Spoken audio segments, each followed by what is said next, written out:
Zan Zan Zan, Chapter Joshi, Zan Zan Zan, Chapter Bashawu. The clock ticks. Derek Ryder's observations on Diana and Anthony Grosh. He's just like his fucking mother. I can't believe his dad was stupid enough to give Diana that drive. I thought I cleared everything out so they wouldn't be involved. Juliet, you sure love making my life difficult. Couldn't have just left me to rot, could you? I cleared out Diana's systems, but that's only made her paranoid. She's been a pain to find, mostly hidden under Annie's nose ever since she found my bug. It was because a drone entered her house. A spider belonging to Ripley Donovic. My resources tell me he's been around in Little Requiem recently. Entered.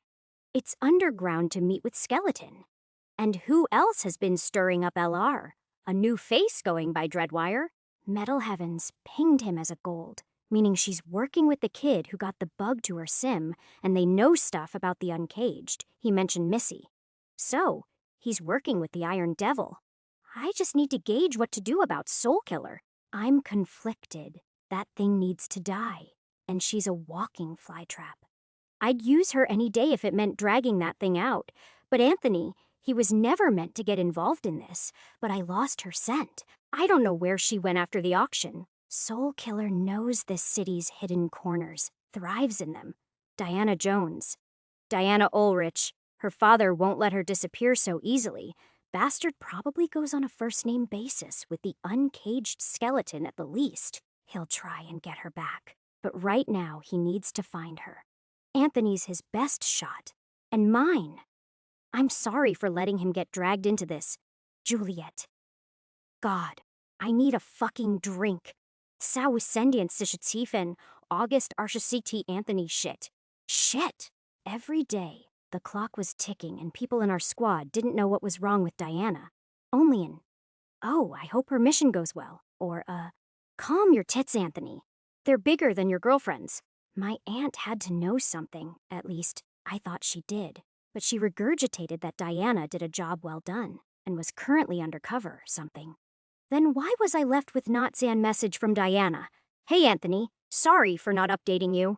Auction went well, and they invited me to their super secret dinner afterwards.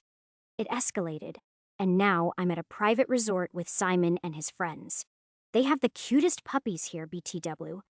Investigation's going well into the gourmet, and Soulkiller won't say anything else on the mission. I read the message. Then read it again, hoping for some kind of clue in there that secretly screamed, I'm in danger. Or, my frame's been hacked.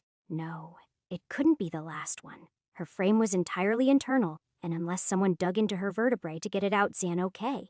I was making this worse for myself. Calm down, Anthony. Hey, Choirman entered my office as usual without permission. Those reports on Interflame almost done? Working on it, I muttered. And on the Yujo skirmishes with Crimson Soul, he added. Working on it, I repeated. And on Zan, working on it. I stopped him before he could ask about the bomb delivered to a Syntech corporate's vacation house. Who even vacationed in Westbrook. Always so dependable. Choirman leaned on my door, smoking up a cigarette. Any updates with Diana? This mission of hers must be big if it needs to be kept from us. Your aunt tell you anything? You know how she is. I distracted myself with my screens, not reading anything but losing myself in the drawls of text. Hey, didn't you stop smoking when Tyler was born? Yup. He took the cigarette out from his lips, looking at it mournfully. But you're not the only one that has it rough right now. I tried to make our conversation lighter. On the bright side, with all the extra work you're cooking up, a promotion to first rank's right up your alley. It better be. He huffed smoke. My hair's gonna go gray from the stress. Need some better payments for a good cosmetics mutation, or else it'll be so white you start thinking I'm Diana. Her hair's silver, I pointed out. An older, huskier, blacker Diana, he joked. You're not that old. I puffed. On the threshold, though, soon I'll be expecting you to walk in with a cane every time you step in, or complain about back pain. My back does in fact hurt, he said flatly, because I'm carrying this fucking squad right now. And Deanna, I wasn't letting him get all the credit. As soon as she's back, you think, second in rank. Definitely, depending on how good she does on this mission of hers. I wouldn't be disbelieving if she gets put straight into first Dan rank. Silver grade. But she's still a hard Zan ass worker. Can see why your aunt gave it to her. Quireman took another drag. Not that your sim was worthless. My sim's still worth a lot. Controlling people with your voice doesn't exactly come cheap. Yeah.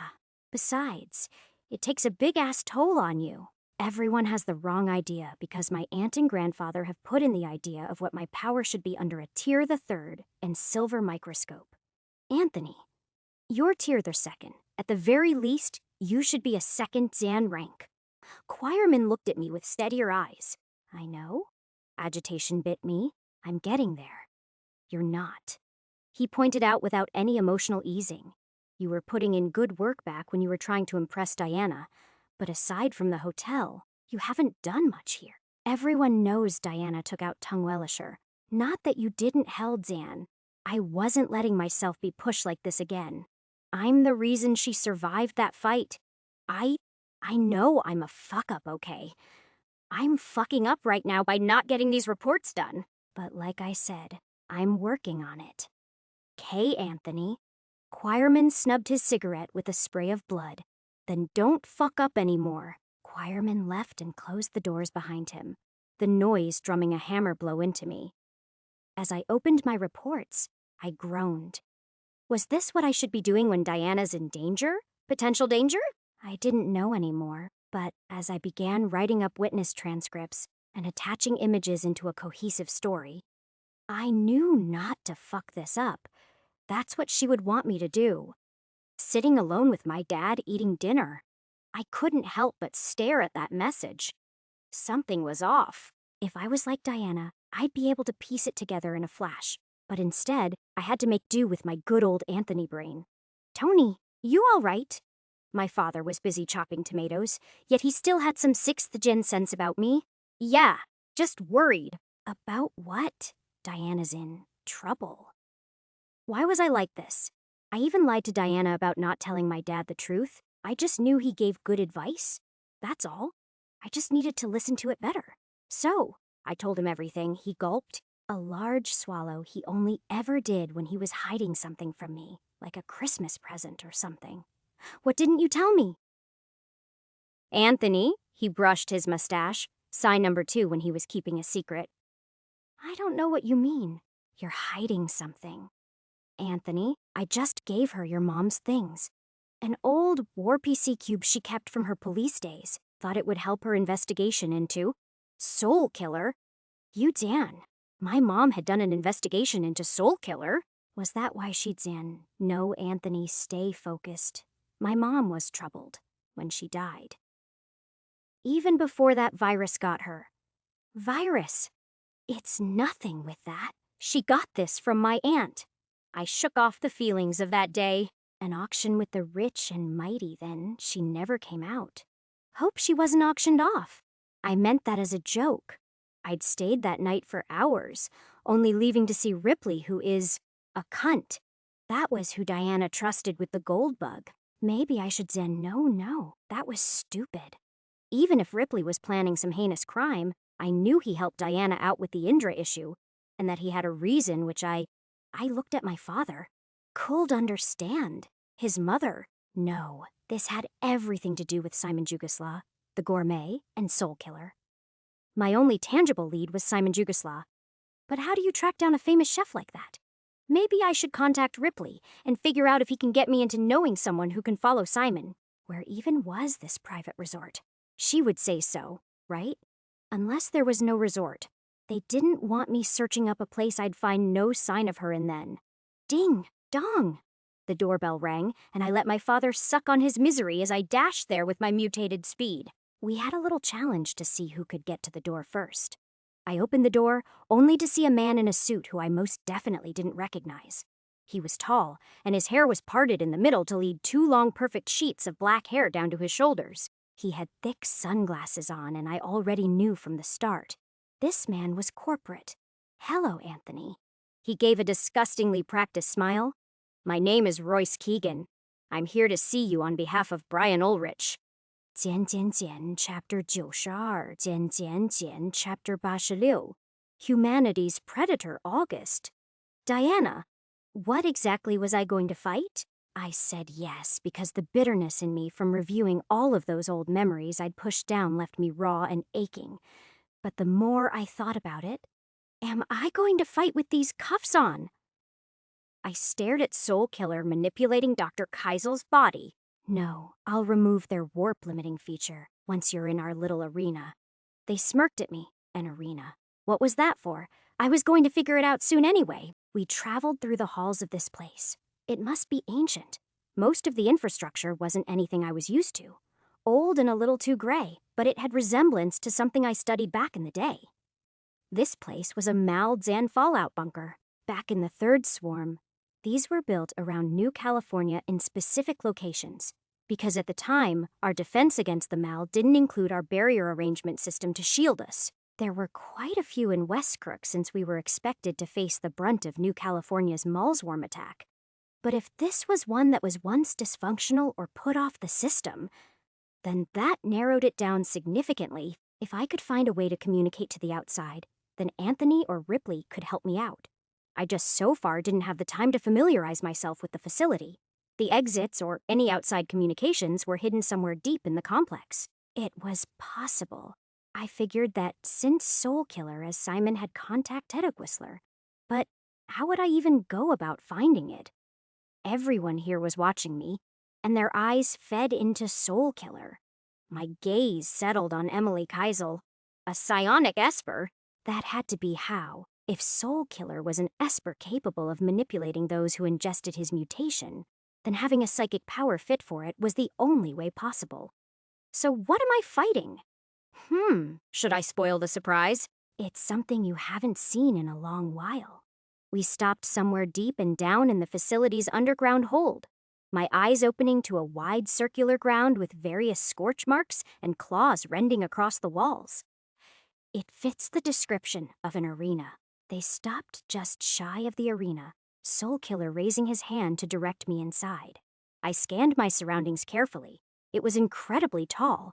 The roof so high it could easily fit an apartment building inside of it, maybe 7 or 8 stories tall. There was a circular seam running along the roof, quite large too. Then, the seam steamed as the circular platform began to descend. An elevator? So this place must be a cargo depot, explained why it was so large for storage. And if items were being transferred into the bunker, then they needed a way to move down quickly, which meant that where the elevator was descending from, it should be close to the surface. It was just way too high up, even with my current maximum output. I wasn't jumping more than a third of that. My best bet would be to catch the elevator halfway and hope it's enough for me to close the gap. My eyes widened once I saw what was on the elevator. A cage that was thrashing about wildly. A beast, locked within it, frothing at the mouth. It was like a half-gestated wolf, a snout cut halfway, but its mouth extended past the neck and even into the abdomen where sharp fangs contested with each other for space to grow. This was no beast. It was one of the scourges of humanity. A Mal. A malformed. I heard Soul Killer cackling in Emily Keisel's body through the speaker. Oh, your face. The look on your face. What do you think, Diana? An iron malformed chimera, your type. I bet you were expecting some poor gang member, or for me to have you kill a child or something. I don't deal that way. I didn't know what to say. As the beast drew its eyes on me while it descended, its mindless thrashing ceased to instead focus all of the trouncing in my direction. A pure, unadulterated need to kill whatever specks of humanity it could see. You want me to fight that? It wasn't too big. The wolf Zan-like chimera was around as large as me. If I were fully powered, I could do it. But I didn't have a weapon to charge myself with, nor were my warp energy stores anywhere large enough for me to produce enough energy to compensate. With the recent mutation, I was recovering barely any energy. My cuffs blinked, and at once it was like an anvil had been lifted off my shoulders. My energy surged to my control, ran to me like it had been agony to spend even a second away. I welcomed it, drenched in it, powered by it. That boon from my energy stat reaching bronze, I must have done something right, because the power supplied to my muscles and skin was far more than my stores should have allowed. but I kept some of it free, never knowing how much I could be injured by the beast. It was easy to feel its grade. It was like a cesspool of infectious energy screaming at me. Iron, maybe tier I, tier the second. I couldn't tell that much. What tier is it? Soul Killer happily obliged my question. Tier I. We call it a stalker. They normally don't outwardly attack us. Instead, they follow the commands of their superiors, sneaking in attacks or scouting ahead for their brethren. Mals were that smart. It made sense for the higher grade Mals to have intelligence. I'd seen one create a weapon after all. As for the lower grades, I'd always heard that they were beast-dzan-like individually, but the more of them concentrated in one spot lended a sort of resonance that combined their instincts to twist into some form of intelligence. The Mal stared at me, a sticky drool that was a mix of orange and red slobbering over the cage. The doors opened, and it pounced. Mals were fast, ferocious, and deadly. That was proven right in a blink.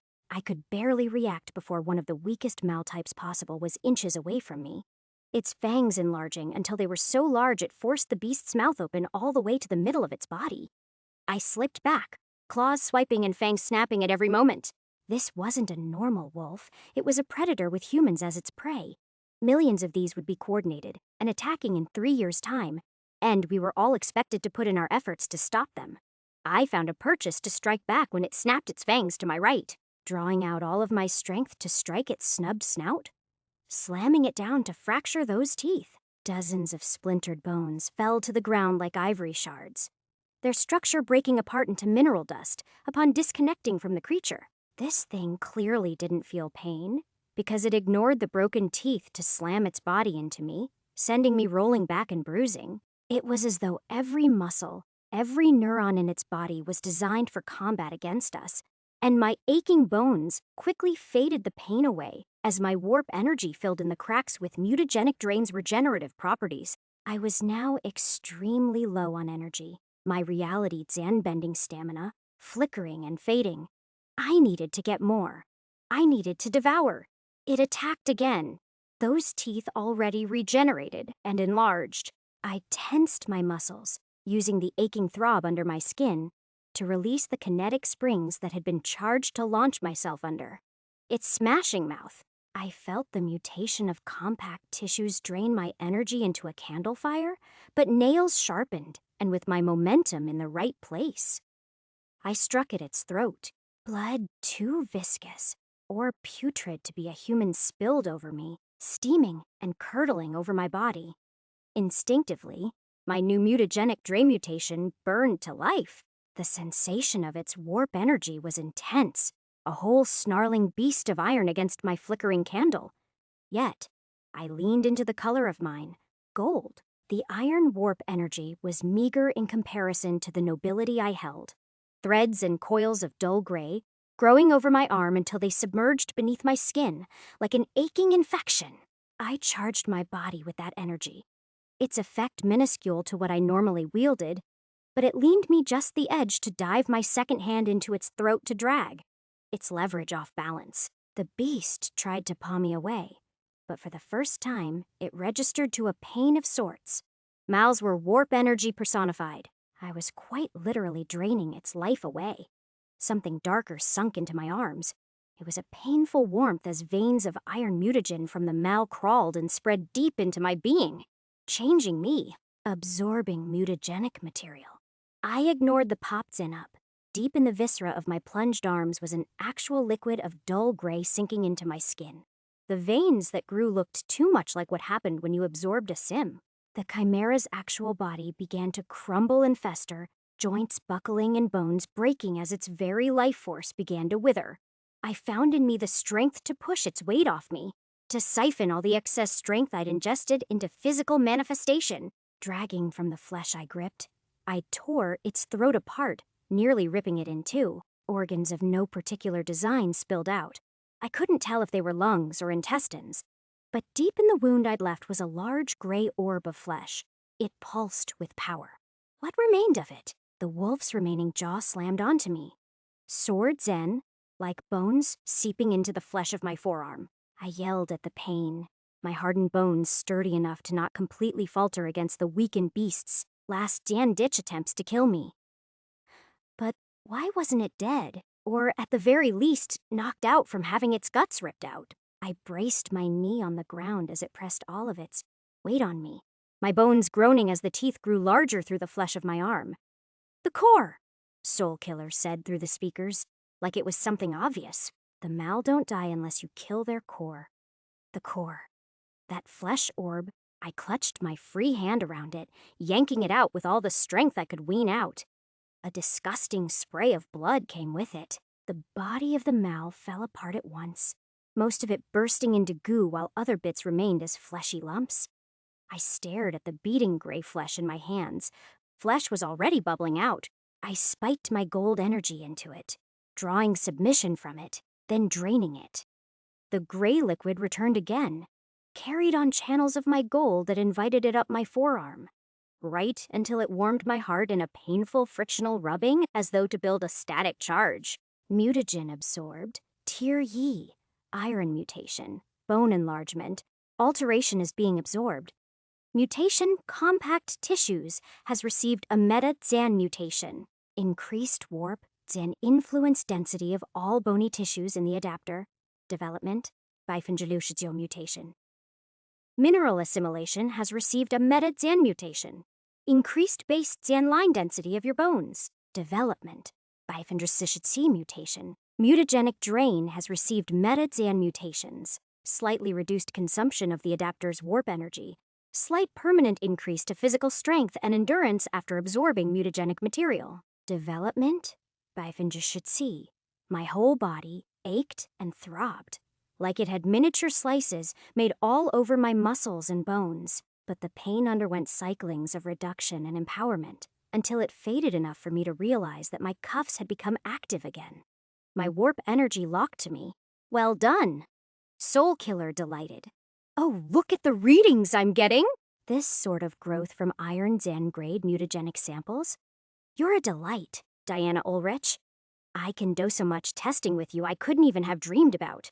Ah, the wonders of a deviant mutation. I wonder which shard you touched." I was missing my warp energy already if I could. I would be punching their head in right this moment. Why not just give me some mutagen then? "Oh, Diana, you should know why. As adapters, well, we adapt. Why force your growth in controlled conditions when I could have you push yourself to your limits? What do you take me for?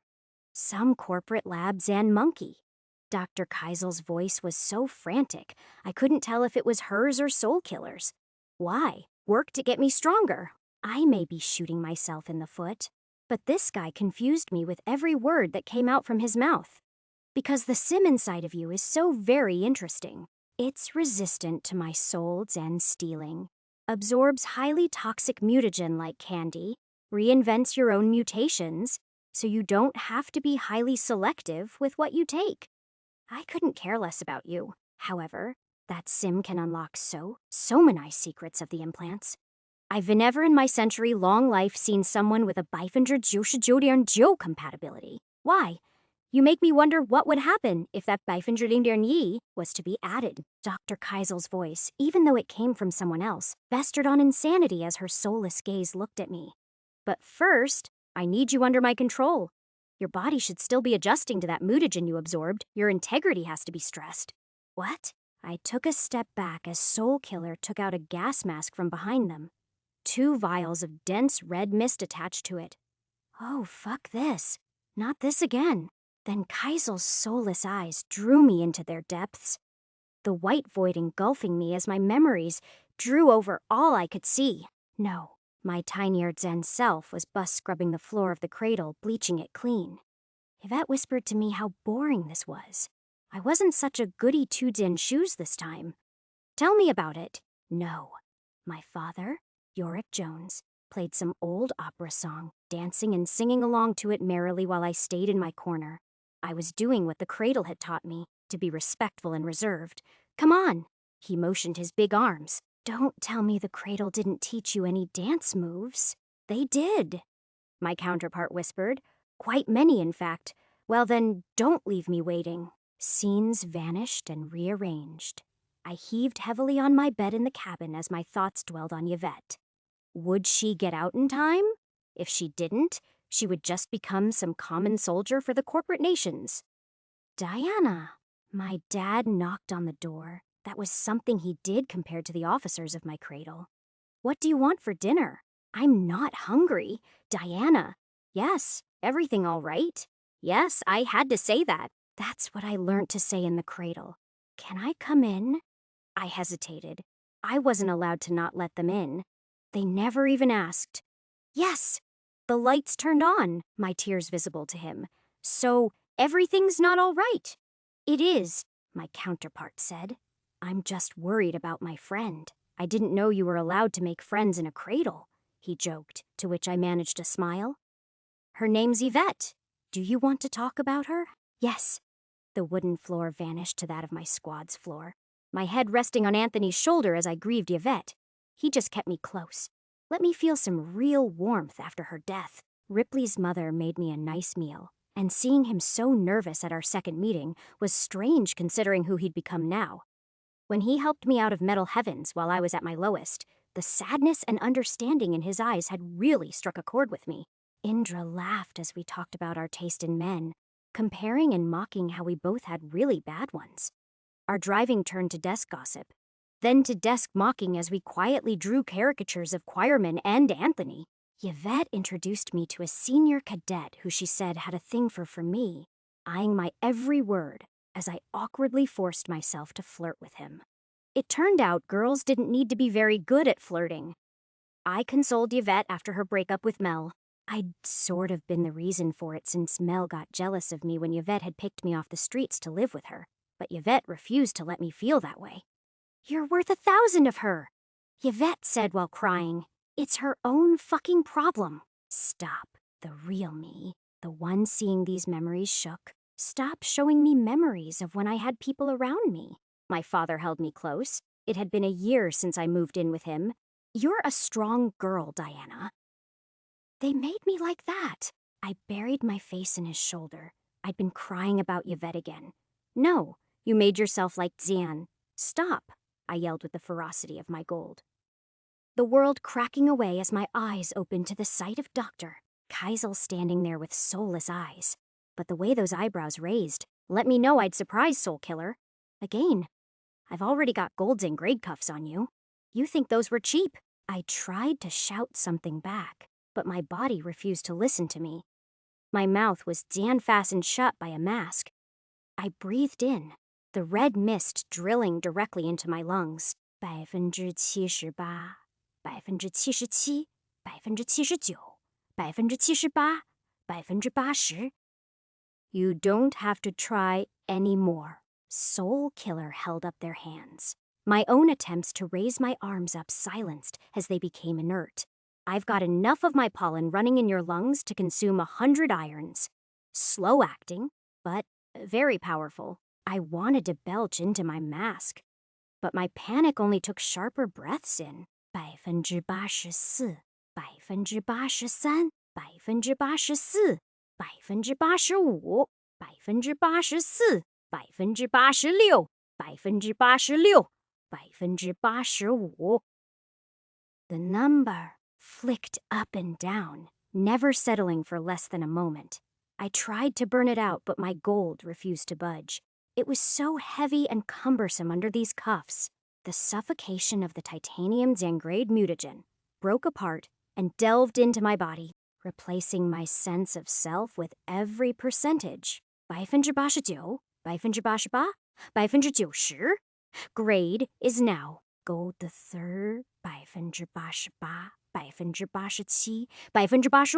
83%. Any moment. Soul Killer then saw the message in my eyes. Oh, you have got to be fucking kidding me. I wanted to laugh as the number slowly descended down. The scraps of titanium, Zangrade energy, had strengthened my own gold. 64%, 61%, 58%, 54%, until finally 3%. 0%. Hostile mutagen has been cleansed. Mutagenic drain has received meta-Zan mutations. improved ability to cleanse hostile mutagen, improved warp energy recovery when absorbing mutagenic material, development, 29%. Oh, Soul Killer groaned in exasperation. Oh, great. So you're getting stronger by me doing this to you. I thought you wanted me to get stronger. And no, I mean your stats. I don't give a shit about them. I just want to see what mutations you end up getting. They stuck their thumb into their mouth, chewing on it until I saw blood trickle down as they paced back and forth. Maybe I could. The Revenant Serum. Never used it on a living human. They turned to me, a confident smile on their face as they unlatched the mask off me. Congratulations, you're the first person to be sort of immune to my powers. This is troubling. So I'm going to take samples off your body. Those eyes sucked me in again. But this time, I was Riazan. I was swallowed up whole by the time I blinked. Something had changed in that recent pulse of activity.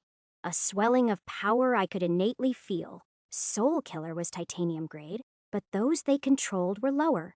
As I blankly stared at the memories playing out in front of me, I gritted as the realization brewed in me. Soul Killer was empowering those he controlled. Jian Jian Jian, Chapter 2. 13, Jian Jian Jian, Chapter 87. Revenant subclassification of the malformed.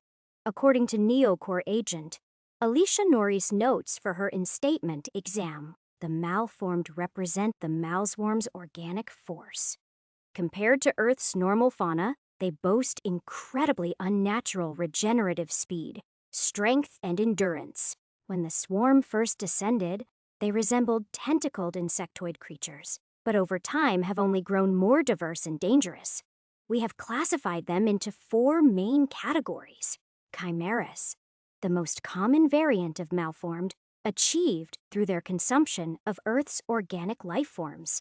A chimera malformed looks like anything from a house cat to monstrous amalgamations, to even resembling mythological creatures such as dragons. The most infamous chimera is the maltitan known as the Infinite, which has the ability to constantly shift its shape across thousands of possible creatures. Warlocks, malformed with unique applications of their warp energy to create unnatural phenomenons. They often appear as bipedal creatures and have denser cores, boasting incredible strength despite their smaller frame. Although highly dangerous, warlocks often became the source for powerful Esper mutagen, so take great care in neutralizing them. Carrion, malformed with no distinct shape or size. They consume biomass at an incredible rate, and are the fastest reproducing malvariant we face. It is speculated that the maltitan known as the Mother is one such type, capable of splitting itself up into numerous parts that can act independently of themselves. Parasite, malformed created by a Sim's degradation to Bifengerlian. When an adapter is in the low Bifengershire, by law in all civilized societies, they are to have their implants removed. If they do not, then their implant overtakes them and causes their organic form to take malformed properties. Regenerative, strong, and capable of using all the mutations they had while they were alive. Parasites are a deadly force to be dealt with immediately.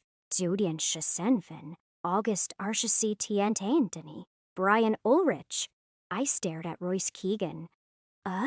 Diana's father sent you? To me? You were the last living witness to have her location. Keegan entered my home, quickly taking a seat on our dining table. He looked at my father with thin eyes, disinterested in my old man. This is a matter between Brian Ulrich and your son. We apologize for the inconvenience. May this compensate you for giving us privacy? And he handed my father a bronze shard. My dad stared between the man and the sliver of metal, but just shrugged and tossed it back. Yeah, I'll give you 2 some alone time. But I'm not about to be bought. This won't get out of the house. My dad left the table, but offered me a supportive look as he mouthed, "Be careful to me." I nodded, taking a seat next to Keegan. So, what exactly do you want? To employ you. Keegan's hair fell in perfect neatness right next to his eyes. It was like they were curtains opening up to unveil for him. Employ me? I took in a deep breath. To find Diana. To use your knowledge of her whereabouts and the unique mutations of your sim to help me find her. That is correct. Keegan slid his finger, a long and detailed contract appearing in my view. You will be compensated. You will also be expected to follow the non-Zan disclosure Zan agreement regarding my involvement here. Ah, I looked through the contract again. It says here that I will be sponsored and given the resources to improve my sim up to a silver. Is this correct? It is? That was all the answer I got? Okay. I tried to find my words. If Diana was reading something like this, she would have mentally torn the contract to shreds and spat in Keegan's face, saying something like, "I don't need your money to save my friend." That much was true for me. But the difference was, I really needed to get a silver. All right, I said more confidently. What, do you know? She attended an auction being held by known crime affiliate The Gourmets? Was presumably doing an investigation into Soul Killer, a known entity responsible for several hundreds of missing persons over the last 2 centuries. She is currently in possession of the sim spawned by the gold mal that attacked the Toxin Club the midnight of June E-Mouse T. Is this to your understanding? Also, we will need your signature. It was sort of terrifying how business Dan Likey was making this. I mentally signed the contract away, then hopped onto the conversation. You're right about all of this. She said she would contact me if she was in trouble, but then didn't do so until today. I sent over a screenshot of the message, but Keegan didn't appear too interested in it. Instead, he turned to me. May I inspect your frame? I was a little uncomfortable with that, but if it meant helping Diana, then I would do it. All right, do it, man. He slid his sleeve back, his otherwise human arm suddenly growing mechanical seams that peeled away and spurned metallic cords that he manually connected into my frame. Ah, I see. There's no traceable location from the message. It appears to be coming from within a wide range of areas throughout the city, a proxy network. I acted like I was following this. So it's being sent from one of these locations? Of these Yosenba locations, it is possible, he commented casually, to which I stammered. Zan 138? How are we supposed to find anything out soon? He sent me over a map of the district, but it was absolutely huge and sprawling with dots. However, I should note that we have knowledge as to when her bioshard was removed and discarded. We believe she was transported by a car, and this is the path it took prior to her shard's removal. Keegan's map flashed as the white line of a car's path drew over the map, landing in between quite a few spots. Still easily. Maybe censure or sisher of them. How we're going to find this place? We will perform thorough background checks on each location. Brian Ulrich has many men on his payroll. We can expect all of the locations to be analyzed by the 8th of September. As for any suspicious locations, you and I will infiltrate the location and search for her. 8th of September. That was impressive for scouting out Yalsemba different areas, but it was still far too long in my opinion. Hold on, let me check this out. Maybe I'll find something. I looked through the map. There was the obvious location of Little Requiem, which was a sphere of black in the city map, but it would also be Tuvius. As for the other dots, I scanned them down. Some massive warehouses, others were corporate facilities, an animal resort, a couple of hotels, numerous gangs and affiliated bars and other locations. Wait, an animal resort? Didn't that message say something about Diana being at a resort? One with cute puppies? That had to be too exact to not be a coincidence. So if it was her who left that message, then why ping it through all those locations? Let's check this place out. Penridge Animal Resort? It resembles a clue from Diana's message to me. I had nothing to do other than to place my hope in the message. Okay, let's see. My schedule is free on the RND of September. Keegan nodded. I tried to keep my voice down. Your schedule. Doesn't Brian Ulrich have better priorities right now? Like saving his fucking daughter. Keegan, for the first time, showed a hint of annoyance. I assure you, everything I do is according to Mr. Ulrich's priorities. We will have it look through and operate on the RND of September, as I have told you. If there is nothing more for us to discuss, then our business is concluded. Busyness. This is her life. Yes, even that is business. Keegan stood up from his chair, walking towards the door. "Pleasure doing business, Mr. Grosh," I scoffed as he politely closed the door on the way out. "You had to be fucking with me? RN date of September? I couldn't. No, I had to wait.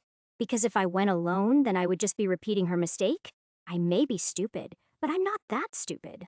Though, maybe I'll do Abitoff scouting by myself." Diana, when I awoke, I was alerted that it was mealtime. Entering the meal hall, I found my platter in the hands of Simon Jugosla, who took a deep pride in handing me the platter. It was different today. More gummy Zan-like texture that melted in my mouth. The taste was distinct, unlike anything I'd tasted before. "What is this?" I stared at the meat, feeling a warmth build up in my chest, and also an uncomfortable pinch. "Hostile mutagen detected by Yi, by R, by Yi, by Leung. Hostile mutagen has been cleansed." "What is this?" I said more firmly through the barrier between us. "You killed it yesterday, one of my fangtooths." Soulless eyes spoke back at me. This was mal meat. I stared at it again, just a little more nausea building up through me now. I stuffed it all down, returning to taking bite after bite. I was expecting more resistance. Soul Killer leaned on the table. "You're feeding me more power," I commented through bites. The meat was intensifying my stores of warp energy, and the slight boost to mutagenic drain was only going to improve my resistance to Soul Killer Soul, Zan forfeit mutagen. Did he season it with the pollen? Shame. I was prepared to have you fight until you were starved. Soul Killer deflated in his chair, the light returning to Simon's eyes. "So, you enjoying it?"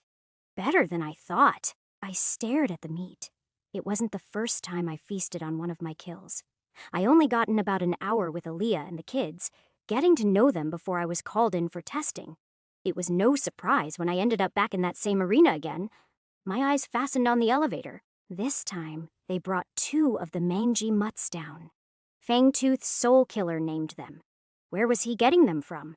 Were they being farmed here, or something else? My cuffs disabled and the cages opened. This time, I was more prepared.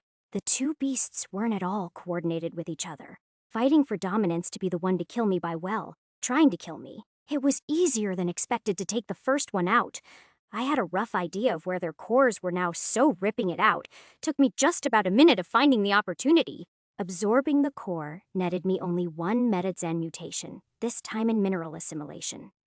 Improving the mineral deposition through my skeletal system, presumably hardening my bones. The second went down easy enough. The boost to my strength and regeneration allowed me to spear a jab of my thunders and veiled claws into its core, destroying it without needing to weaken it first. This time, I realized something I hadn't when I killed the other 2 by draining out their warp energy. Destroying the core sent a wave of warp energy into the body of the malformed, and within seconds, an iron Zan-colored insect rolled out. A sim. So it seems like if I absorbed the mutagen and warp energy in their cores, I would also destroy their ability to produce an implant. Interesting. Soul Killer didn't try forcing any more of that pollen of his into my body, but they were making the fights between me and the various mal he had more common. I lost track of the hours, but the schedule more or less followed me fighting increasingly numerous and more difficult groups of iron malformed. It couldn't have been more than 3 Dasons, the first time I fought one. I got about a few hours of rest, and a meal of my kill before he would send me for another round of testing. By now, some of the inmates were curious as to why I had to scurry away so often, but it never resulted in anything so far. This fight had my first Iron Warlock malformed. It was a tall and bulbous frog Zan thing that could manipulate the arcs of acid it lobbed at me. One attack had nearly burned my leg off and cost me heaps of warp energy. Getting close to it, I pushed out a longer Zan range pulse of my electricity, similar to how I managed with that thundered Zan whipping guy at the Metal Heavens base. It wasn't quite me throwing out electrical blasts like my guns, but it was a slight boost to my range that I sorely needed. When I was allowed to rest, sleep came to me slower than usual. It also lasted less often. Something in me was keeping me awake and fresh. Maybe my new neurons, or perhaps all the absorbing of warp energy and mutagen. But less sleep meant Soul Killer put me through more fights. More fights meant more progress, and progress meant escaping here. I stared at my gene development. Today had me fighting a chimera with a rocky armor that looked like a hybrid between a bear and a penguin of all things. It was my first tier second mall, and it had been tough, mentally and physically. A battle of attrition. Its stone protection regenerated slower than most other mal. And once I felt its core pulse to heal the creature, it was easy to take it down. The tier second mutagen also netted some fantastic yields. Tier third second mutagen absorbed iron stone shell. Mutation. Compact tissues has gained additional metads and mutations. Great increase to warped and influenced muscle density. Great increase to warped and influenced skin density. Development. By Finjabashitsi mutation, electroneurogenesis has gained an additional metads and mutation. Increase to conductive speed across neurons. Development by Finjalushaba mutation. Kinetic catalyst has gained an additional metads and mutation. Kinetic cells now provide extra structural support to the skin, improving their shock-absorbing properties. Development by Finjawushar mutation. Mutagenic drain has gained an additional metads and mutation. Improvement to the adapter's ability to drain warp energy and mutagen from living organisms. Development by Finjasishasid. Integrity has reached bronze eye iron. Zan grade integrity boon. Increases the adapter's ability to withstand warp burns sustained through mutagen ingestion. Development by Finjitsisha Sen. I'd expected a metads mutation for mineral assimilation.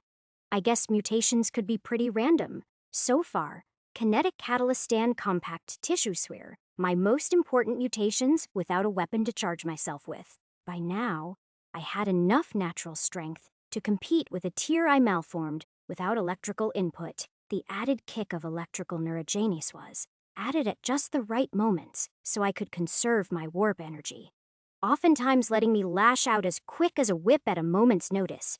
Quick, strong bursts of strength were the key to dealing with a mal. As I began eating a stew of Sisyphus Dan Golem soup coined by Simon Jugosla, the last thing I expected was for Soul Killer to interrupt by lecturing me about my mutations. You're neglecting mineral assimilation up on the surface. Not to worry, this soup in particular has plenty of inorganic material that will strengthen your body. You see, the mutation affects your base Dan line strength the most since it can deposit. Compact tissues should be used where these accumulated minerals have been focused on. That maximizes the effect. If I calculated right, you should notice your skin and hair becoming tougher after digesting this soup. Any keratins and based structures will be approximately bifendersishitsi, electrical neurogenesis doing its job. But it isn't progressing at all.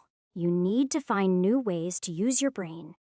To accumulate everything that's filtering into it, nerves are responsible for perceiving all stimuli. There's no reason why it should be limited to only increasing reaction speed. Those new subdermal organs for bioelectrogenesis are definitely the way to go, allowing you to instantly shock the mal and power up your musculature locally rather than inefficiently spread warp energy from your heart. You could definitely train electromagnetic Vigento, be able to read neural activity, especially on higher tier bug adapters. Maybe I'll throw in a malware to kinetic catalyst. Personally, I think it's the odd one out, but I could see it having great potential as you advance, giving you a domain over electrical and kinetic energy to, as for mutagenic drain. Train it. I've never seen a deviant mutation like it. Soul Killer finally gave my ears a rest.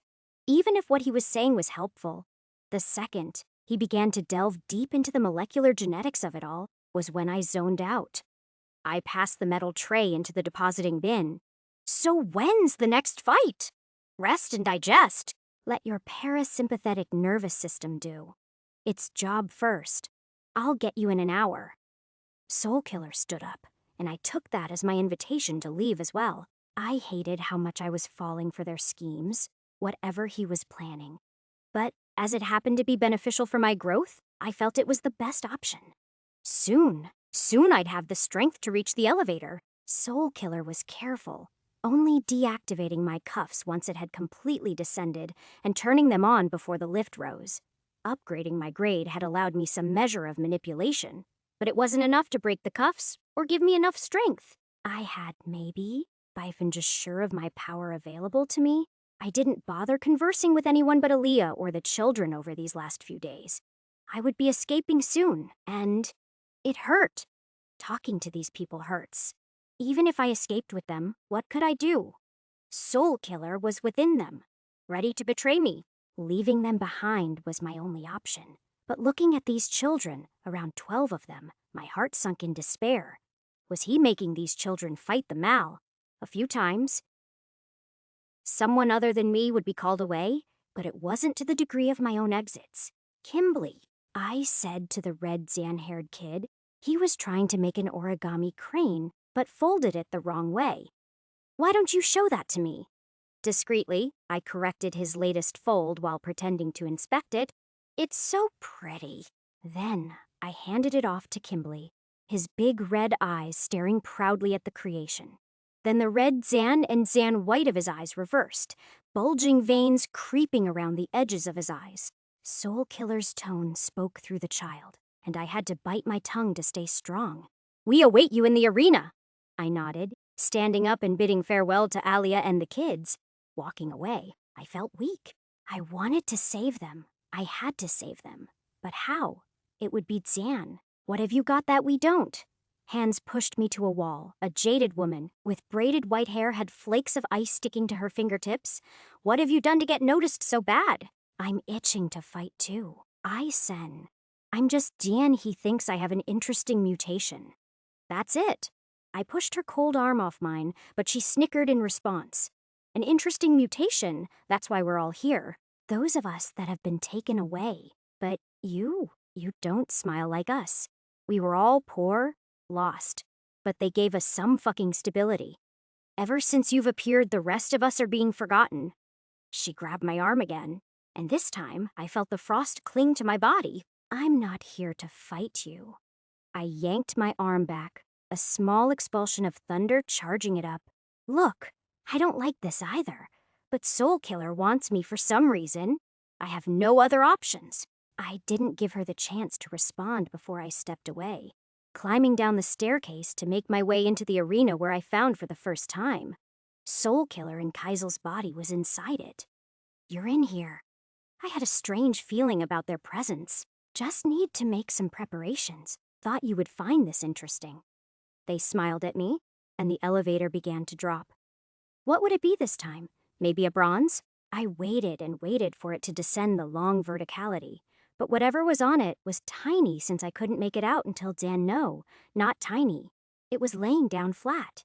A few things, actually. The first was a box of what looked like scraps of metal and shardware. The second was a corpse. It took me a few moments to make out who it was. I'd only seen them once, but they had a pretty significant impact in my life.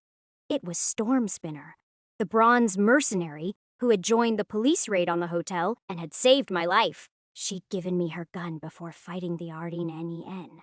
Losing her arm in Zan, why was her corpse here? What's the meaning of this? Soul Killer?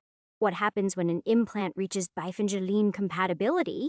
They asked me, taking out what looked to be a bronze bug from their lab coat.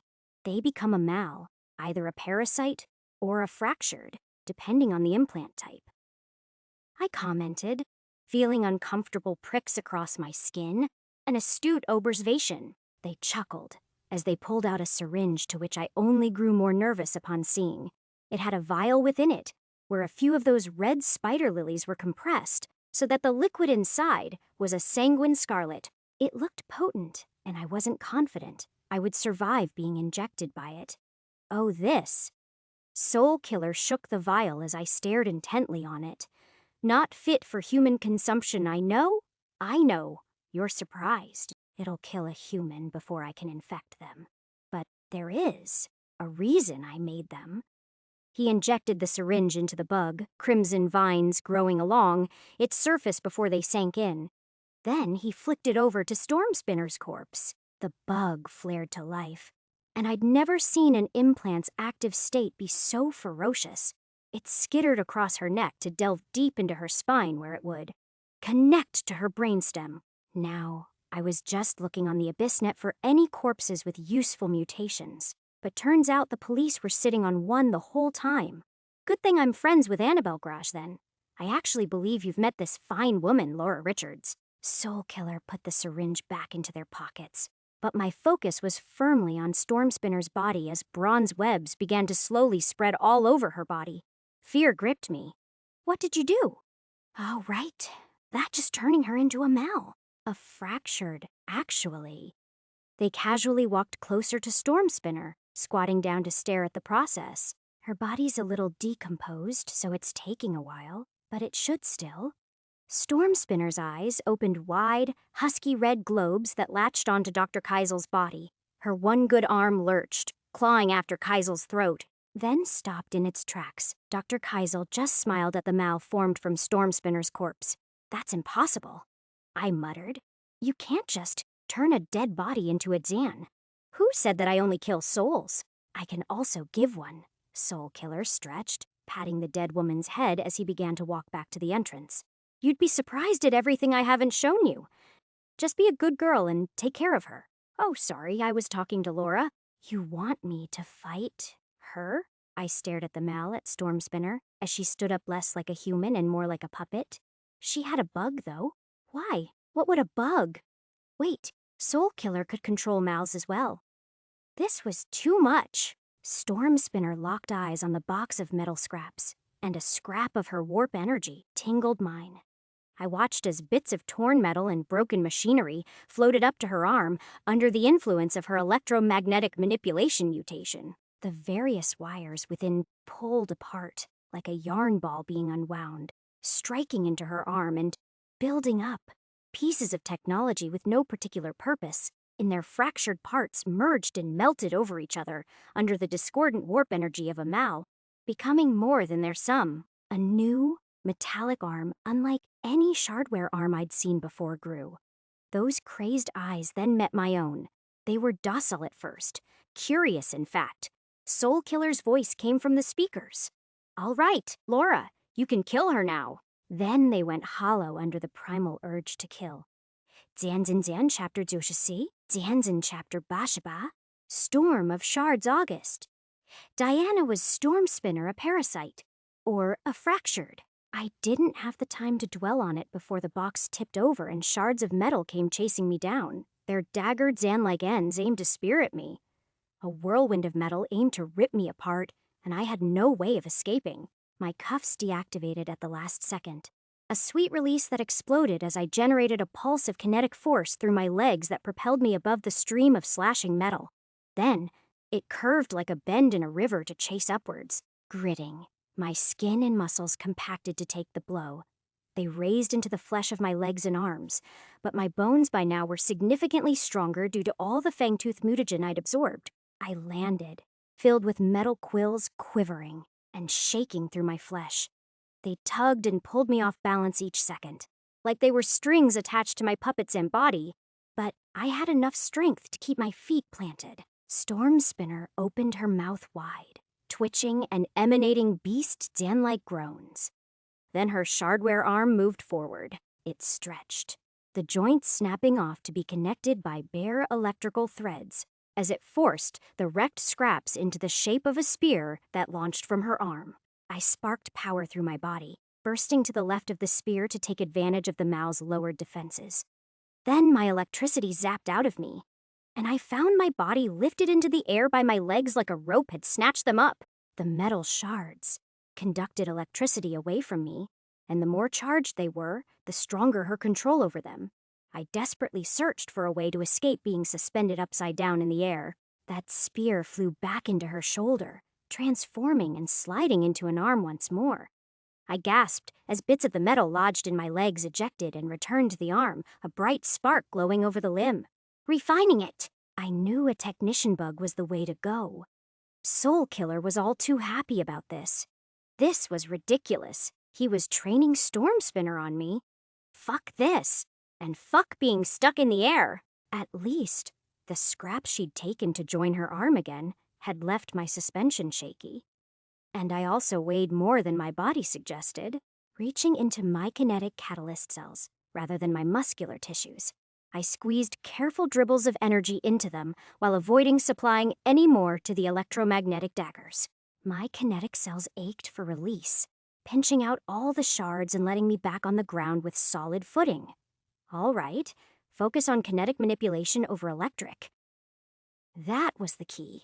Soul Killer had to say something to spoil my mood. All right, time to actually start things.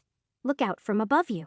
What now? I split my focus to look above, while shards spurned to strike from my left, and groaned as I saw crates of shardware being toppled down from the elevator's entrance.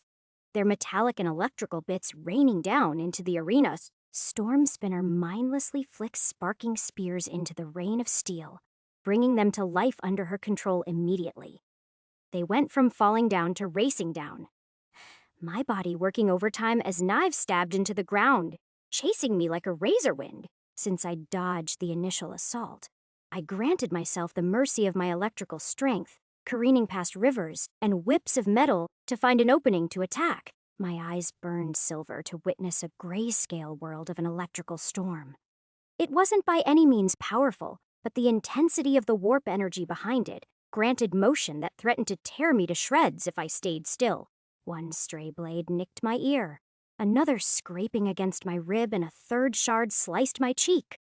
Then 100 more came with deadlier intentions. I could dodge most of the attacks, but the stray shrapnel was what got me, leeching whatever electrical energy it could from my body to only improve the ferocity of the larger pieces. I'd seen Storm Spinner's precision in the hotel, accurate as a sniper and as fast as a machine gun with the forks or knives she manipulated. In comparison, this was shotgun after shotgun wielded like a tidal wave. Shit! Shitsan, I had no choice! I needed the extra brain power to handle this much coming for me, or in seconds, I would be turned into a pincushion. My brain ached as electricity channeled through the specialized neurons that had built up inside of it. And for a few seconds, the world slowed down and I could make sense of the rainstorm of daggers honing on me. One attack. That was all I needed to land on the frenzied bug inside of her. Then Storm Spinner's life as a Mal would end, allowing my warp energy to rain as hot as it wanted. I sent thick cords of power up my legs and arms, instantly whipping away from my position to just a few feet beyond the fractured Storm Spinner. Her eyes followed me, and she grinned like desert was laid in front of her. I couldn't stop myself now, but I could see the tracings of the electromagnetic waves within my silver eyes pulling towards me, gritting for the onslaught. I summoned everything in me to focus my power into my right hand. A thundering claw that I jabbed into her throats, and my breath stiffened. Images of Yvette and how my power had ended her screaming at me. I regained control quickly, but the brief hesitation had let Storm Spinner bring her malware arm up to block my jab. All of the electricity sunk into the limb, morphing it further as it melted and readjusted. Then pain stabbed through me from all over as the shards imploded towards me and her. My back cried out. Even with toughened muscles, skin and bone, the metal blades had dug deep and vitally. My breath hitched as it became painful to inhale, and that only worsened my internal warp storage as it stormed into my wounds to regenerate them. As my body tried to push the wounds close, the shards only dug deeper, more viscerally into me.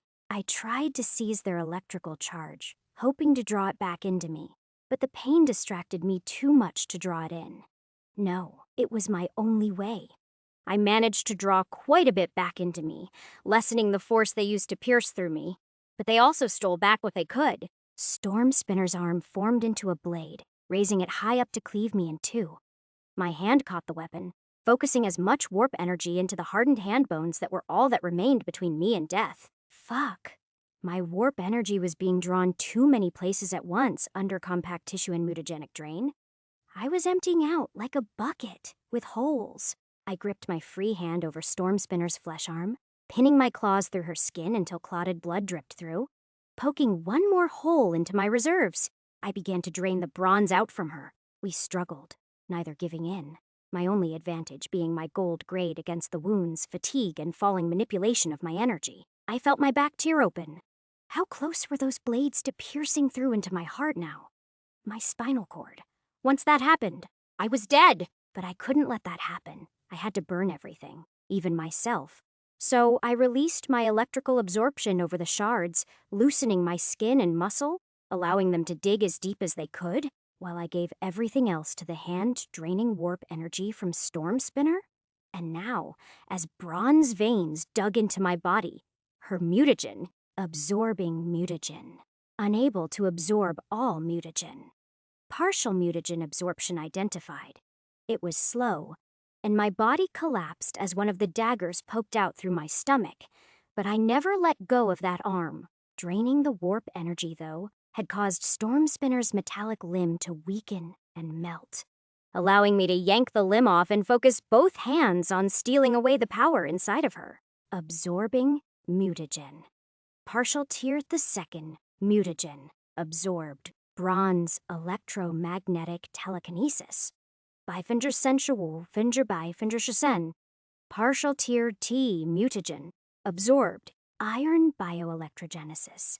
Bifinger senshi, finger by, finger arshasid, partial tier, mutagen, absorbed, bronze conductivity alteration.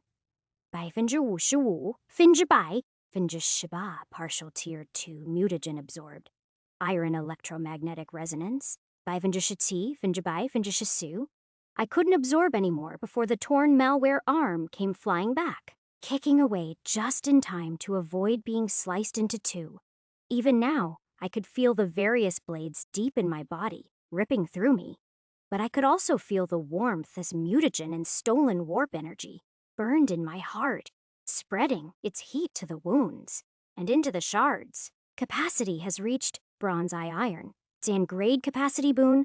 All electrical Zan-type mutations have their gene capacity reduced by E, tier I mutation. Bioelectrogenesis has reached Bifinji by development. Additional meta-Zan mutations have occurred. Increased absorption of electrical energy. Warp energy conversion to electrical energy is much more efficient. Tier I mutation. Compact tissues has gained an additional meta-Zan mutation. Increased selective conductivity through organic tissues. Development by Finjujushen tier I mutation. Electrical neurogenesis has gained additional meta-Zan mutations. Baseline mental processing ability increased. Greater effect of electrical energy on mental processing ability. Development by Finjutsi Tier I mutation. Electromagnetic vision has gained additional meta-Zan mutations. Increased sensitivity to electromagnetic fields. Increased precision of viewing electromagnetic activity. Development by Finjutsi Sid. Tier I mutation. Kinetic catalyst has gained an additional meta-Zan mutation. Greater conversion of electrical energy into kinetic output. Development by Fingerlusher. Tier I mutation. Mutagenic drain has gained an additional meta-Zan mutation. Increased ability to drain mutagen from adapters. Development by Fingerwushi tier I mutation. Gold electromagnetic telekinesis has been acquired. The adapter can manipulate any object emitting an electromagnetic field using their warp energy. Additional meta-Zan mutations have occurred. The adapter can slightly influence the conductivity of materials around them. Development by Finjaba Jiu Ba gene capacity. I could barely feel a thing between the nauseating pain and fatigue all through me, but the new tingling of these tiny shards quivering through my body was instinctual. I gripped them with my mind, burning away the bronze energy that was manipulating them to replace it with my gold. Then I pulled them out. Blood poured out from each wound, which soon clogged up under the draining effects of my own regeneration. It took me a second to realize that I had my own floating phalanx of shards floating at my control, their presence neatly felt, though my enhanced vision and skin. It was like a vibration attuned to my own heartbeat, thrumming in accordance with the laws I set upon it. Another swarm of daggers and beads-sized shrapnel flew with the intent of devouring me. I kicked and leaped, my own miniature swarm following as easily as breathing. They weren't the fastest, but they were simple and obedient. I kited away the attacking storm, feeling the mal-controlling Storm Spinner's body more acutely than ever. She was weakened and dulled by my vampiristic drain, but not dead. She didn't have any protective mutagen, her body only slightly strengthened by the natural boost of metabolism across the tiers. One hit, that was all I needed. I called upon my stream of metal, lining them up to fall in my hand where I intensified the electric charge within them. They sang in joy, gladly falling into the shape I wished them to take. A javelin no larger than my forearm. The good thing about these low-grade mals was that they knew nothing but killing. They didn't care about preserving their own life as long as it meant taking a human's. I heaved the muscles of my right arm, catalyzing the conversion of my electrical strength into a kinetic release that shot the javelin like a ballista. If the mal had just reserved even a few scraps of what they were using to assault me, then maybe my aim would have been thrown off. That wasn't the case here. My javelin tore through her throat exactly how I wanted it to. The slight control I had over its trajectory, combined with my attunement to the metal, curved it right up to attack her brainstem. The body went slack, and the whizzing metal that flurried around like bees collapsed and clattered around me. Bravo! An astounding performance. Soul Killer applauded from over the comms. Now go on. Take the rest of her, mutagen. I held back my scoff. Even if I hated them, it was the right thing for me to do. Approaching her body, I didn't feel like it was right to leave the javelin there.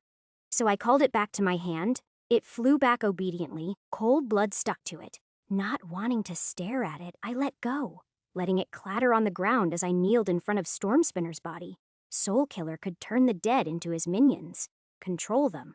I controlled my fears. That sort of power was unheard of, even among the founders. This group, the Uncaged, were beyond terrifying. My gold energy wrapped around the bloody wound I'd left on her, sinking in to drain out the remaining mutagen.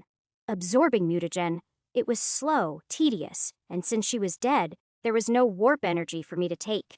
Yet, I wasn't just absorbing her Tier 2 mutagen.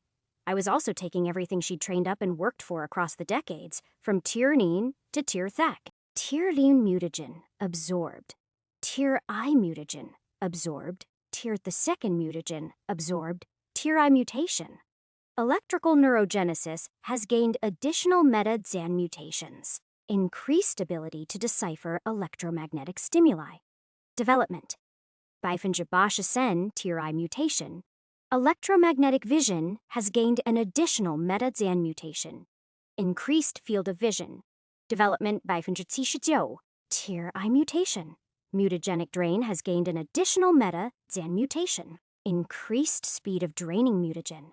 Bifenjawushaba Tier I mutation. Gold electromagnetic telekinesis has gained additional meta-Zan mutations.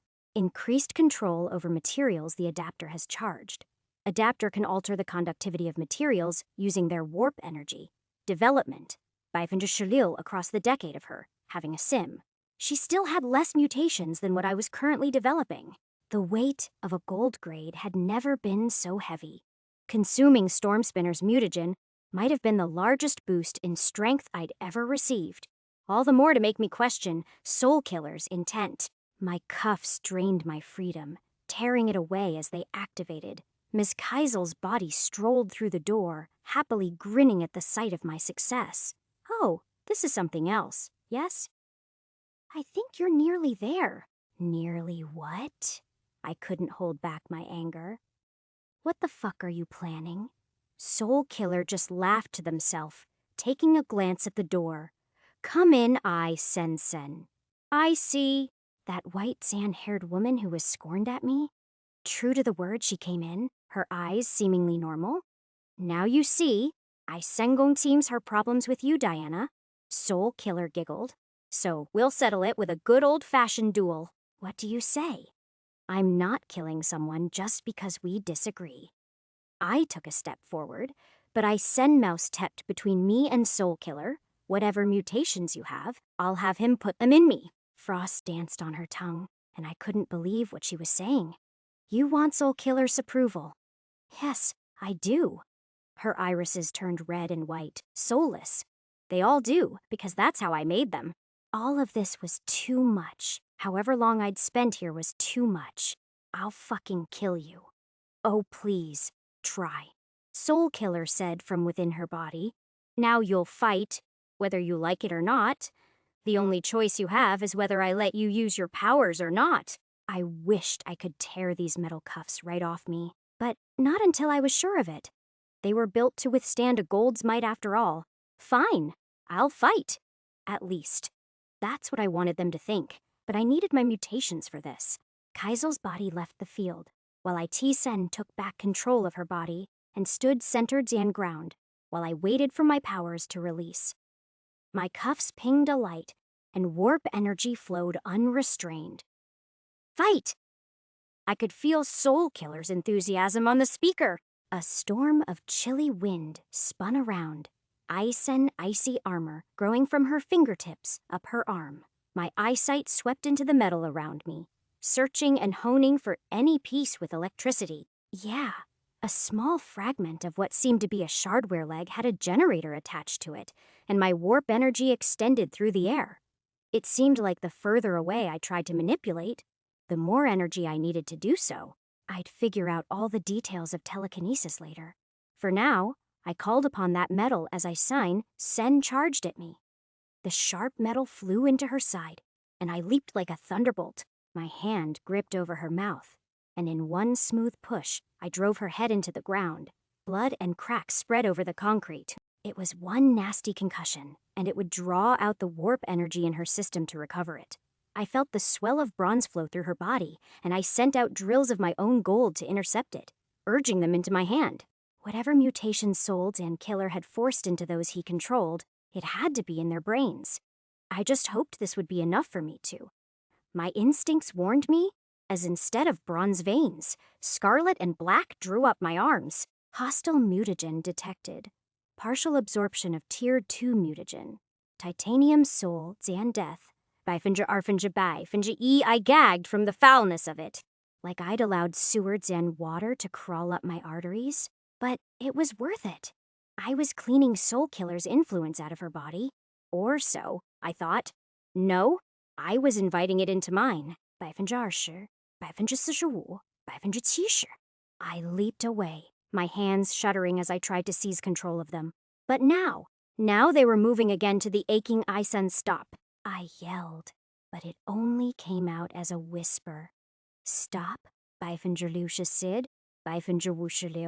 6%. I was cleaning it out, but my hands were already wrapped around her throat. My warp energy began to move without my consent, reaching back into her body. Resisting it was like trying to tell your heart to stop beating. I could only manage meager shakes. 36%, 66%, 96%. Tier mutagen. Titanium Soul, Jian Death, has been completely absorbed. Cleansing hostile mutagen. 90%, 84%, 76%, 68%. Oh, you have got to be kidding me. Soul Killer screamed from over the speaker. No, it's fine. Now, you know she can do it. 20%, 12%, 4%. Hostile mutagen cleansed. Gaining control of my body was a rush of adrenaline. I'd never felt it hit me so harshly before. If I'd not resisted a second later than I had, they would have gotten me up to 100%. So that's your plan. Have me absorb a higher tier version of his mutagen? I shuddered. That had been too close. Still, it worked. Clarity drew in Sen's eyes as she pulled herself up. Wait, Zan, what's happening? Where am I? Sen grabbed her head, but blood began to leak across her skin, nose, ears, and eyes. What Zan know? She shook until an unnatural stiffness came to her.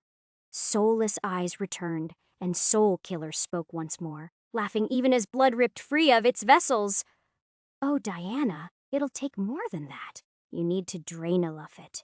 Soul Killer attacked me now, launching out a wall of freezing wind from their palms. I gathered myself and threw my legs to the side. I moved faster than I ever thought I could, but Dying Sen was quick, maybe quicker than me. Soul Killer's fist connected to my jaw, cracking through even its hardened form and sending me reeling. I stumbled back, watching as Sen's crumpled fist began to snap back into its natural form. You are the most infuriating lab rat I have ever had. Soul Killer summoned a sphere of cold around them, draining my body as I felt. Warp energy leaking out of me alongside my heat. Maybe she'll just kill you and see what's in that sim of yours. I kept myself warm and active by breathing lightning through my body. thrumming my heart as I instigated all of my cells to burn in activity, so that the cold didn't hurt. I swept my arm as a curtain of lightning arsed into the metallic shards around me, charging them with life as I puppeteered the imaginary strings connected to them. They flew, slashing and stabbing into Aisen's neck and body, yet she stayed standing, her steps approaching me. Soul Killer ripped one of the blades out from Aisen's neck, more focused on screaming at me. But I can't fucking kill you now, can I? Mr. R wants you alive, Diana. Inadetto figure out why.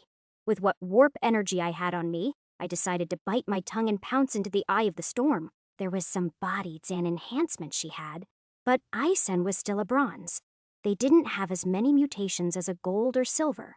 At most, manipulating the temperature of the environment around her, resisting the cold, regenerating, and her supernatural muscle strength had to be all she could use. I landed my kick in her stomach, feeling bones crack from the impact, and shot a fray of electricity out of my fingertips into her arm. Aisen's body buckled and jerked, but I had no time to feel guilty about any of this as the freezing cold drained my stamina. My claws sharpened. I tore through the flesh of her wrists.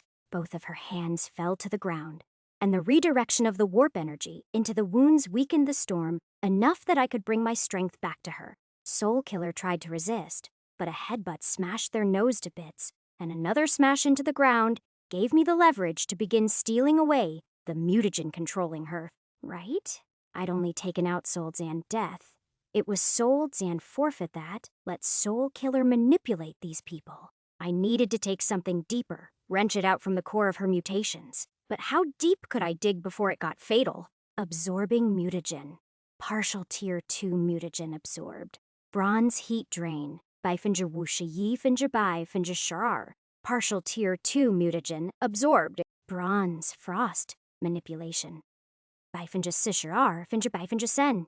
Partial Tier T mutagen absorbed. Bronze cold resistance. Baifinja Sen Shijo. Finja Bai. Finja Sid. Partial Tier T mutagen absorbed. Bronze heat. Zian draining musculature. Baifinja Sen Shirar. Finja Baifinja Shiwu. No, I wasn't digging deep enough. These were only her active mutations, the ones currently developing. I needed to pull more, faster, further. Tier 2 mutagen absorbed. Bronze heat drain. Partial Tier 2 mutagen absorbed. Bronze frost manipulation. Bai Finja Sishar. Finja Bai. Finja Shisit. Partial Tier. Muta. Gen absorbed. Bronze cold resistance. Bai Finja Sen Shijiu. Finja Bai. Finja Shitsi. Tier. Mutagen absorbed. Bronze heat and draining musculature. Tier 2 mutagen absorbed. Titanium soul and death. What? Why wasn't I? Soul Killer just grinned with the soulless eyes unmoving, but the more I took from her, the more blood ripped free out of her body. I was killing her. Tier the 2nd mutagen absorbed. Bronze frost telekinesis. Tier I mutagen absorbed. Bronze cold resistance. Partial Tier I mutagen absorbed. Bronze heat metabolism. Baifinja Yi. Partial Tier I mutagen absorbed. Silver vampiristic drain. Baifinja Yi Bai. Finja Bai. Finja Yi partial Tier I mutagen absorbed. Titanium soul Zian forfeit. Baifinja Yi. Baifinja Bai. Finja Yi. Okay, I'd reached deep enough now that every second that passed made her eyes clear up. Yet, all I saw breaking through as I struggled her power into me was pain, and fear. Stop. Sen croaked out. Stop. It hurts. Just please. Hold on. I tried to sound hopeful, but I could see Sen's body falling apart as I took more from her. Any moment now, and you'll be fine. Partial Tier I mutagen absorbed. Iron heat metabolism. Baifinja Yi Bai. Finja Bai. Finja Bai. Finja Liu Shisid. Partial Tier I mutagen absorbed. Silver vampiristic drain. Baifinja Yi Bai. Finja Baifinja Qi Shi partial Tier I mutagen absorbed. Titanium soul Zian forfeit. Baifinja Yi Baifinja Bai. Finja Sen Shar. Any moment. I whispered, but the words only went to my ears. Any moment. Tier-I mutagen absorbed. Bronze. Heat metabolism. Tier-I mutagen absorbed. Silver. Vampiristic drain. Partial Tier-I mutagen absorbed. Titanium soul. 减 forfeit. 100%78%, partial tier 0 mutagen absorbed. Iron heat sense. 100%100%partial tier 0 mutagen absorbed. Iron efficient metabolism. 100%come. On blood frothed out from her mouth. The moment I had done it, Tier-I mutagen absorbed. Titanium soul. Zen forfeit partial tier 0 mutagen absorbed. Iron heat sense. 100%56%, partial tier 0 mutagen absorbed. Iron efficient metabolism. 100%100%. Please, I whispered. Please stay alive. I could feel a heartbeat, weak and fading. But those red eyes were gone. I'd removed Soul Killer's influence. I'd taken it all away. She had to be fine. What's your name? My voice came weakly as I stared into those bloodshot eyes. Come on, tell me. Through a blood-zen-filled mouth, I heard her ragged voice break through. I, Zen Irene. Then her heart went silent. Soul Killer came through the open door, clapping as I still held Irene's cheek. My warp cuffs still hadn't activated, so I charged at that opportunity. You bastard! My fist stopped inches from their face. Right? I'd still absorbed the hostile mutagen.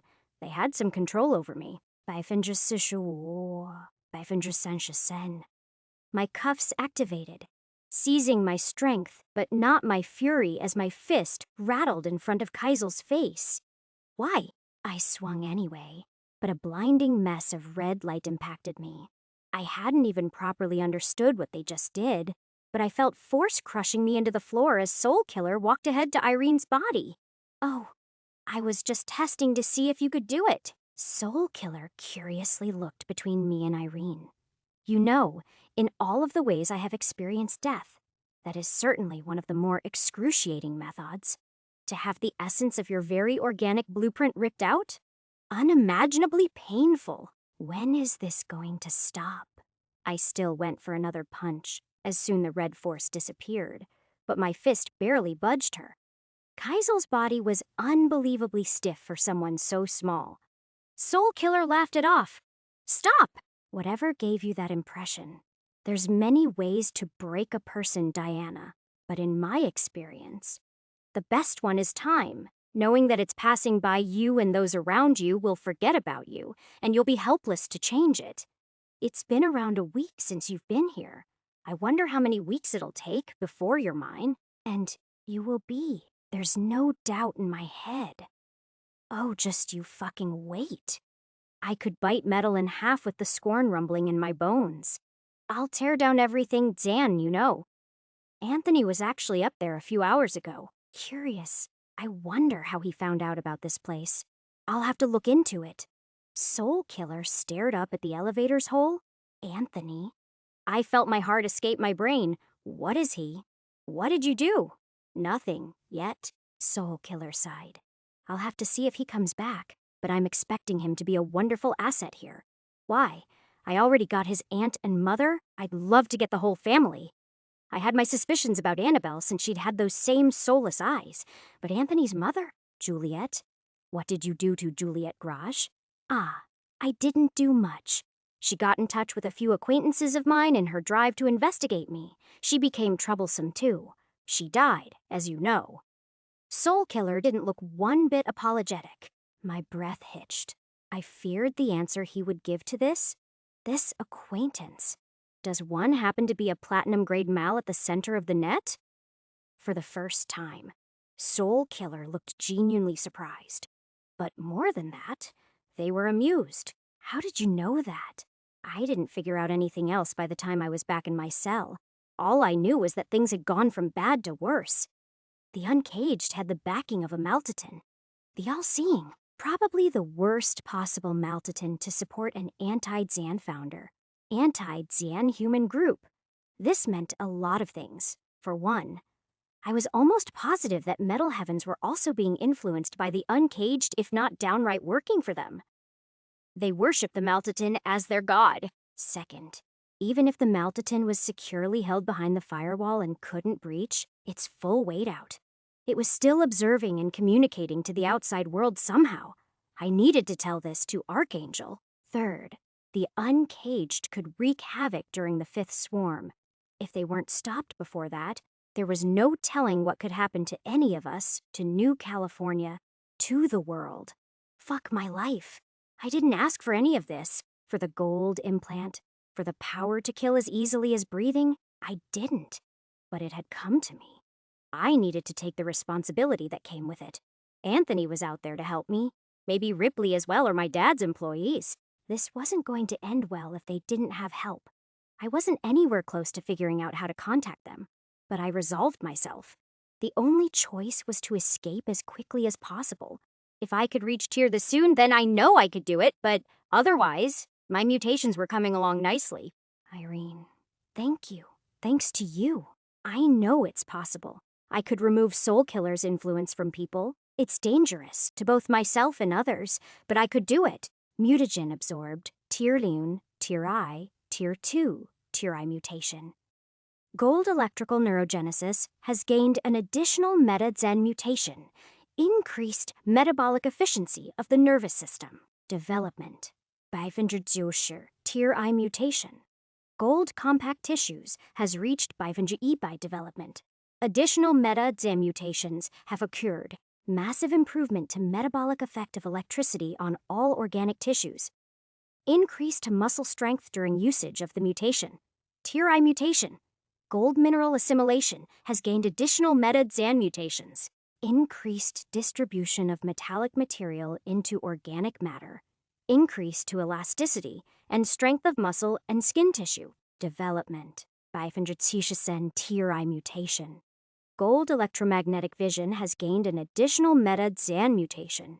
Increased ability to detect warp energy manipulation using sight. Development. 570% Tyr I mutation. Gold mutagenic drain has gained additional meta-Zen mutations. Increased permanent strength effects with absorption of mutagenic material. Reduced passive digestion of the adapter's own warp energy. Development. 570% Tyr I mutation. Gold kinetic catalyst has gained an additional meta-Zen mutation. Passive absorption of heat to charge kinetic cells without involvement of direct absorption. Development. 570% Tyr I mutation. Gold electromagnetic telekinesis has gained additional meta-Zen mutations. Increased precision and efficiency of telekinetic effects. Increased ability to magnify superconductive properties of cold objects. Development. 570% Tyr I mutation. Gold electrical flash Zen freeze has been acquired. Instantly absorb the heat of an object to produce an electrical current. Additional meta-Zen mutations have occurred. Increased resistance to colder temperatures. Increased speed of heat absorption. Development. 570% gene overview. Zen integrity. Bronze eye energy. Bronze the second capacity. Bronze eye grade. Gold the third. Gene capacitance. 65% development. 580%. I was the only one who could do it. Zen. Chapter 95. Zen. Chapter 89. Breaking first. Entering second Ripley's transcript of the Shandian facility heist debrief. Missy.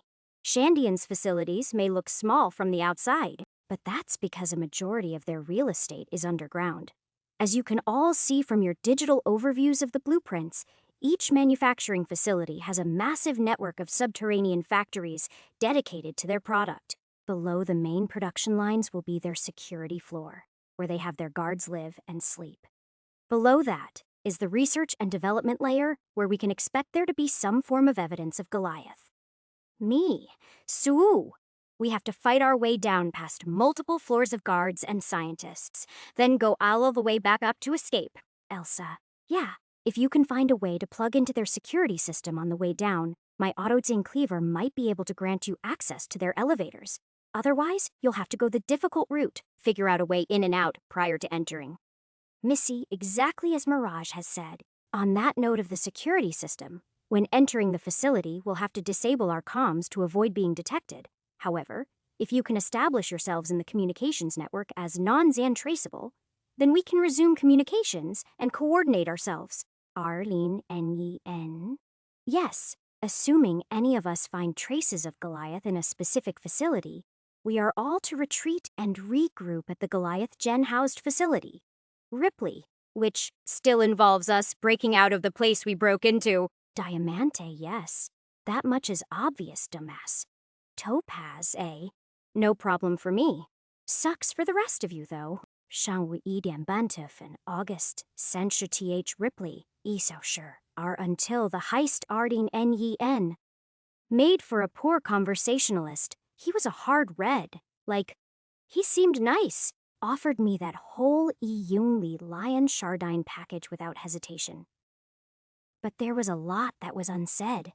How did he have so much money to throw around? Who made all of that shardware of his?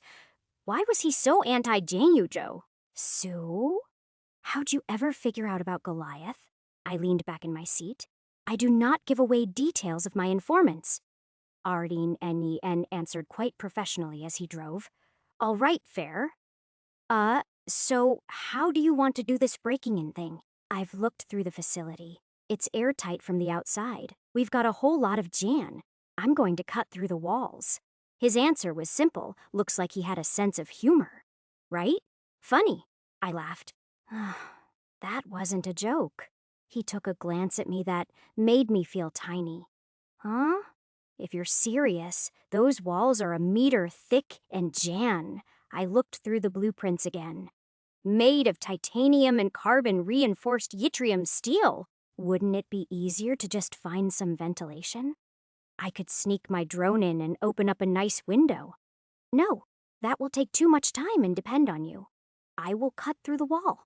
Besides, sneaking in ventilation is more noisy than it seems. Cutting through their security is simpler and more efficient. Efficient was one way of putting it. Right. So where exactly are we going to cut this wall? I opened up the floor plans, searching for a suitable location. Where it is closest to us. Yeah, this guy can't be serious. I sighed. I doubt that is stealthy. I don't require stealth. I can kill them before they blink. Okay, if you meant that joke. It was kind of funny, I admitted, but Ardeen and barely moved a muscle. Sensing I wasn't going to get a response, I moved to look through the map of the massive facility. Even the ground level was huge, and that only got bigger the further underground you went. You could probably spend days in there and still not see everything. The entire facility could probably have 1,000 people working in and out. An estimated 200 guards around the clock, considering recent events from the hotel. The outside would be guarded, but the facility itself was built to not gain too much attraction. It wasn't absolutely brimming with security in and out. They were still putting up the appearance of a regular factory. The first few floors should reflect that. All right, I found a suitable place. We'll cut the walls into a restroom. A restroom? Ardeen N-E-N actually looked at me. Yeah, no cameras in the stalls. Just need to figure out how to stay out of sight from the outside. What if I create a distraction with my drone Zan? They'll catch it and trace the signal back to you, Arlene N-E-N said, but not so bluntly like he normally did. Very well, we will go into the washroom. And I can use my drone to scout in the inside, Zan. No, never mind, he was blunt again. I grumbled in silence, playing the music up higher while I looked through the chunks of text and pictures of the information we'd gathered. My scrapyard popped up a few times, building out the make-san house of their general security forces. The good thing was the Shandian operatives were all standardized. Sure, their general shardware was far better than all of the gangs I'd faced, but everyone was the same. Excluding their special operatives, Tiering guards were mainly on observation duty. Recent recruits, just a standard pistol and padded armor. Tier-I guards were slightly better, armored up to iron grade, and had an assault rifle and a pistol that could pierce iron Dan grade shardware.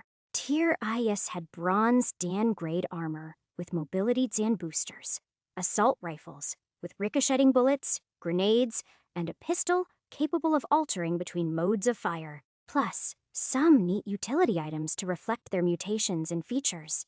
Tirathurs all had unique weapons, but were known to have powerful armor that was entirely bulletproof to anything at bronze grade or even silver grade potential. The outliers we could face would be Exo-Zan suit wielders, named Exoguards, and Espers, data delvers, and automated drones and turrets.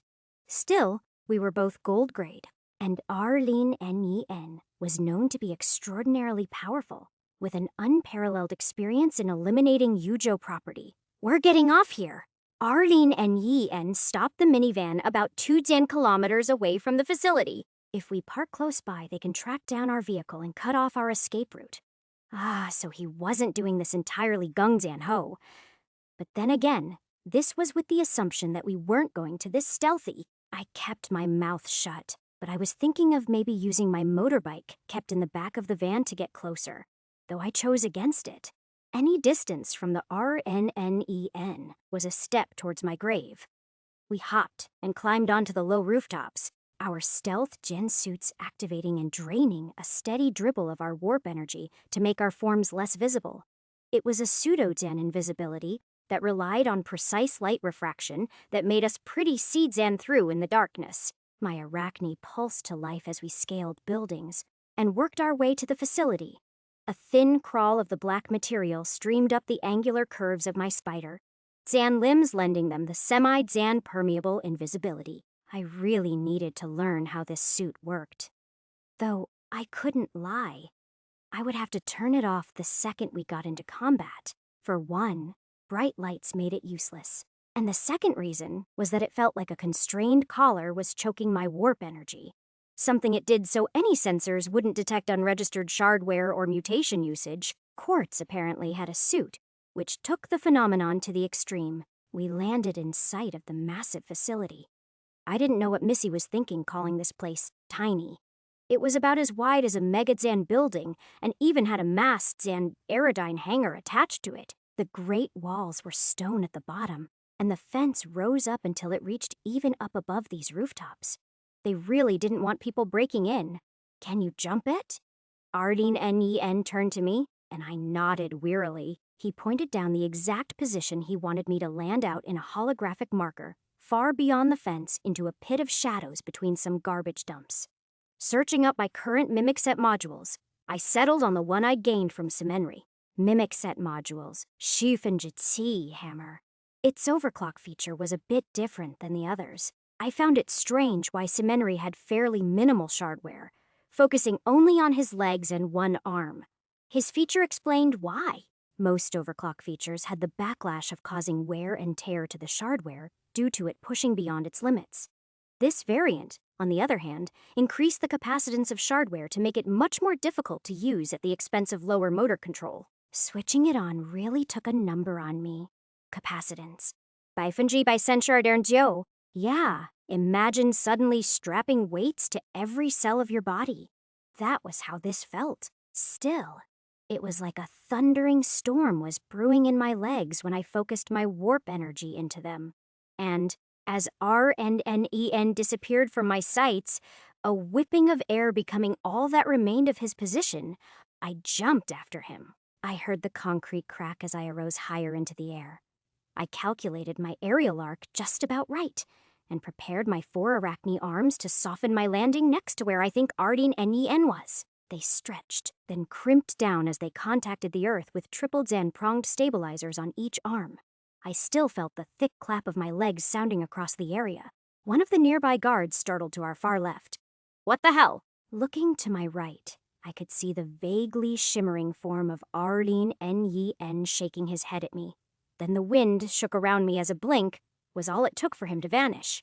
I didn't even hear his footsteps before he came across the corner with the Tyrrhene guard slunk across his shoulder, a peristem lodged in the neck. Right? We only had sure iron grades and bronze grade paralyzing vials each. So, in total, our Shabamel health takedowns were possible. This left us -1 iron stim. Arlene Nen threw the body into an open garbage disposal, muttering softly under his mask. I should have just cut the fence down. Do you want to alert every Shandian guard here? I whispered back, slightly annoyed. I could handle it. He was all too serious, and even if I did believe him, I wasn't going to just let myself go through a full shootout on my way to the bottom. All right, follow me to the bathroom. That sounded weird, but I was sure he didn't care anyway. So we snuck down the side of the building, following the map towards the outside walls of the toilets. A couple of times, I had MeanSight module detect the warp code of cameras. A quick switch-toe data break, a use of my left claw's new-to-Jobber featured Zan link, disabled them. The purpose of the link was simple. On any bronze Dan grade system or below, the flow of information would be jammed quickly enough that I could wield 1 or 2 seconds to manipulate the warp code of shardware before the internal countermeasures popped up. RNNEN actually gave me a hum of approval for that. It left me strangely proud. We continued following the path until we reached the designated wall. Though we took down 2 more Tyrdine guards, putting us at Arshawumelt Tim's left. Watching the wall, I channeled energy into my newer eyes courtesy of my grandfather when I found them in the Enskul. Both feature links were pretty fantastic. Shardware scanner and structure analysis. One allowed me to instantly scan shardware and store its diagnostic memory in my neuroframe, while the other was fantastic for observing larger material layouts and determine a whole lot of properties. Materials weight, tensile strength, faults, and other fancy details. I immediately used it to scan the wall RSNEN would be cutting through. All right. So since you're probably removing at least 1 cubic meter of this steel, we're looking at nearly tons of metal that you need to move. My claws should be able to penetrate it.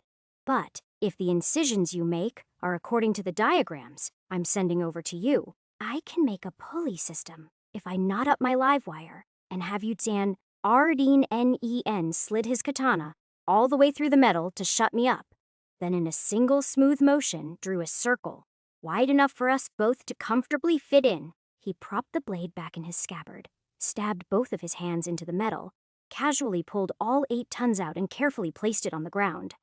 I appreciate the input, he said with a nod. He didn't sound mad, he just said it, no particular emotion attached. He walked through the hole he made, and I followed suit.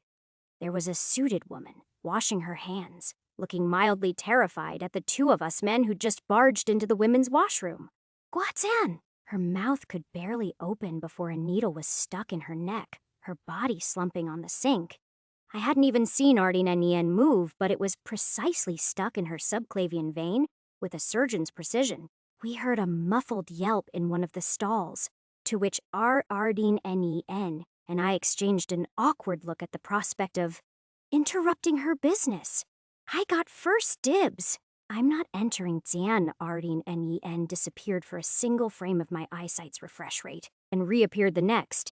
Even though he had taken the fall, I was judging him very harshly. I don't even like women. He said it like it would justify barging into someone's private time. Tetch, no wonder you and Topaz went on a mission alone. I joked, but there was a difference in this silence. A silence I chose to ignore. It was more important to focus on this mission. We were in the facility, and now it was time to dig deeper. Okay, wait, I put my hand up in front of the Ardinenien. We're using my drone first to scout. I pointed at the woman to make my point, and begrudgingly, he nodded. Zan, Chapter 96, Zan, Chapter 90, Data Theft Mimic Set Modules, 10分之7，上午2点55分 August 30th. 35分钟 UTs since mission start. Ripley, Western Shandian Facility, EF. My drone flew from table to table. This floor we were on seemed to mostly be office and cargo distributing space.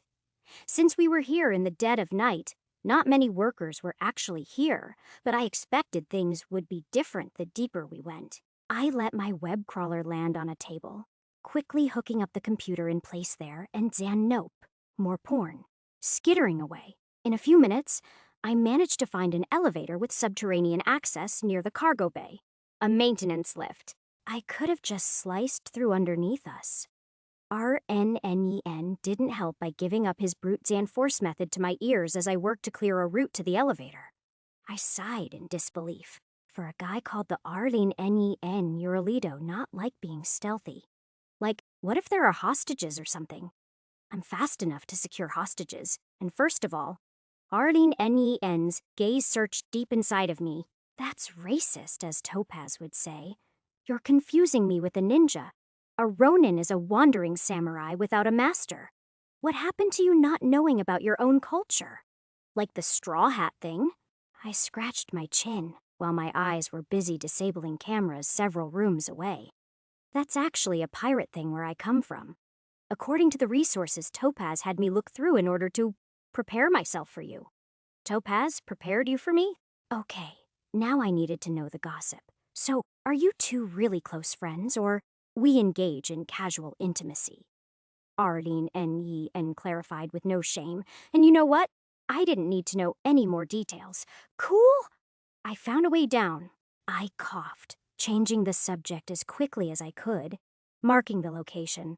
We're going to need an access code of a guard first, to Dan. Wind slapped me as every door in the next several rooms slammed open, all at once. The Arlene N. nowhere to be found. Oh no, I could see him all right. He was hovering right underneath my drone. While Arlene N. could just blitz fast enough to not be seen by the naked eye, I actually had to be a bit stealthy on my way there. First, I used my shard op claws to fudge the lock of the washroom and set its holographic display to out of order. Then, using my Insight module, I mimicked a network feature to link up to the various cameras I'd overridden to be able to chart guard pathways and avoid the lines of sight of anyone working. It was a good thing the underpaid things were half asleep right now. When I made it through to the elevator, Arlene Nen was impatiently tapping his feet. Did you get the codes? Nope. I pointed to the elevator. You can just yank it open. I know you can. Arlene Nen tilted his head in a way that made me think he was smiling behind that mask, and he obliged very easily to grab the elevator in the center, and part as easily as a marshmallow. He jumped down, landing like a panther on the floor beneath us. My 4 arachne arms scraped the walls of the elevator shaft as I descended, putting us officially at Western Shandian Facility, BE, Iron's End Grade Production Line. Arlene Nen opened the elevators, just a tiny bit, flicking his head to the tiny robot in the air. My web crawler leaped through the gap, observing the new surroundings of the floor below. It was noise and heat everywhere. The sheer radiation of the iron Zangrade warp energy was nauseating. Zooming further into the facility, I saw hundreds of conveyor belts, curving and winding amidst giant machines that pounded, smelt, stabbed, clinked, shaved and fused together various shardware components into something larger. Dreadwire. Arlene Nen made sure to use my pseudonym. Why are we at the iron level? There should have been direct access to the bronze Dan. I shrugged innocently, feigning any sense of purposely doing this. I thought it would be safer. You wanted to look at the shardware, he accused. I wanted to look at the shardware, I admitted. Arlene Nen sighed, eyeing the hundreds of various components, and then putting black highlights in my optic feed on several conveyor belts. These pieces are the foundations of my own shardware. Learn them, I nodded. Not seeing any immediate staff, I left the safety of the elevator and aimed my arachne livewire tips into the ceiling as they silently reeled me all the way to the top of the manufacturing floor onto a catwalk. My arms stabbed and adjusted to give me purchase, while my suit shimmered to make me invisible. My shardware and scanning optics zoomed in across the various conveyor belts and memorized the patterns used to build up the shardware. I was feasting. It was a good thing then that I had managed just the tiniest bit of warp code Zan manipulation earlier today to put a new feature link in my neuroframe. Info Zan Loader, originating from a database feature, it was king among all feature links designed for memory, as my brain directly built up blueprints of the various shardware they were building here. With this, I could even begin to make my own neurowire and neuroprocessors. After around 6 minutes of scanning and taking control of cameras from my concealed perch, I carefully slid down, pointing out to Arlene Nen the quickest way to the floor below us. Western Shandian Facility, BR, Bronze, Dan Grade Production Lines. Yeah, just cut a hole. We should end up right above a break room. I searched for my warp energy to drag them into my eyes, activating one of their unique properties. The floor began to permeate as I saw its various layers of piping and structural supports peel apart until I could make out various electromagnetic signatures underneath me. There's going to be 4 people. Can you do it exactly here for maximum effect? Yes, he answered confidently, taking out his sword and carving a perfect circle in which the cylinder slid downwards, crashing right onto a resting guard in the head and knocking him unconscious. Ardeen Nen dropped, as did I. And before I even touched the floor, the 3 other guards all had needles within their clavicles. Ardeen Nen twisted his wrists from side to side, grunting as he noticed a slight resistance in them. My eyes began scanning through them, but they were hefty pieces for my bronze optics to decipher. Silver Zangrade. Very much high silver Zangrade tech. Might even be pushing into true gold territory. Need a hand. My 4 spider Zan arms stood ready and waiting, and Ardeen Nen casually showcased both wrists for me to look at. Taking a closer look, I readjusted their carpal joints which had slipped out of place and fine Zan-tuned the fingers to loosen them up. Ardeen Nen flexed them, nodding in approval as he took out his sword again to Zan. No, I warned him. Can't read what's below us. Floor's too thick and warps and dense. Besides, that's the security layer. We could be dropping into a firing range right now. I'll be fine. He prepared to plunge the blade. I want to. I paused, my confession laced with shame. Look at the shardware on this level. It could be useful. Ardeen Nen didn't groan out in annoyance. Rather, he almost looked at me in understanding. A strict, no bullshit understanding. His personality was confusing, pragmatic and stoic, but also vaguely empathic. Remember what we're here for. Security will be much tighter at this level. You have 10 minutes. I clapped my hand, my web crawler zipping up my arm as I began to follow the route to the main production line.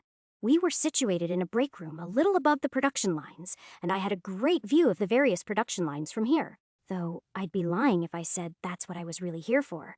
Shardware was both complicated and paradoxically simple. It was whatever you wanted it to be. The founders weren't dedicating themselves to giving their consumers the best. In fact, quite the opposite. By nature, their shardware was faulty, designed to require maintenance and replacement parts to leach ever more shardine from their people. Learning how to make shardware their way wasn't what I was here for. Ardeen Nen had his own agenda to secure Goliath, and I had my own. To consume the knowledge of this factory, spending so much time and risk on the iron layer would have been downright stupid, considering how much I had worked at that grade all my life. I needed information of the bronze and silver grade to truly progress. And how often do you end up performing a heist at a shardware factory, of all places? Truth be told, I had discovered quicker, more exact ways down to where we needed to go.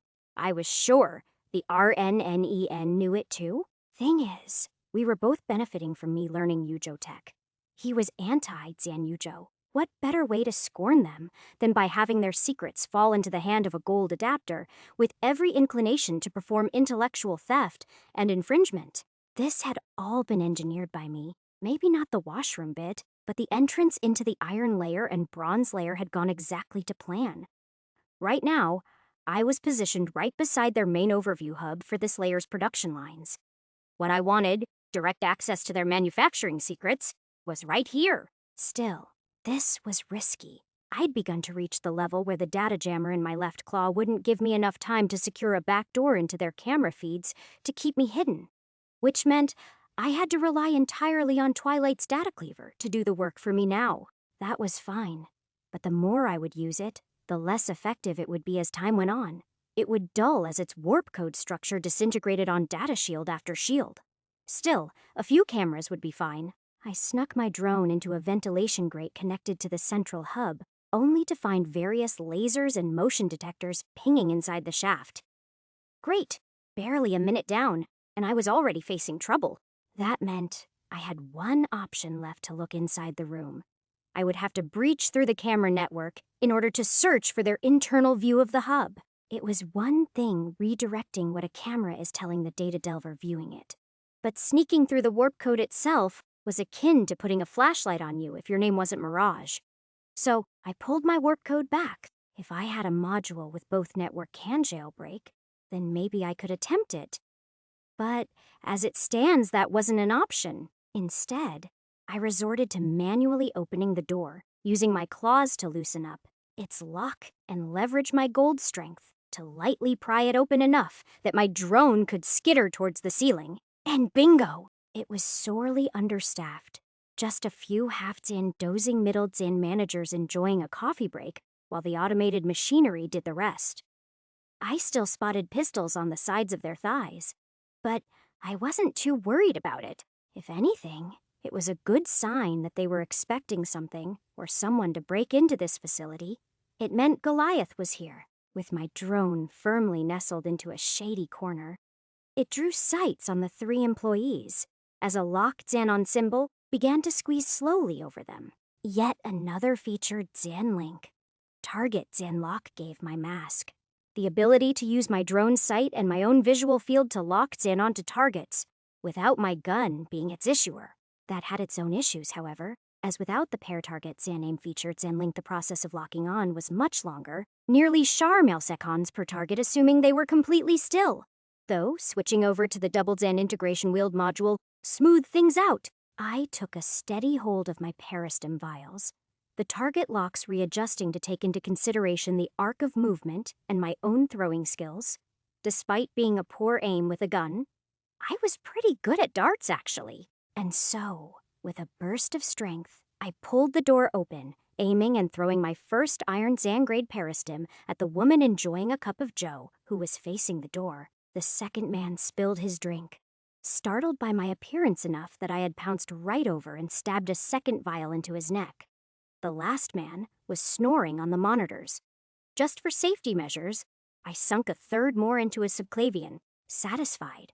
I familiarized myself with the control desk as I plugged in my various direct linking cords, spinning out of my arm, and wired them into the consoles. First, I used Theta Tobreak module alongside the data cleaver, then switched Toinsight where I could safely override the controls without alerting the main factory system for too long. There were many options set out for me to enjoy, but right now I found the various files and schematics of manufacturing procedures that were warp signature locked to the people I'd downed. I grinded my teeth before the obvious option rattled in my head. Kneeling in front of one, I began reading and mimicking their bronze bugs. Took me around half a minute, but it was an oak integration analyze bug for shardware and factory systems linking. One update in particular was to get access to this floor's security bypass. If I could permanently have this on me the whole time? No, it was stupid. First, if they died, the security team would get notified. And second, just because they worked for Yujo didn't mean they were deserving to die. Still, I felt the harmony of the bronze bug, and then tried to get my own gold to feel it out and mimic that signature. Access granted to Dr. Anna Shelby, bronze security clearance, data mimicry the 5th. Our Dan Yi Gongtim S updated to VR, Darren Yi effect. Increased ability to mimic warp signatures of mimicked implants. That got me admission into a whole lot of things. But I was already low on my time, Dan limit of 10 minutes with just 5 left. So I set the shardware schematics to download directly into my head, ignoring the throbbing pulse of my neuroframe digesting terabytes of information a second, to instead scan through the more profitable options. A warp shard depository. Now that sounded good. I clicked to access it, marveling as a giant cabinet behind me opened up to reveal hundreds of bronze shards lodged into slots that seemed to be one part of a network to charge warp energy into creating the shardware. I probed the massive cupboard, questioning if they would notice. A shard or two going missing. There didn't seem to be any option to remove or add the shards, so maybe opening the cabinet itself equated permission? Whatever. I'll just take an Nzian. Attempted warp shard theft has occurred in Bronze Control Hub Sen, Station Personal. Please report to the crime. Oh, fuck. 减减减 Chapter 97 减减减 Chapter 91 Unstoppable Force. 上午3:28 August 30th Ripley, Western Shandian Facility, Floor BR. Bronzedang grade production lines. Yeah, my greed had fucked me up. Of course, they wouldn't even allow the option to remove a single shard. So since there were security forces already coming, I decided to make the most of it and throw as many of the shards as possible into whatever storage I had on my shardware or pockets. Good thing this stealth suit had cargo pants. I might have stolen. Sentan Shardine worth. Before I decided to get my ass moving, I'd managed to get a good grasp of tons of bronzing grade development processes, and even some minor warp material schematics, before the camera feed of the control hub indicated an approaching group of Tier I guards. 5 of them, so I pulsed one last wish into the control hub before my access would be revoked. To turn off all the lights on this side of the factory. Darkness consumed us at an instant, and I was suddenly very thankful for my grandfather to install various spectral views through these optics of mine, including a low Zan light mode. Acting on the good old tactic of hiding on the roof, I waited as the footsteps neared and the 5 guards clambered into the room, thick armor covering most of their vitals, but leaving their necks exposed. Flashlights examined the room, finding the 3 slumped employees very quickly. Shit, we've got intruders. Yeah, it took them long enough to realize with all the holes in their building. Looking at them, though, I could take them. I just needed to be quick. Hiding up here would only save me for so long. My arachnidine slowly slithered me in between 2 of the searching guards that were inspecting the shard cabinet, their voices wrecked with shock. Damn, whoever is here is quick. You think it's the Arlene Zan. 2 vials sunk into each throat, gagging them before another word could be spilled. I was back skittering on the roof by the time the bodies thumped on the floor, startling the remaining 3 guards. What the hell? Rithwick, can you respond? Feeling a bit teasing, I twined my live wire to elongate, hanging me upside down just behind a guard's head. I tapped the back of his helmet. What the? And as he spun around, I stabbed him right under the jaw. Though I wasn't done yet, my drone had just finished locking me onto the next target, and my hand threw the syringe perfectly into the next man's neck. I couldn't imagine how I must have looked to the last man turning to see the commotion. An intruding mercenary who caused 4 of his men to collapse in less than she-mouse econs, hanging to the roof by 4 tall and sharp arachnid limbs. But I liked the image I was giving. Bastard. He aimed his rifle up at me, but my live-wire claw had already sunk into it. I snatched the weapon away, raising my other hand to shush him. He didn't listen, raising his hand up to his temple. We've got an intrude Zan. My arachnid legs heaved me over his body, and I struggled the man to the floor before he could grab his pistol. Another vial sank into his neck, but my preservation matrix hummed my body to action. The drone was still picking up movement. I'd misjudged the grade of the guard whose jaw I'd stabbed before. He might be a bit groggy, but his gun was shackily aimed at me. Disable your shardware and surrender. His accent shone even through the thick helmet. You'd shoot me? Your friend is right underneath me. What's stopping me from taking him hostage? I wrapped my claw around the unconscious guard's neck. He's just a coworker. You'll be surrounded soon, surrender now. He took a step closer. Really want to cash in that paycheck for capturing me, huh? I goaded the man, casting the glowing sight of my mask into him. He was kept his distance, wary of my extended dorsal limbs. Wise. But with his focus all on me, I could wield another tool of mine. A strand of live wire dug into his neck from my web crawler. A discharge of lightning rippled down and tasered his focus off me. I was on him like a wolf, catching a rabbit with a broken leg, a bullet burrowing through his trachea. I've become a better shot lately. Killing him hadn't been the wrong position. This location was already compromised, and I had barely a minute before another force came crashing in here. So I retreated out. The camera access I'd gained through the control hub was revoked, but I'd been able to glimpse a few squads slipping into this floor through the upper viewing deck. Running, I made quick entry into the break room where Arlene Nen was looking at me. I couldn't really tell what emotions were running behind that mask. You arrived on time. Just about bias econs were left. Just so you know, things got a bit out of hand. I quickly barred the door shut with my claws jamming up its lock. Might want to get down quick. I told you to come back and schufen mutes, not to be quiet during it. Ardeen plunged his sword into the floor. How else do you think I secure my funds? Right? There had been an alert the second I took out a single shard from the cabinet. So, you're not mad? No, you acted exactly as I had anticipated, he said as he kicked the circular cutout down, dropping into the hole and leaving me to hear the very angry barging and grunting of guards searching the area. I sighed, feeling played, before following Ardeen down myself. My little distraction had actually worked wonders in that it would reposition their security forces to watching all of the entrances to this floor. We arrived at the Zan Western Shandian facility, floor B-Sen, upper security layer. This was truly entering the beast's den now.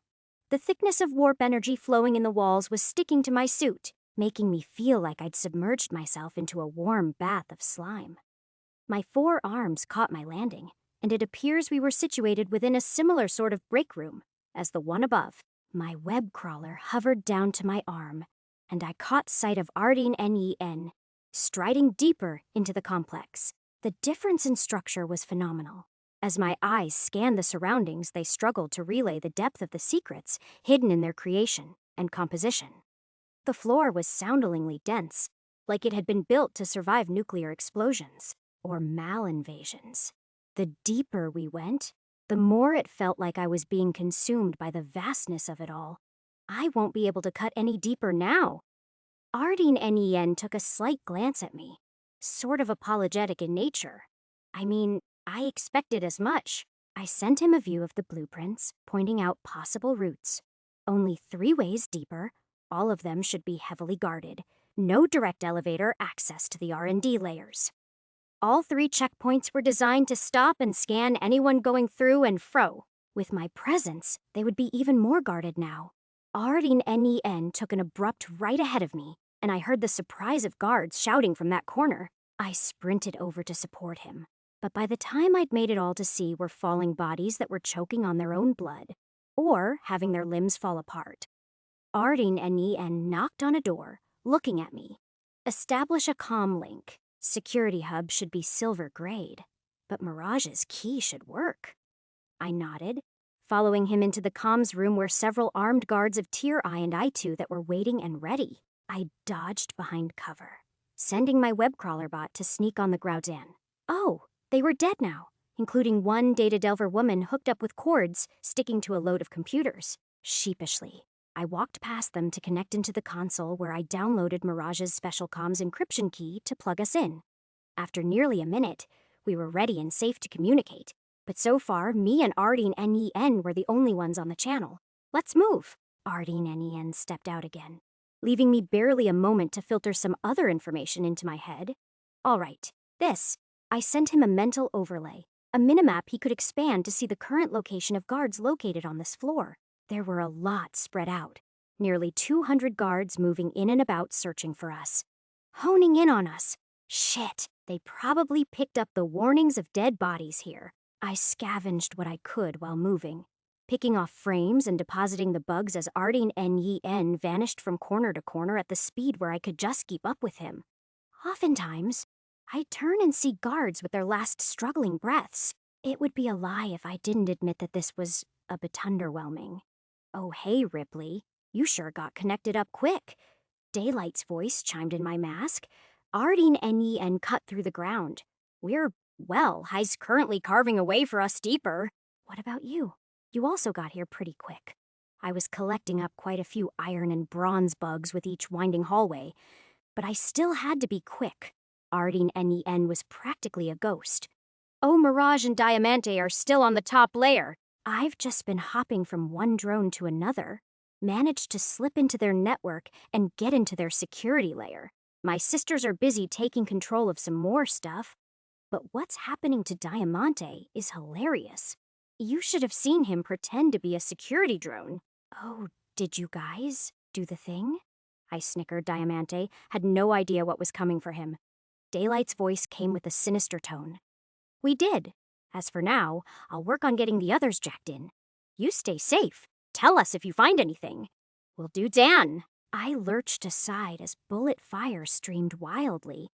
This time, we'd just entered a massive section of the security complex, wide and open for the storage and deployment of combat exosuits. Silently, I crept back behind the corner, using my web crawler to sight out what was happening. The cloak of Arlene Nen had been shredded under his high Zan speed movements, revealing a rippling body of silver Zan and Zan gold musculature that radiated strength and authority, slimmed down into his human frame.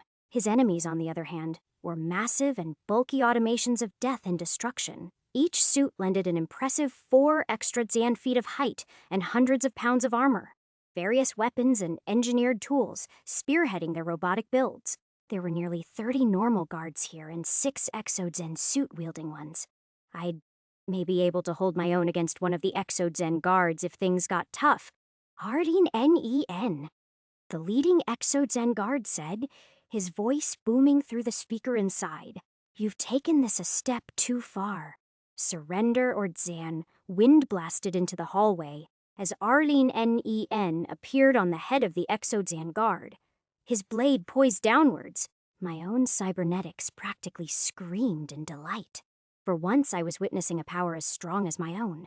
This was what a gold was. Arlene Nen plunged the blade, and a stream of golden light leaked from within the suit. The heavy limbs went limp even as the suit itself remained standing.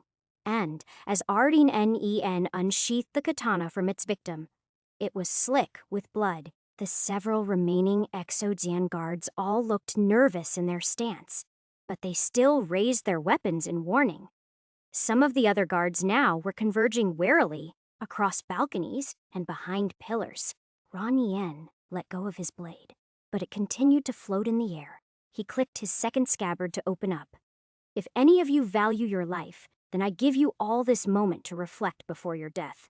Come to peace now, or never. He unveiled a beautifully slim weapon with a calculated curve, but behind it was a dense and terrifying weight. I didn't know what its secrets were, but deep within, there was an almanac containing the secrets of warp energy. As Arlene Nen connected his palm on the grip of the weapon, a resounding harmony swept through the room. It was like witnessing a god born into human flesh and steel wires. And what was stranger is that the weapon he was using had its own hum of conscious warp energy. Arlene Nen straightened his second katana towards the legions of prepared Exo-Zan guards. Shields erupted around their bodies. Warp energy of iron and bronze fled into cannons, blades, muscles, sensors, guns, and more.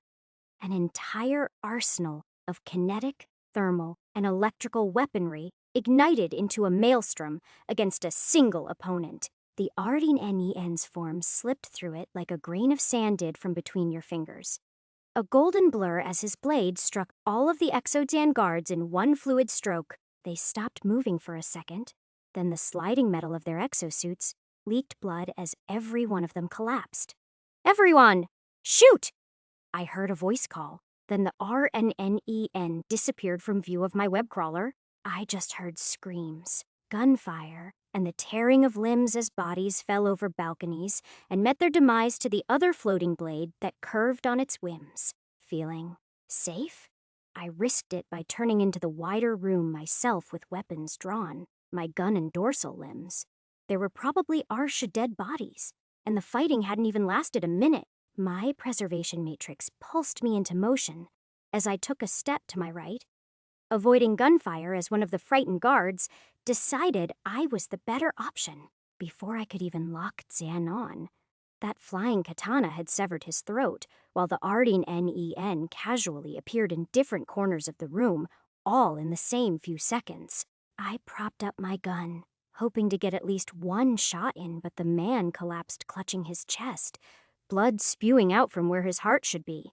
I hadn't even seen the attack. Arlene Nen appeared in front of me with the air running away from him, a terrifying creature dripping blood and oil. He held out his hand, yanking it off and dropping it into my own. Fix it. You have 40 seconds. Take whatever parts you need. I left their shardware intact. I didn't question it. my arachne arms and eyes already moving deeper into the limb to view its faults. Heat, friction, shifts in inertia, electrical burnouts. All of those causations for worse symptoms were present minimally, but altogether they were beginning to compound up. I had a rough image of the more general systems working at Ardeen Nien's body. They were built for intense speed, acceleration, and mobility. Yet, that didn't mean they were immune to the abuse he put his body through. My arachnid limbs got to work, cracking and cutting out useful replacement pieces that had simply been too worn out for me to smooth out or heal. The hand wasn't destroyed or anything, but if this sort of minimal trauma escalated, then I wouldn't recommend any further usage of it until it could get more extensive repairs. Shit. I scanned it out, but it was too fucking weird. Half of the limb was based on warp materials I didn't recognize, altering rules of physics to accommodate. My scrapyard continuously failed, saying that the very creation in my hands was improbable and imaginary. How did my grandfather even make this? Still, I wagered I'd reduce the wear and tear on it by around 500 and the Sischermails. Econs were up. Arlene Nen picked it up as a blur of gold, his other hand now in my grip. This one was a little worse. Some fingers had been particularly mangled that I could only imagine came from him using one arm during my repairs. I got to work a little quicker. Some more guards pulled up and tried opening fire on us. I'd raised my arachne to maneuver me away, but the bullet fire was simply stopped by the hovering katana spinning like a saw blade to deflect it. As soon as I was finished, this time with 4 seconds to spare, I called out, "Arlene Zan." It vanished from my grip, a leg rattling on the floor now. Okay, I was beginning to see why Ardeen Nien was so confident in his abilities. My mask rattled, a new call coming in from Mirage. Yo, I began following the joints of the leg, before realizing that Ardeen Nien was fighting on only one leg. Hey Rip, how's it going? Mirage sounded relatively calm. This whole place is on high alert now. Ardeen Nien fighting. Yup, repairing his leg right now. While he's fighting, I soldered together some of the neurowiring, trying to hold it in place, but it was like using tape where you needed a blowtorch. Yeah, I've heard he's insane though. You all good? She was worried, I could tell. Yeah, just did a whole lot of work on myself to be here. Kind of underwhelmed to be doing nothing. I locked the leg together, knocking on the ground as Ardeen Nien swept in and gave up his other leg. You're not doing nothing, Ardeen Nien's a glass cannon. Yucho knows that. They're going to wind him down with numbers. Save their strongest for when his shardware can't keep up with him. You prevent that from happening? I know, just thinking. You're going to be fine. My thoughts ran sideways, trying to decipher this leg while keeping up conversation. But I was managing. Focus on your mission, Rip. But yeah, we'll be fine. Diamante and Quartz are dependable, and Stonewall is good backup if things go south.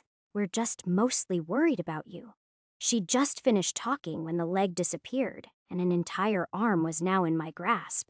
Well, the Ardeen Nien's doing one hell of a job.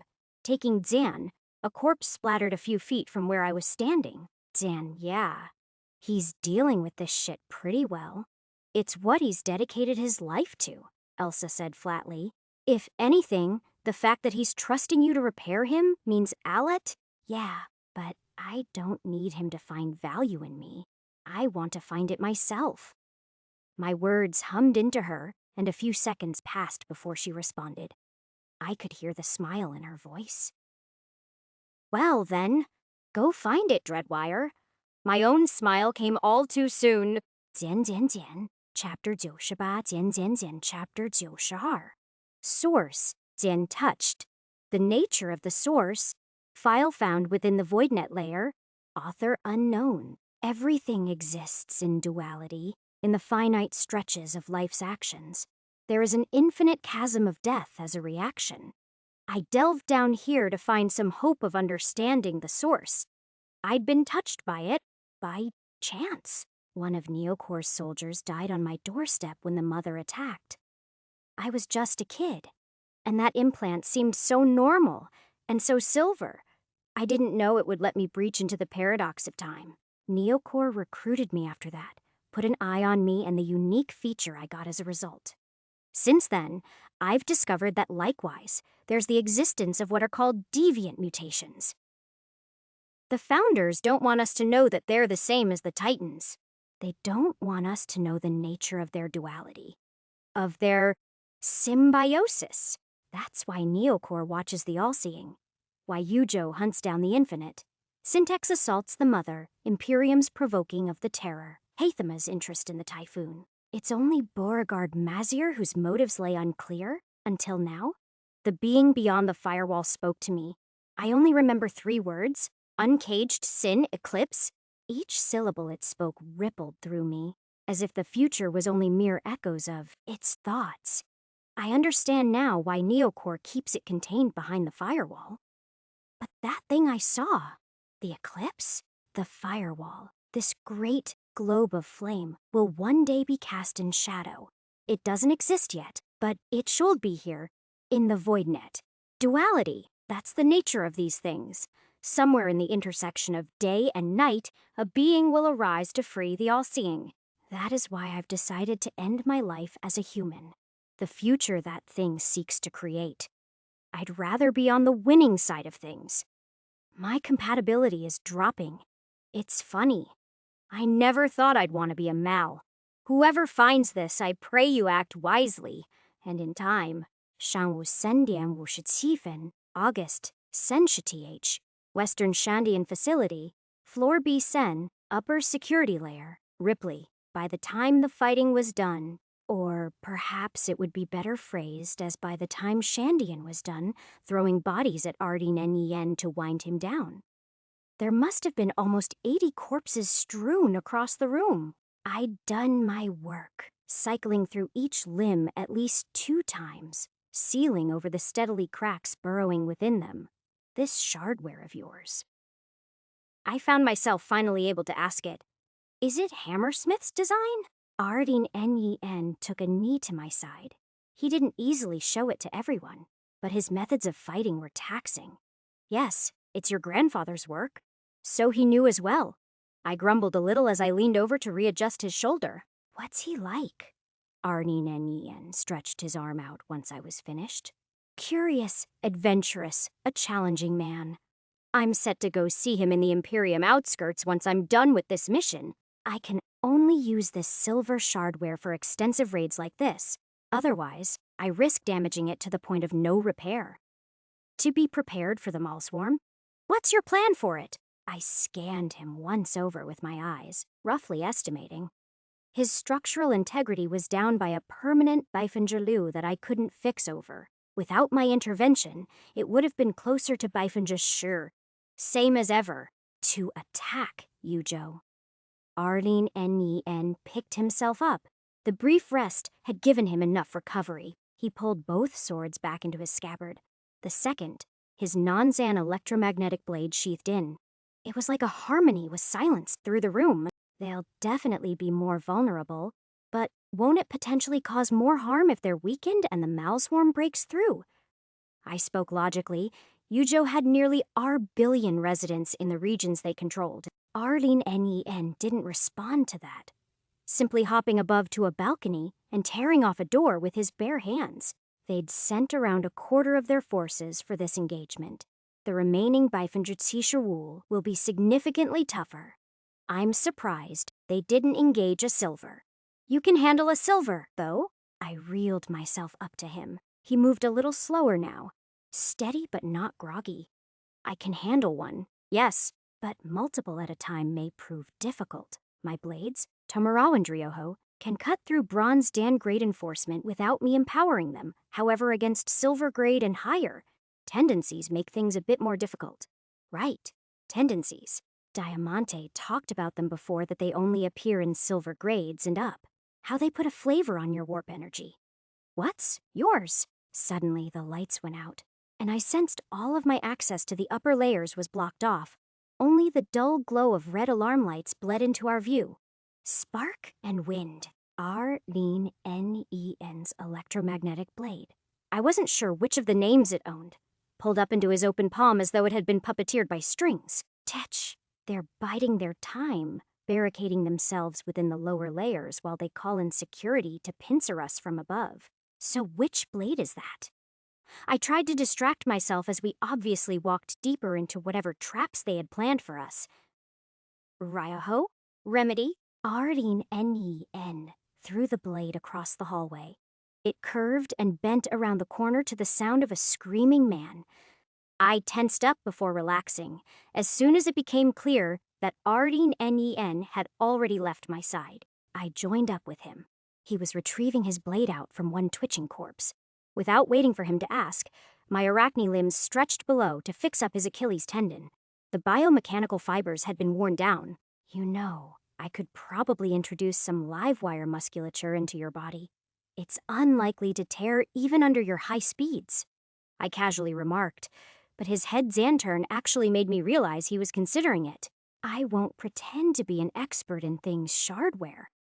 Ardeen slid his blade. Ryaho, back in. But I will take your word for it. Assuming the weeks after this are merciful, I would not mind a sample modification on my bronze shardware pieces. Ripley wasn't one to turn down a deal like this. I don't know.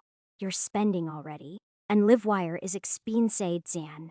I have more resources than just shards, Dreadwire. Ardeen had to be smiling under his mask. I could feel it. We'd finally made it over to the next path downwards, the second floor of the security layer. We'd face potential silvers down there, tier the third, if we were unlucky. Ardeen actually took his time for once, making sure I could repair him to maximum capability. What's the chance they have a tier I forwarding here? I felt like I was jinxing this by asking, but no one had even entertained that idea.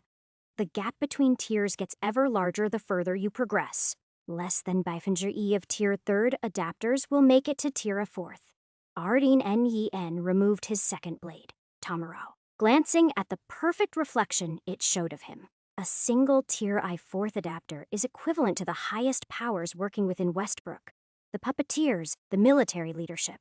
I wouldn't be able to beat one easily.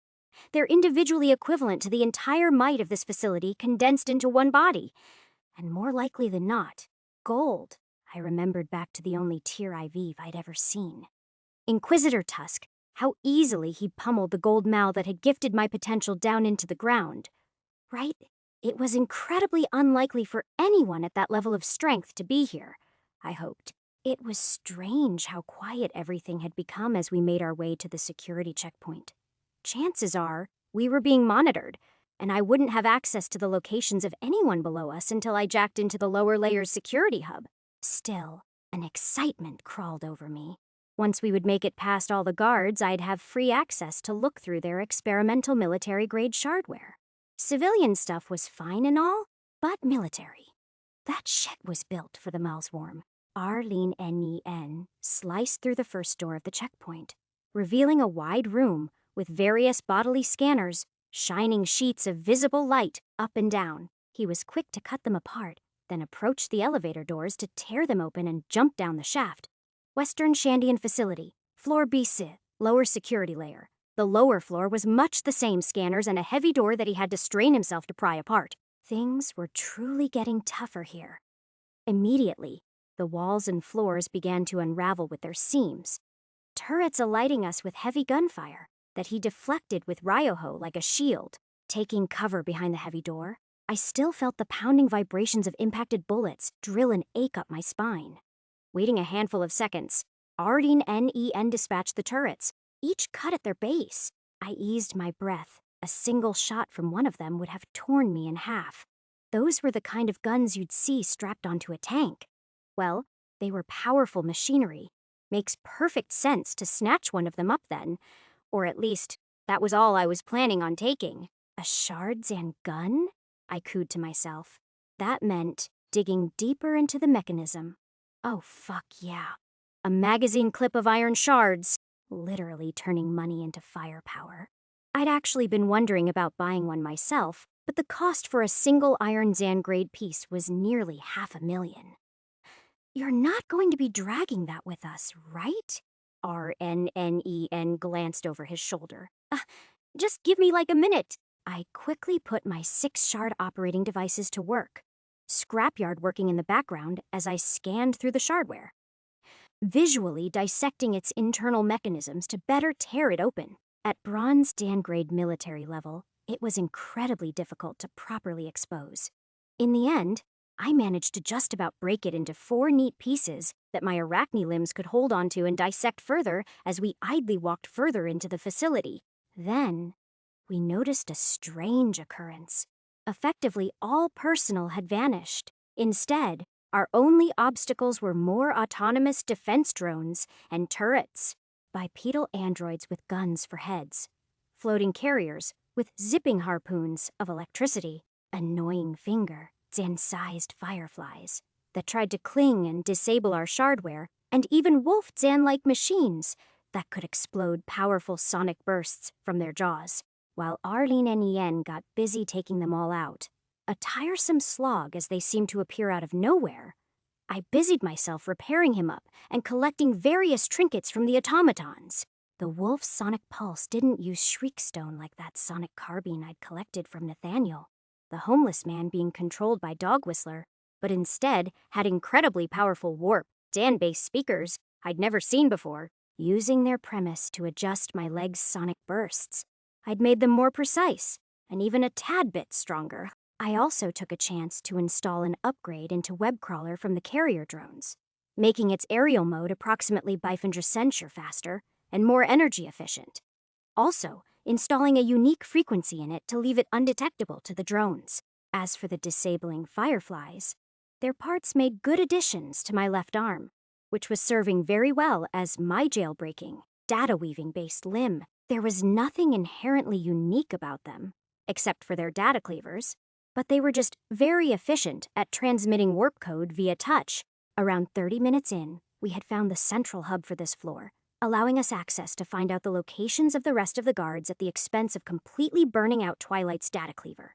True to our expectations, they were located around the checkpoints leading deeper into the R&D layer, though the biggest concentration happened to be in an area that was unmapped according to the schemes me and Mirage had stolen.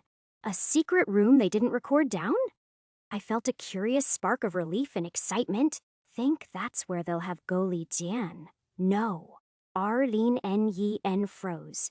His voice harrowed. They're disappearing. Disappearing. I laughed, looking deeper into that central mass of dots in the darkness, noticing how the congregation in the center had just vanished. Are they disconnecting from the system? Worse, we have to hurry. Arlene Yen left as the door exploded, blurring out of the room and wrenching the facility apart, leaving only visual markers in the walls and floor as he passed through the labyrinthine hallways like a speedy ghost of sharpness. I tracked his destination down. He was heading to the most direct path down, guarded by 2 silver tier 3s and nearly a dozen bronze tier ses. Shit! Shit! Hurrying, I decided to make the most of the shards and gun pieces I'd collected over time, fitting the mechanism over my right arm. It was crude, but it would work. External link established I had no time to focus on it, as bullets sprayed ahead of me and brought my perseverance matrix to scrape my arachne limbs back to keep me from running into it. Arlene Yen was battling both tier 3s at the same time. One mutant and another was an Esper in a weaker iron Zan-grade exosuit. The mutant was fast and had 4 arms, each bulky and wielding sharded gauntlets that sent resounding pulses of sound that had me tumbling, needing my arachne to stabilize myself. The Esper, on the other hand, manipulated a whip that shot out of their armor, curving it like a living serpent with thin wires of blood winding through the metal while they dodged the slashes of Arlene Yen by disappearing into gray mist. Arlene Yen, I yelled as I scanned the fight, trying to break through the thunderous combat that shook the foundations of the building. The gauntlets. They're using the same things in those wolf drones, concentrating vibrations. The hell? The mutant cannon down at the shadows of Arlene Yen. The gold-grade mercenary's own strikes were pushed away by calculated shimmers of condensed air that pushed him back, only for him to disappear before the blood Zen metal whip crashed down. Switching over Toyn sight, I witnessed the fields of warp energy alter and change as they maneuvered to corner me. Gritting myself, I activated my thought multiplier, firing range X Shandian security. The two thoughts merged together as I slotted in one of the Iron Zan Shard magazine clips into the rough contraption I'd installed on it. External shardware, Riptech scrap Zin gun bracer, prototype, integrity, bronze eye energy, bronze the second capacity, bronze eye grade. Bronze eye the mechanism of a shard Zin gun relied on two things: the physical constituent of the shard itself and the force released from its warp energy through a carefully adjusted kinetic Zan converter. Now, reducing a gun by half its size had drawbacks, especially with how hastily I'd made it, so I wasn't going to get full use out of the potential. In this case, its converters were admittedly kind of shit with how I'd made them, but I had one advantage. The gold Zen to Zen bronze circuitry within my body burned bright, powering up the bracer, with my thoughts blurring into one cohesive nature. The images of the shooting range merged into the Shandian security forces. I also swapped over to a different module, my first time openly using it. Overcome. Black Dragon Long was sitting on a gold mine in other ways than being a dual adapter. His functions, sustain and database had produced quite the effective combination. Update summary. Then everything washed over me just right. I shifted out into the open, their bullet fire hesitant to choose between me and the Ardeen NEN. I greedily exploited that, my right arm exploding with heat as the thick bracer lodged energy into the flat barrel extending above my hand. An explosive stream of iron launched out. A river of ruin shattering across the guards who'd just decided to focus their aim on me. My arm gun lacked accuracy, spraying Wilder each second of sustained fire as the recoil ached up into my shoulder and organic chest muscles. As soon as the return fire decisively turned to me, my arachne hooked me up to the ceiling, reeling and crawling me around the streaming fireflies of death. Ardeen NEN took advantage of my distraction, using it to slip between both silvers as he sent a blade at each. Ryoho flew and slammed into the Esper's whip, while Ardeen NEN met the overbearing mutant with a blurring flurry of strikes directly at the gauntlets, crashing down on him. One gauntlet exploded into an echoing boom of sound, sending shrapnel through my mask and into my cheek. Tears welled up my eyes, the pain sharp and fiery as blood pooled into my mouth. The guards in my path took advantage of that.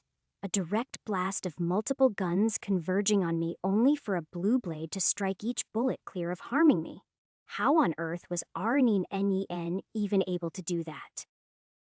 With only 4 more guards left, my eyes saw through them using Overcome. The combined effect of my thought multipliers merging my memories of Shandian security, with the firing range pulled out all of the ins and outs I'd seen and revised of what they could manage. Mass Dan produced. There were few differences in them other than the fact that they were stronger Zan than Jan average. I saw them click their guns as I skirted behind cover, already knowing what that meant. They'd switched on ricochet fire for their weapons, reducing the penetrative power of their weapons in exchange for bouncing the bullets across their surroundings. So, I let them believe I was hiding behind cover up on this balcony.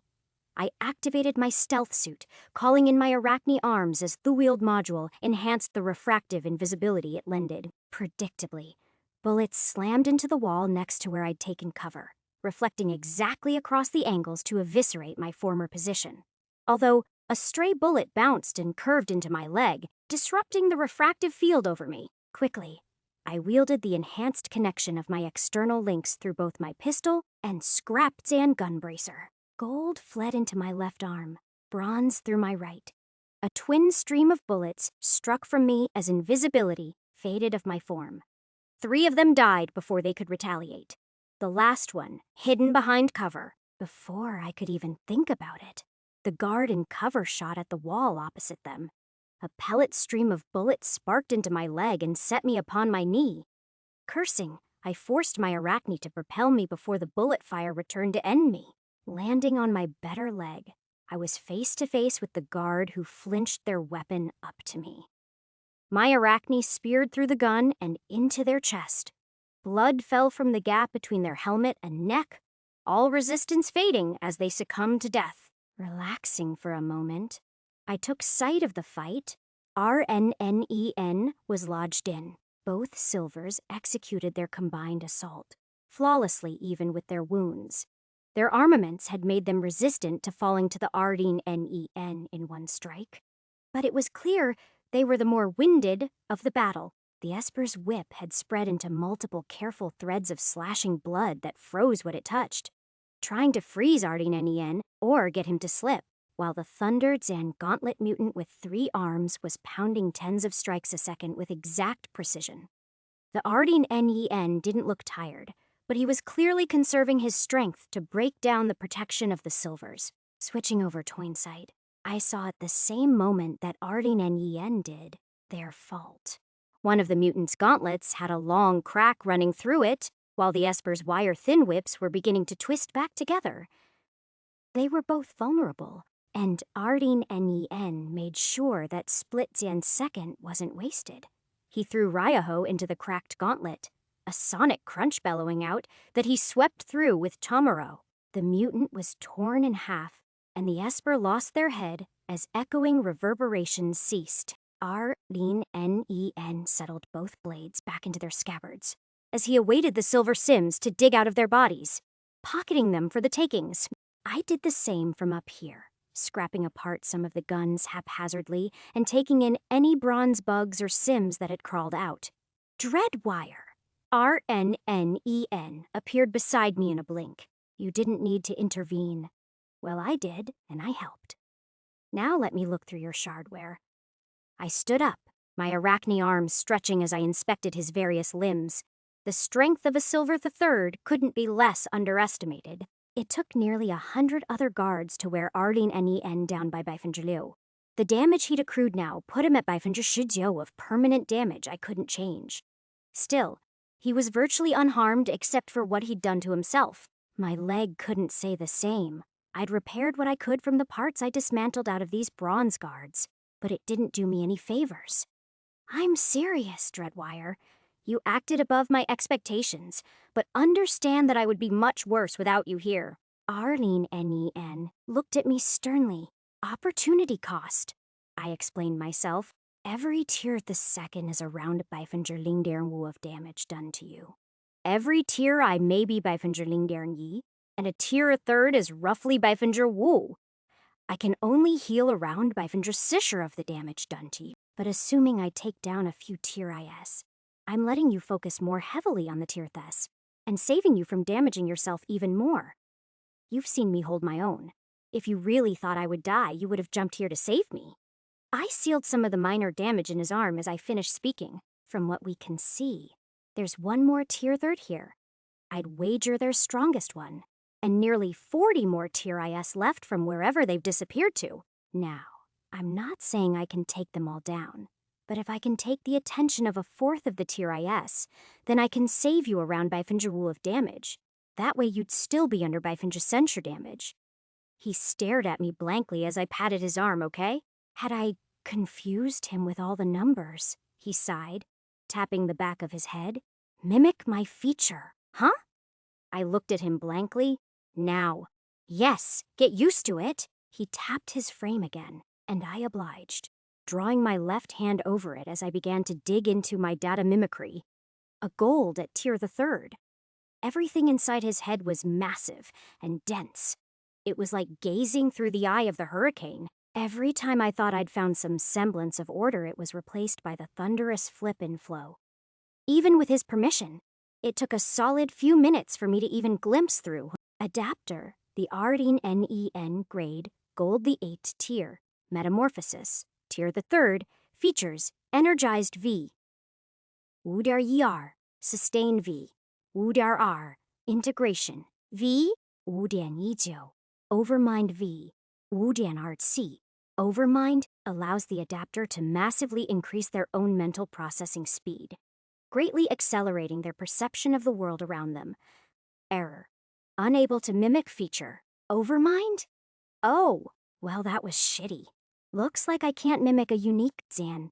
Overmind has been identified as a error unauthorized Zand. Confirming source Zan touch data stand error Zan frequency is unable to resonate with unique feature. Overmind error, Jian discrepancy between feature origins error, Jian source, Jian shard fragment, detected by implant. Source, Jian touched feature. Data mimicry is reacting to the presence of source Jian touched feature. Overmind, data mimicry V. R.11 S updated to V. R.18 effects. My head practically imploded under the weight of silver warp code that had just shrunk into my data mimicry feature. What the hell? Unable to mimic source Jian touched feature. Overmind. Would the user attempt to modify an existing module based on Overmind's capabilities? This may result in the destruction of low Jian grade implants. Harding NEN. Something weird happened. I can tell, he said slowly, before turning around to me with eyes laced in something I'd never expect to see from him. Stupefaction. You just decreased my compatibility by 1%. 减减减 Chapter 99 减减减 Chapter 93 Hypermind Mimic Set Modules 7%上午4点18分 August 30 TH Western Shandian Facility Floor B Sue Lower Security Layers. We'll discuss this later. Arlene NEN brought his hand to his neck warily. Can you mimic my feature or not? I think so. Give me a moment. I scavenged through my pockets, tearing out several bronze bugs until I found one that worked best to Overmind's function. Features, Psyche VR, Daryu Ba, Overclock V. Ardir Yi. I streamed my warp energy into it, drawing out iron warp code from a different bug to stabilize my hasty work as I formed a module out of the two features. Then I reached back for Ardeen NEN's nape, drawing back the strange connection of us being source Jian touched, focusing back into the bug module I'd just formed. I began to implore some of what I instinctively understood of RENEN's power into the implant. Feeling the implant whine and wane as I forced a greater power into it, a gold crack formed over its structure, something I'd never seen before other than that homeless man's bug. Arlene NEN just let it happen, passively standing in attention as I acted as a conduit between his power and the implant. Then, you have rewritten the implant module. Rename the module? I had just the name. Hypermind, RB Psyche Overclock OK. I think I've done it. I plopped the bug into the armband below my shoulder, activating it. The world appeared the same, but my brain felt like ice was being dragged through every vein all at once. It was like being torn apart by your own blood flow. I tried to breathe the sensation away, but my lungs felt stiff and my heart refused to beat for several seconds. Or was it that I was thinking several times quicker? I released the warp energy surging in my brain, feeling an ease wash over me like a shower as I coughed out. What the shit? Show me that bug. Arlene NEN reached his hand out, and I removed the implant and handed it over to him.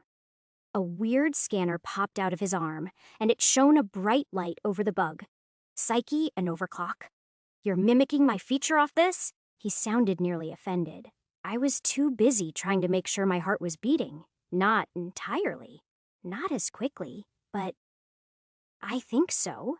Well, if you don't have a sustain feature to allow your internal organs to act at the same rate of your conscious thought, then jammed, I yanked the implant back, absorbing Thep-Psyche portion into me since I wasn't even sure if it was doing anything. I felt the implant crack further in my grasp, but I wasn't yet done with my modifications. Grabbing a bronze bug with sustain, I began the process of transferring that feature into Thay Hypermind bug, Hypermind, RB sustain overclock. Overmind the webs of cracks only enlarged until it looked like I could crush the bug in my bare fingers. Locking it into my mimic set, I pulsed my warp energy back according to it. My brain chilled under a cold that felt like daggers, but my breaths came steadier and healthier. There was still a degree of resistance, but now I didn't feel choked. Even my heart thrummed easier. So I decided to take my first step. It reminded me too much of when I'd first gotten my spine. Maybe that was why I felt familiar enough not to stumble, but every stretch of my shardware leg creaked up as I moved fast enough to burn up its joints. Still, I found enough in me to try to jump, and I pushed. This was it, proof. As I ascended into the air by a foot, it was slow, like a magnificent being was nimbly lifting me up into the air, and the descent back down was as though I was floating in a pool of water. Releasing the hold, I wasn't struck by the onslaught of relief this time, but instead a grogginess of how slow I was thinking now. That's weird. Arding Nen looked at me like I'd performed a miracle, which I suppose I had. This is something we will need to talk about later. Right, Goliath first. I nodded. He shook his head, perhaps bewildered by the fact that I'd just modified an implant in front of his very eyes. I felt the need to say one more thing. This is a secret, by the way. I got carried away, but Zan, ladder. He silenced me, eyeing the checkpoint carefully. A silver and 30 bronze guards await us. Focus, Dreadwire. Yeah. I stretched my limbs, unsure of how often to use the Hypermen module. Just keep up. Arding Nen flashed me one look before he vanished. But as I instinctively grasped into Hypermend, for the first time, I followed his movement. My legs couldn't handle the stress of moving that quick, but my arachnodyne, they dragged the ground, pulling me forward so quickly. I felt like I was floating as I followed Arding Nen curving down the elevator. He flowed elegantly, like a swordfish in the sea, while I was more of a bumbling clownfish. My legs caught me as I landed down harshly and buckled, right? I was moving quicker than I thought I was. Western Shandian facility, floor B-Woo, upper R&D layer. As RNNEN grabbed and yanked open the door, turrets flared to activity. But they popped in so slowly that he managed to throw his blade and skewer one straight up. I followed up, launching a painfully slow harpoon of my arachne, piercing straight into one gun and dragging me fast enough that I could rake my claw to tear it open. Arlene Nen had already slipped into the next hallway, ignoring the rest of the turrets, which was a smart move that I followed. We zoomed down the hallways at a breakneck pace, passing by several lab rooms filled with experimental skeletons of shardware and other items of interest. I grabbed my curiosity and killed it. This was what I wanted. But Goliath came first. Ardeen Nen unsheathed his blade, just as we passed into a hallway full of armed and prepared guards hidden behind deployed holods and shields. They didn't get a shot in before me, and Ardeen Nen had jumped behind them. My arachnodyne arms tearing two of them down neuroframe first and piercing their spines. I felt pretty good about myself, but then I felt my body give in. The world collapsed to normal speed as my breath came rapidly, my heart trying to jump out of its chest as it reoriented to moving at normal speed. RNEN had just finished killing another 3 guards, while I tried to keep myself from hyperventilating into exhaustion. Not to mention, goddamn was I drained of warp energy. I reached into my pockets, yanking out a neat magazine clip I'd made of the bronze shards I'd stolen, and ingested Sid-chan worth of shardine just to get back to full capacity. God, that sucks! How's your shardware? Ardeen Nen tossed me an arm, but it was more of a gesture of goodwill since it was extremely useless to me. Arachne can take the stress. Livewire muscles. I was right. I chuckled. Just can't use my normal limbs, or they'll explode from the force. Perhaps I underestimated just how much you'd mimicked my power. Ardeen Nen took a steady sight of me. Never use your full strength, barely even half of it, or you'll launch your limbs off your body. Use it in bursts. Begin your momentum with it and reactivate it a few milliseconds before landing. Never keep it running longer than Shroomhouse econs, or else, when you deactivate it, you'll feel lethargic. There's a sweet spot where the adrenaline remains and you can act faster even if you're not using the feature. I nodded. Uses a shit ton of warp energy. How'd you use it for so long? I'm tier 3rd Dreadwire, and my sustain and Energister adapted to improve my recovery. He cleaned blood off his blade. Now hurry. We'll kill all the remaining guards in the next 15 minutes, including the silver. Okay, this was going to suck, but there was one thing that kept me going, he said. We found another 2 station sentry groups en route to the only access to the lower research layer. They never knew what hit them, My scrap Zen gun had all the time in the world to shoot them down when they were so slow in turning around to hit me. With that, we'd taken down another 8 bronzes and several more irons. As predicted, the bulk of their force was located at the main access to the lower floor. Their lone silver wore an exo-Dian suit, much like the other ones above, except this one was slimmer and form, Dian-fitting like a second Dian skin. His speed nearly took me for surprise. Arlene N-Y-N, blocking the strike, with a dual slash from both katanas. His eyes shifted to warn me towards the remaining 2 dozen guards. Taking aim, it should have been daunting for me. I knew that. But seeing how slow and dull they moved, yeah, I understood where Arlene N-Yen's confidence came from when I was able to lock onto 3 heads and shoot them down before a single bullet came down. My arachnidine limbs hooked me up and along the pillars, my scrap Zan gun raining down a hellfire that shredded limbs and armor like paper. One jump and another, I landed in between 5 guards who all moved like they were suspended in mercury. My arachnidine flew to work, landing surgical strikes into their necks before I grabbed the gun of one guy and threw it into another, only for the flying projectile to move so slowly that my impatient as decided just to shoot him. Another few shots were alerted to come from my side according to my web crawler, and I leaped above them, my scrap Zan gun, aimed down on them, and it jammed. Fucking prototypes. Mid-Zan air, I dislodged the device, my scrapyard burning to life as holographic images of its internal workings alerted me to which mechanism was locked. I'd corrected the fault just in time for my landing, re-establishing the link to mow down another group of bronzes. Down by a third of my enemies, I slipped in between moments of hyperspeed and normal speed, taking a gleeful enjoyment in how easy it became to beat Tier IS. Still, I'd learned well. Overconfidence was the real killer, so I approached each group with caution, expecting something to go wrong. Because something did go wrong, all of a sudden. The hypermind module fizzled out of my grasp as the world sped up to normalcy. I was stuck between a bronze guard who pulled out an electric baton and another with 2 pistols, both trying to strike me down. Hammer took over. My body felt sluggish under the heavier capacity load, but that is okay when my left damned arm's sudden blade ejection was enough to cleave through the swooping sword, and my arachne launched an arm, right through the pistol Zan wielder's chest. A bit winded, I leaped behind pillars and crawled up somewhere shadier to turn on my stealth gen suit's refractivity field. What the hell happened to Hypermind? Looking into my modules, I discovered that it just wasn't there anymore. So, reaching for its mimic set slot, I was disheartened to only find bronzed in shaded dust and thin rusted metal within. Had I completely burned out the bronze bug?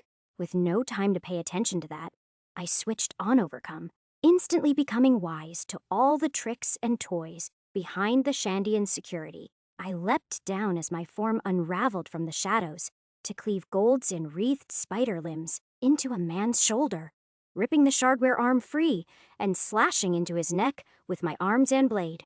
Arachnid arms grabbed the Hologen shield projector out from his torn arm, forcing a link with Dotterbreaktoe form a blue rectangle over my back as my web crawler detected flanking targets from behind me. Then I had to use the dying man as a human Zan shield as they pincered gunfire on me.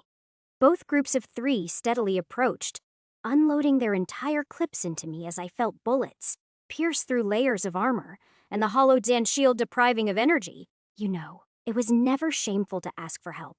RNNEN. On call, a blue blade spun through one group, curving around like a boomerang to slash into the other group, and returned to RNNEN's hand as he dueled the silver like nothing had happened. Barely any bronzes left.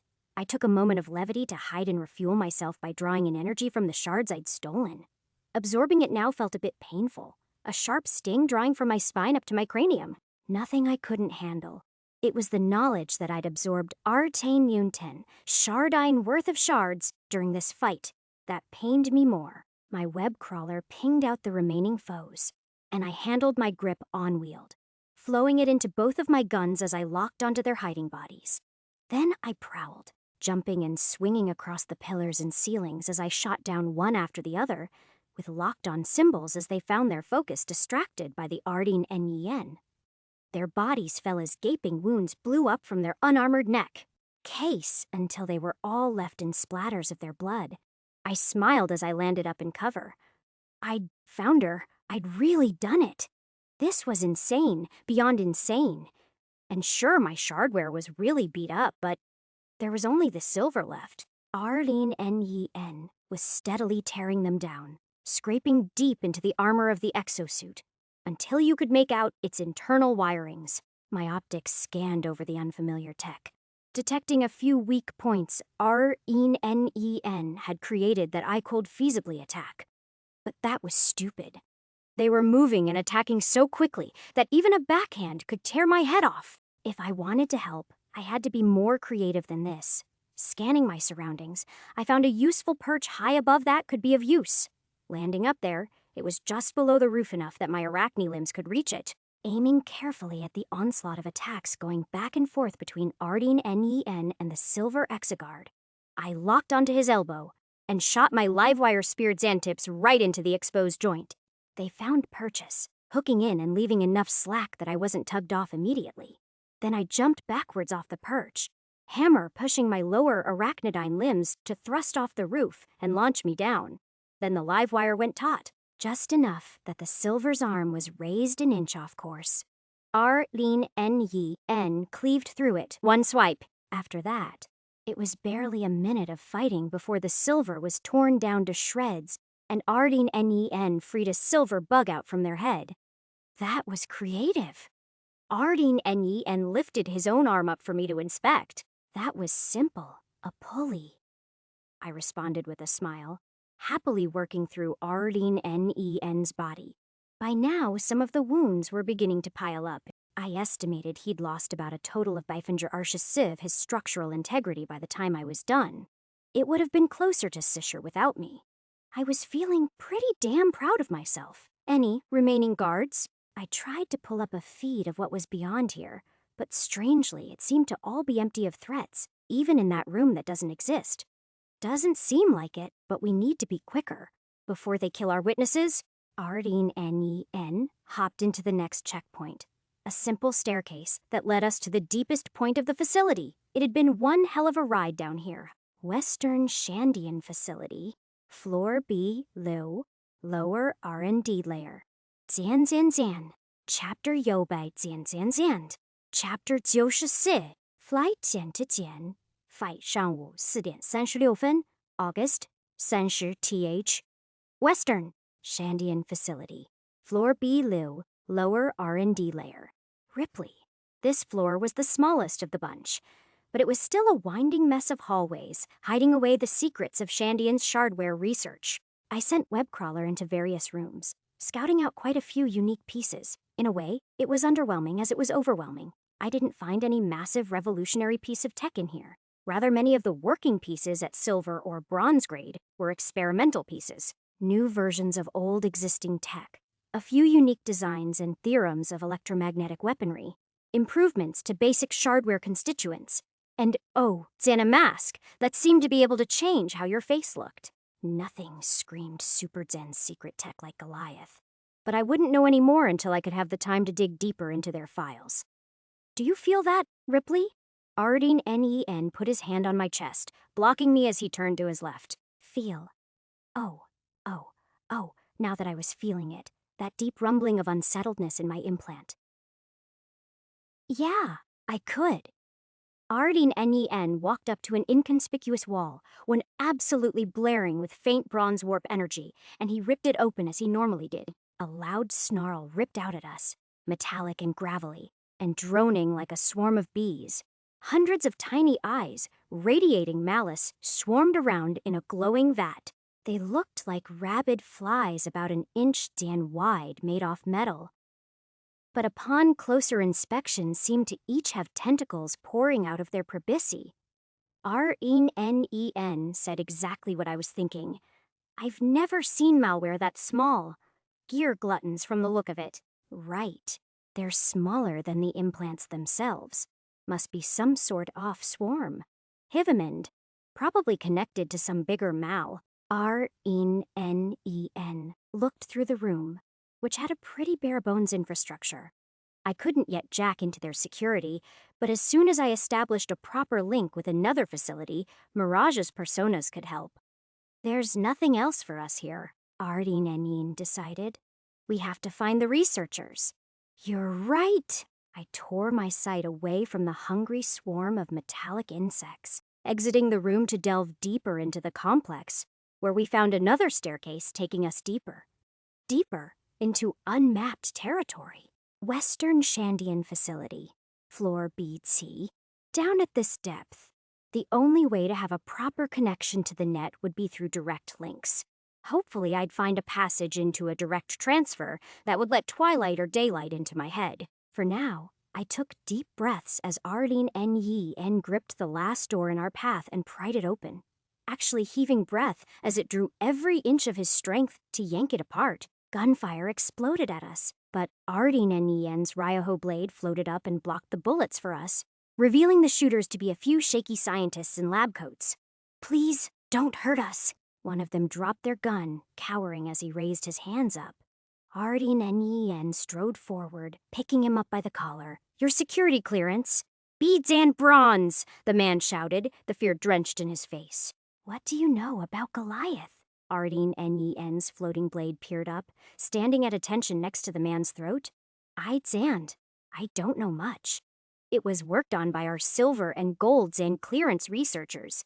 They all left, the researcher said, and Arlene N. Yi N dropped him with anger I'd never expected from the mercenary left. How could they leave? We were way underground. Dreadwire.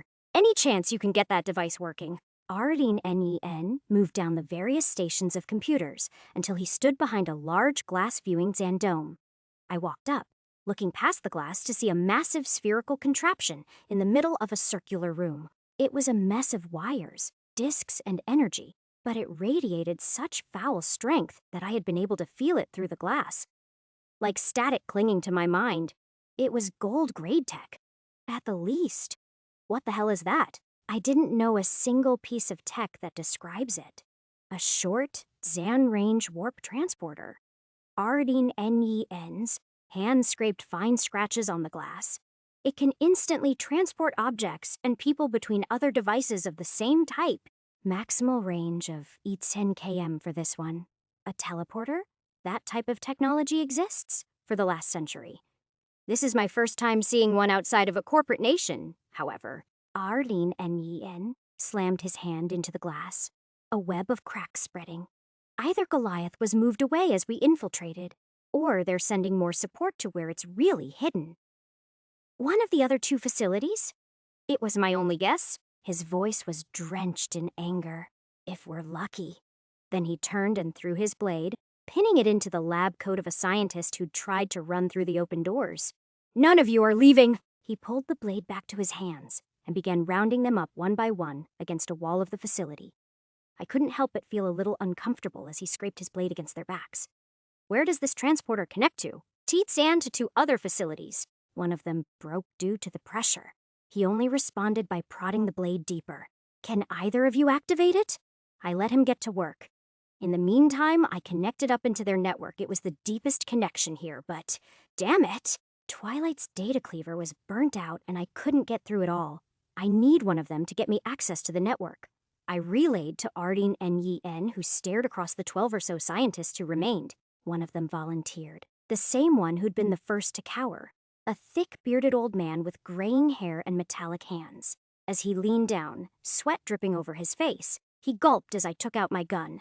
No tricks. None. He nodded quickly, opening up the systems to me without fail.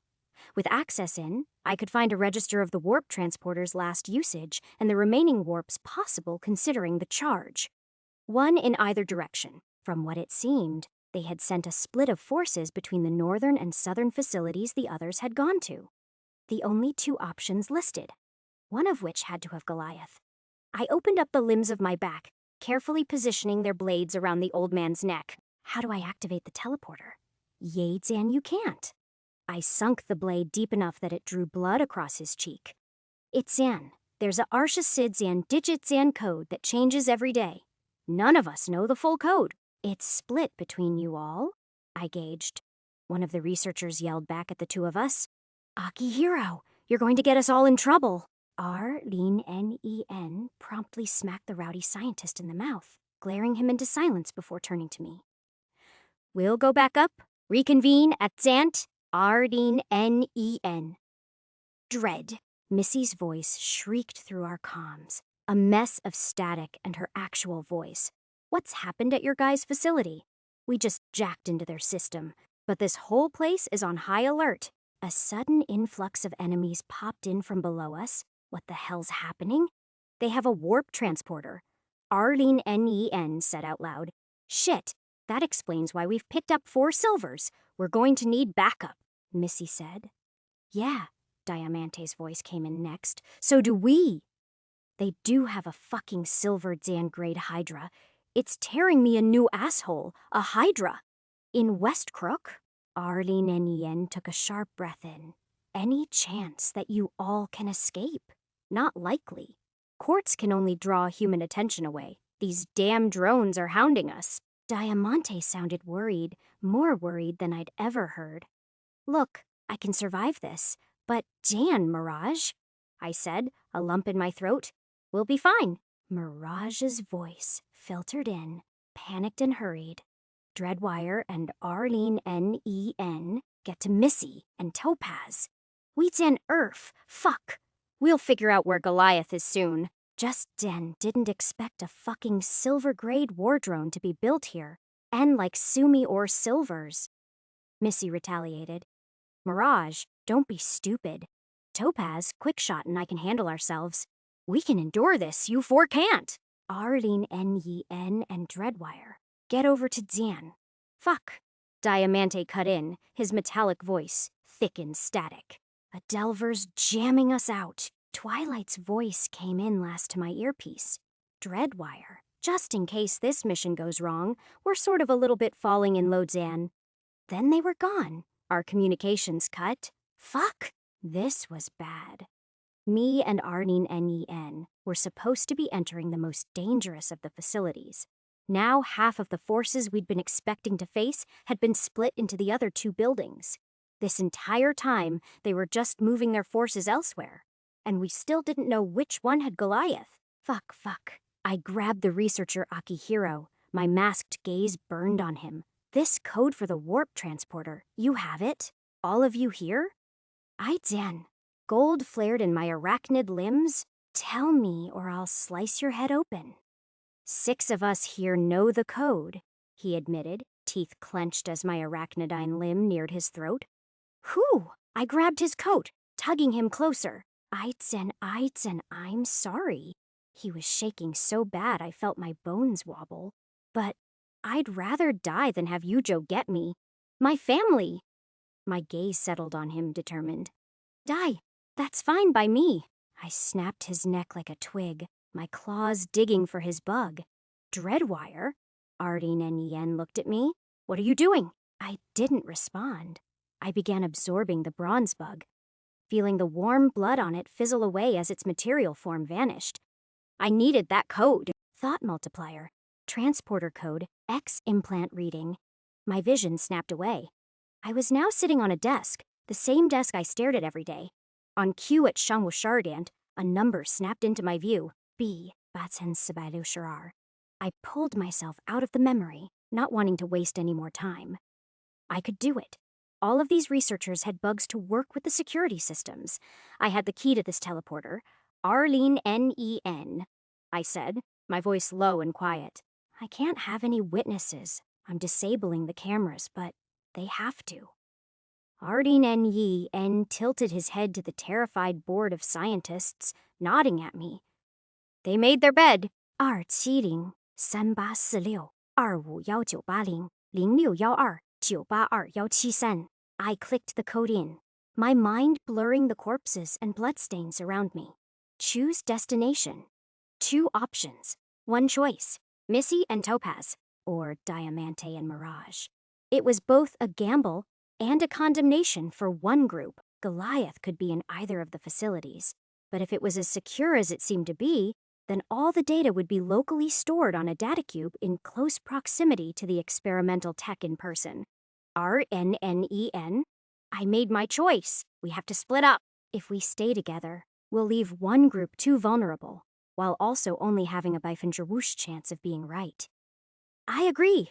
His voice came steadily, knowing this was the better option. I'll run over to Missy and Topaz while you use the warp transporter to Zan. I'm not so sure. Gauging the distances, Missy's facility is closer. I could drive there with my bike, assuming I take a few shortcuts. And besides Diamante and Mirage I had to sink a calming breath to continue. Silver automatons and adapters will wear them down quickly. If you can get in there, it's likely this access code should work for the other facilities. Otherwise, I'm sure Mirage could find something. Be honest, which group has the worser chance of making it out of this? Topaz, Mirage, and Quickshot. Arlene N.E.N. confirmed, the gravity in his voice resounding with me. A Yujo Hydra is a war machine. I've only ever fought one, and it was the closest I came to death. Mirage, Quartz, Diamante, and Stonewall will likely. It's unlikely for all of them to survive. But for them to have such a high-level security drone, Goliath has a high chance to be located there. Then yeah, it'd be smarter for you to get to them rather than me. Still, one thing is worrying me. Looking through the records, they sent Selvers into Missy's location and only E towards Mirage. I don't know if that's to make up for Zan. We don't have time for speculation. Arlene N.E.N. put a hand on my shoulder. Assuming I'm the one who teleports, you'd have to escape this facility by yourself. You have a better chance with using the transporter to Zan, assuming you run all the way there. I interrupted him. You'd already damage your legs by moving that fast. If we're splitting up, I won't be able to repair you. Sure, you'd be able to fight your way out of here, but I don't need to do that. Then what is your plan?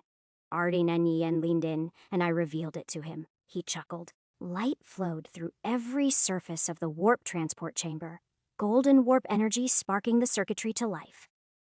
Arlene N.E.N. stood at the center of the circular platform, unflinching as rings of metal began to float and rotate around him. They picked up speed, my breath captured in my lungs as the world's laws began to crack under the weight of warp energy. The rings blurred in their rotation so quickly until it seemed like a sphere had engulfed Arlene N.E.N. Then they stopped as electricity detonated through the room, and the lone mercenary was gone. I was alone. Resolving myself, I looked up the security feeds. Right now, reinforcements of both the police and Yujo had infiltrated down to the production layers of the facility. Without much time, I needed to act quickly. It was a good thing, then, that Arlene N.E.N. had given me a little gift. It had taken some time to be properly modified, so I'd used the charging duration of the warp transporter to read its warp code and collect a few items for my deception. Though, I still felt nervous slotting in the silver bug into my mimic set. Mimic set modules. I'd absorbed the silver energized function, netting quite a few bonuses too in the process. Not to mention all the bronze bugs I devoured to try and find the memories pertaining to the transporter's access code. It was a considerable amount, knowing that I'd already absorbed an entire silver earlier in the day. But it was necessary. Psyche V. Arder Yi S updated to V. Arder Yiwu effects. Energized V. Arder Yi S updated to V. Arder Yise effects. Technician V. Arder Yiwu S updated to V. Arder Yiba effects. Data mimicry V. Arder Yiba S updated to V. Sender Ninin effects. Frequency sync. It was built off my newest command when I absorbed the Sylvanergized feature to become anything. Staring at the tools of deception I'd brought from the labs upstairs, I was pretty satisfied as I dug into a Yujo Zan brand Arachne. It was now or never. I was alone, and I had to succeed. Jian Jian Jian, Chapter Yao Ling Yao, Jian Jian Jian, Chapter 95. Dead Man, Walking Founder. Beauregard Major's confidential notice to the other founders regarding bioshards. Very well, I've made the device you requested. A millimeter-long shard with iron warp code to insert below the pituitary gland of newborns that also serves as a cure for cancer. I take it you're satisfied now that you can voyeuristically scan anyone you want. But believe me, this isn't infallible technology. I should know firsthand how humanity seeks to defy the fate they have been destined for. For now, simply treat it as an update to the sigiled Zan tech I had made before. Either way, I made it compatible with them. Just don't be surprised when someone or another finds the tiny chip and discovers how to pervert its use against you all. They'll only be convinced for so long. 上午4点55分, August 30th. Western Shandian Facility, Floor B5, Upper R&D Layer, Yujo Silver, Grade Guard Commander, Ayato Mizuichi. It was one thing to face a mercenary. It was another to face the Ardin Nen Ayato. Had known it was a possibility ever since the last month where his presence at the hotel shook Yujo to its core. Yet, it was also a chance for greatness.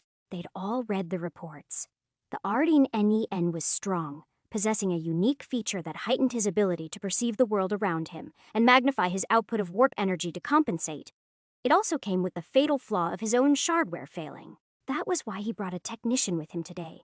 Dreadwire, the scanners linked his cracked bioshard to that identity. They had a skilled data delver on their side, and the name coming through the other facility under attack was Mirage. Even more troublesome was that Dreadwire seemed to be a gold adapter, much the same as Ardin Nen was. Further information from the AbyssNet linked him to a murder of a Metal Heavens priest alongside the falling of 4 other bronze officers in the primary gangs of Westbrook. Then came his strange shardware. At first, they believed it to be a modification of their own Tsuchigumo exosuit, but upon further analysis of it, appeared to be some variant of an arachne. Shard operating tech was brittle and high demanding of the brain for its precision, yet he maneuvered it with ease. Ayato had received word from his superiors to leave the shardware intact if he came into contact with him. A deadly and precise weapon built to unravel their own technological architecture would serve his founder well. Investigator Josephina. He spoke to his right at the strike investigator who had been sent to us. This is a confidential layer. You are to wait outside. Oh, come on, the blonde woman whined, as most police did. I'm already on your payroll. Besides, a little bit of hush-dan money never dan. His glare silenced her. Raising his hand, he commanded the rest of his forces to spread out and dig deeper into the lower levels. If they'd activated the warp transporter, none of them would know it. The isolation required for it to be concealed throughout the city meant very few had access to its usage notifications. Ayato hadn't even known about it until a few moments ago, but for them to even use it would require their own kind to betray them, and if that was the case, then they would pay in blood. Theirs and their loved ones. Ayato felt no particular way about it. Such was the way of their business. For every perk, there was a cost. Reporting in, Commander. His comms buzzed. We've secured a survivor. Scanners picking him up as a bronze grade guard. He's saying, Arlene Nen killed Dreadwire. Otherwise, all of our remaining researchers are dead. Ayato's voice was stern, unbroken. I want to see him personally. His feet carried him down the winding hallways of the facility, its structure comforting. Even without a map, he could easily find his way to the warp transport chamber. He scowled at the sight of dead bodies of the researchers, their neuroframes devastated and shattered by someone skilled. But there were only 2 bodies of interest. One headless corpse with broken arachnid limbs spreading from his back, and the other was one of our soldiers, a gaping wound of blood seeping through the side of his cracked armor. Name and rank! I walked over to the crumpled soldier, Yusuke Izumo. A painful groan escaped the man through his helmet, a brief pause before he found the strength to continue. Bronze grade Class C Infantry, Yusuke Izumo.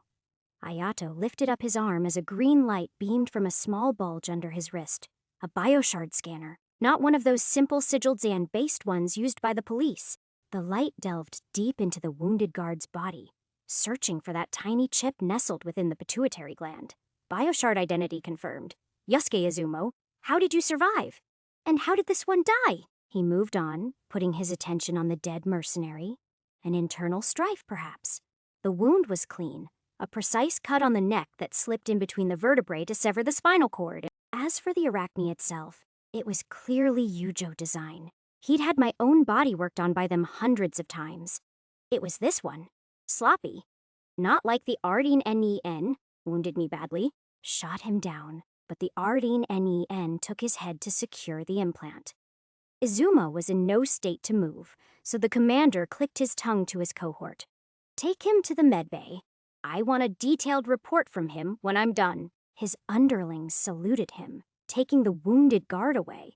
He seethed as Azumo left. Who did he think he was? Not addressing the commander directly as his superior, he'd be disciplined soon enough. But for now, a question remained stirring as Ayato took in the sight of the corpses around me. How did Ardeen NEN activate the warp transporter? Ripley or... My entire head felt caged as I poured my thought and fiber into the newest facet of my data mimicry feature. To become anyone, to shift the frequency of those shards implanted in our heads as newborns. Bioshards were simple tech, and linked to create a fingerprint-only specialized scanners could read for officiated people to detect implant grade, identities, and even features. With frequency shift, Yusuke's bug sat firmly in my mimic set. My entire body stealing away the memory of what it was like to be him. That's a nasty wound you have there. One of the guards helping me into an elevator idly mentioned. I groaned, afraid to talk and spill something out. I just needed a way to get this armor off so I could use my arachne. Not to mention, it was hella uncomfortable lodging a blood bag in between my clothes and the suit.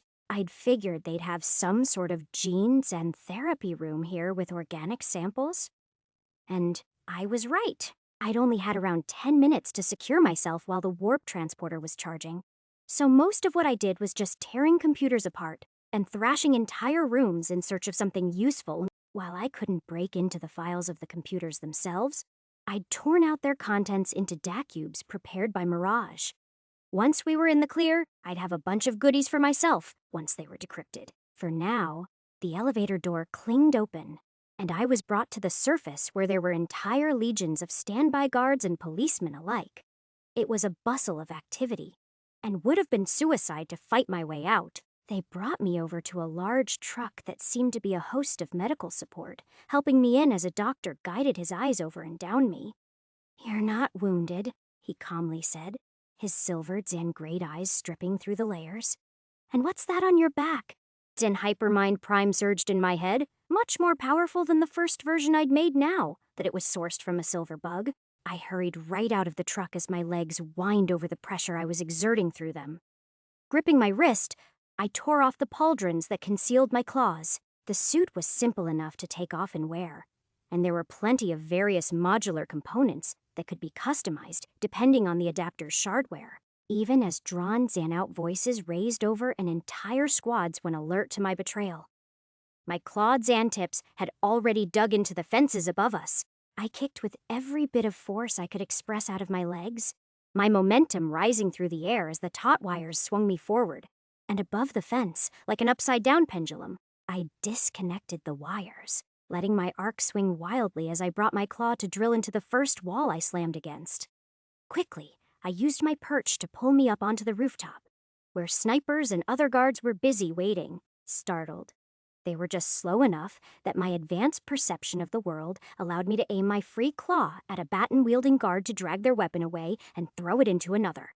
Then, I leaped above the rest of the snipers as they exchanged their bulky weaponry for smaller side Zan arms. By then, I'd already made it to another rooftop, and my right claw had just freed my left arm.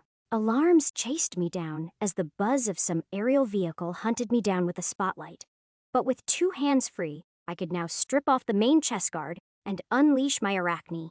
God, I was embarrassed for that silver Zangrade commander guy.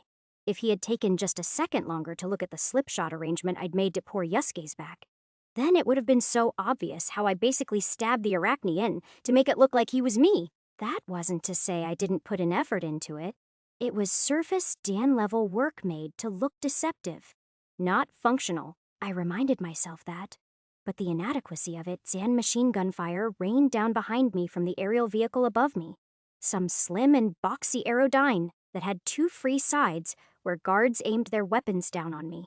My legs ached as I pulsed a sonic burst from them to leap me through the growing forest of buildings, the sleek Ave curving like a hawk to keep sight on me. Not the best situation for me, but one I was fine with dealing with. An AV could only hold so many people compared to the entourage of reinforcements that had been up on the surface. But with time ticking away to the unknown, I needed to get to Missy as quickly as possible. That meant getting on my bike. I couldn't risk being chased down by that vehicle in the air. So, with one quick and quiet zip that curved me between and then up rooftops, I was Idzan level behind the AV.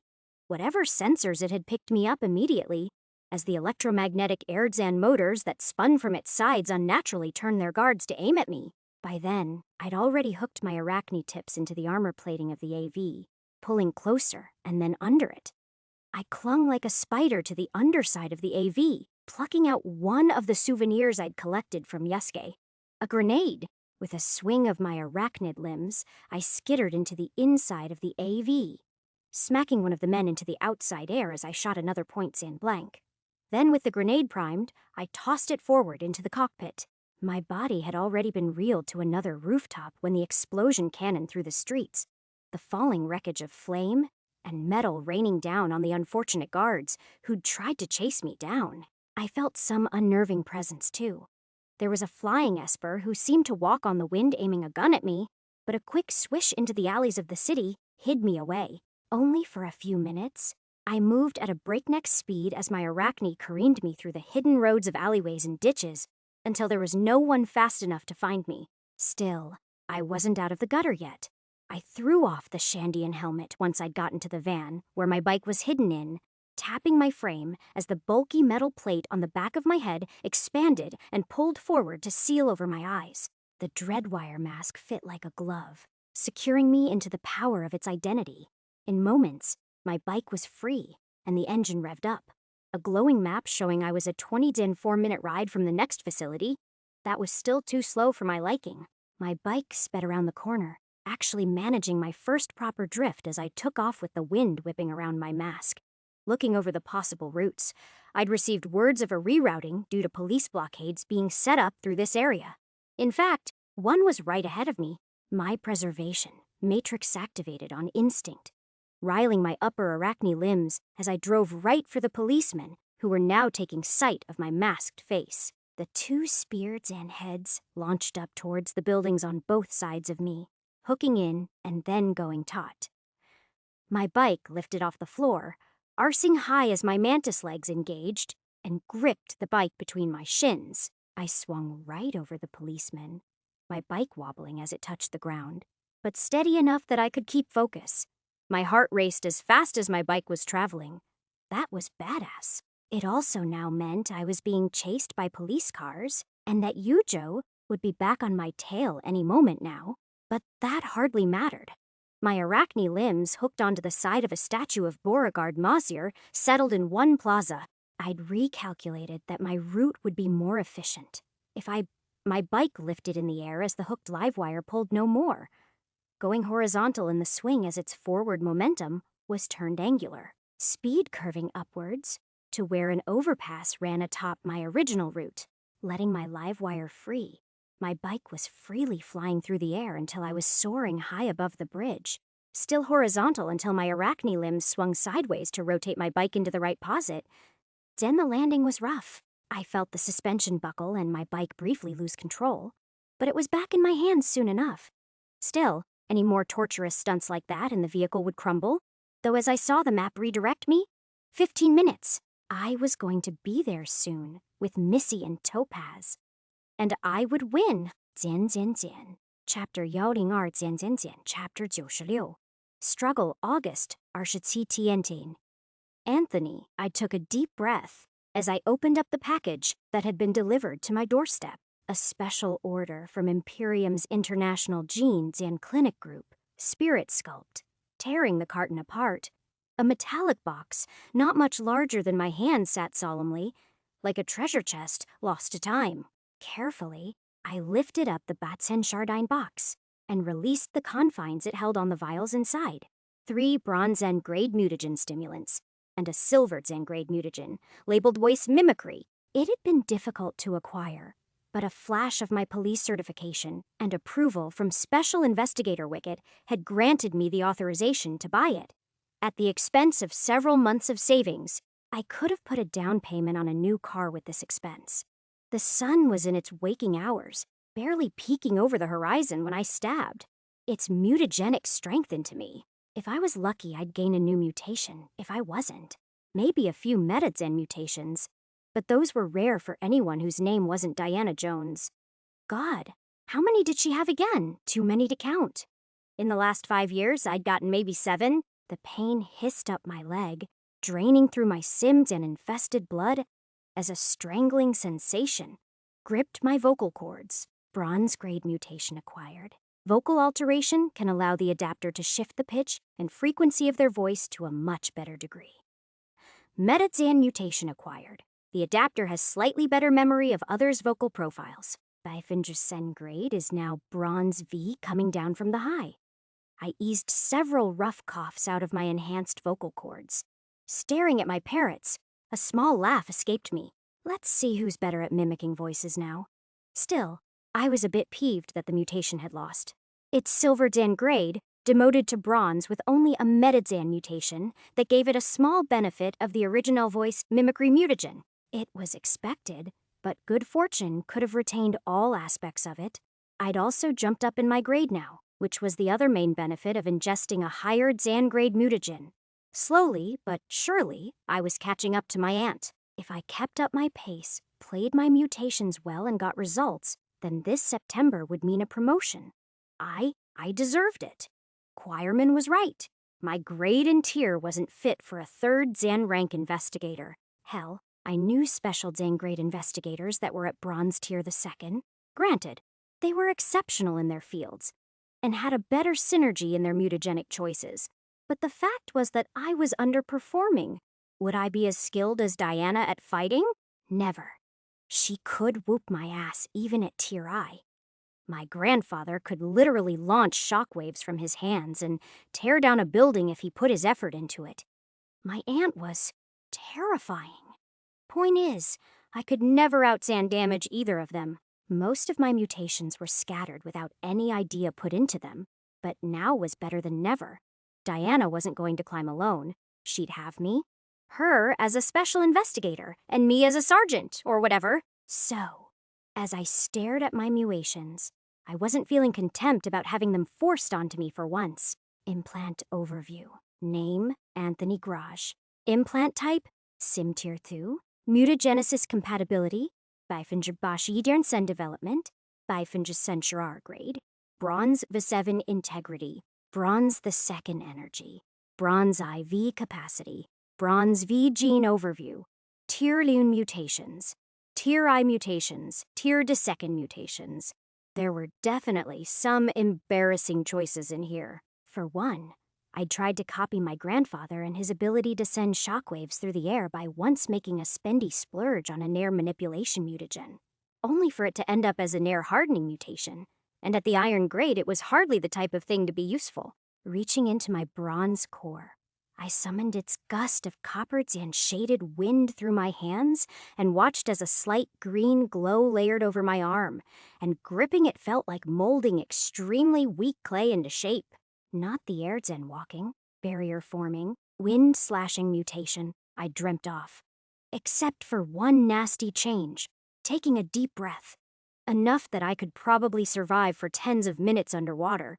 I condensed all of the air I'd taken in as one tiny pellet within my chest. Then I shot it at a target on my wall. A quick green bullet splashing into the metal as a force gauge read out a strength reading of Fire and I-4th. Thier's spitting mutation was pretty useful in clutch moments. I'd remembered using it to clear space between me and Diana when Tungwellisher flipped a car on us. If aimed right, it could even break a bone or two. As for everything else, God, cosmetic mutations. Not to mention the thieving alcohol metabolism mutation. Back when I was on the cusp of growing into tier the 2nd, my final push involved the absorption of an extremely potent iron tier mutagen, name self Zan Control. The name was misleading because research showed that the mutation spawned off the mutation allowed for a massive boost in cognitive control of your body. Its way of thinking and even reaction speeds could be magnified. Except, rather than it going to any other mutation, it went to my alcoholism. Now, whenever I'm drunk, I have fantastic control over my own limbs and can even use my vocal telepathy better. The only issue is I need to be drunk. The more drunk, the better. Other than the police-issued bodily enhancement mutations, there was finally my bread and butter, my ability to mentally control others with my voice. My grandfather had first awakened to his version of the power in Tier the Second, where it combined a mutation that made his voice more penetrative with a telepathic mutation that created an aura of authority around him. My aunt, on the other hand, awakened it at Tier I through a convergence of a mutation that allowed her to speak with her mouth closed, and a separate telepathic mutation that straight up allowed her to connect her nervous system to another via touch. She'd taken a specific sacrifice to let them both combine. By not taking any other mutagen when she was in Tier Iun, it was guaranteed they'd only converge with each other. Then there was me. Hypnotic voice was how I started out. Simply put, if I spoke to a person long enough, then I could cause them to be more receptive to any commands I spoke out. Emotive and vocal synchronicity was where my problems first arrived. Through a combination of a relatively weak telepathos-emotional sense mutation and my original vocal mutation, my control over another would massively increase if I had the same emotions as my target. Then that grew into Soul Whisper. Imperium's genes and clinics were top-notch. Through a targeted release of a silver Zangrade mutation, stimulant sponsored by my grandfather, the mutation had grown into the silver grade. Theoretically, it was as potent as my aunt and grandfather's now. My body was not. The premise of the mutation was a tad bit more complex. Using it allowed me to glimpse into others' emotions the more I spoke with them, and the further it developed, the more I was able to gather specific thoughts. Then, whenever I spoke, it would be profoundly heard within others' psyches, as though they themselves were thinking it. That concept, the idea that they were hearing their own thoughts rather than my voice, was what made my mutation so coveted to my aunt. I could theoretically alter a person's entire way of thinking if I spoke to them long enough. It's just that it left my own mind as vulnerable. A 2-Zan Wei channel. Not to mention, it was silver Zan grade. Every time I would use it, there would be backlash. At best, it was just pain and tearing my own vocal cords. At worst, it would be I'd started out at Bifenja Jushisen compatibility. It had dropped. Just thinking about it made me shudder. Those who went below Bifenja Wusher would begin to lose control over their mutations. Those at Bifenja Liun lost themselves. Like my mother, I was there as she slipped away. A virus. Really? Like any virus could cause you to lose your mind, your compatibility, your control over yourself. Make you lose your love for your own son. She died in front of me, but it was clear to everyone that there was something deeper at play. No virus could do what that did to her, not even if it was somehow mutagenically enhanced. Everyone wrote it off. My dad, my grandfather, even my aunt. Whatever she lost her mind to, it was out there, lurking. I just didn't have any way to properly fight it until Diana popped into my life. Amidst the gloomy dread I'd been forced to live, having the knowledge that my own power was killing me. And now, the very force she was trapped by was the same that my mother had been investigating? A part of me detested my father for hiding the truth, for sending Diana into that lion's den alone. Another part of me was thankful. It would have killed me, doing it all by myself, especially when I was younger and swept away by every stray emotion in my heart. I'd grown since then, opening up the location to the animal sanctuary. I stared at it. By any means necessary, I would find her, and she'd probably hate my ass for it. Hell, I'd for sure have a flesh wound or two, but damn it, I'd go to her even if it meant getting captured myself, because at least then we could fight together. I'd take a peek today. Just a peek. Diana.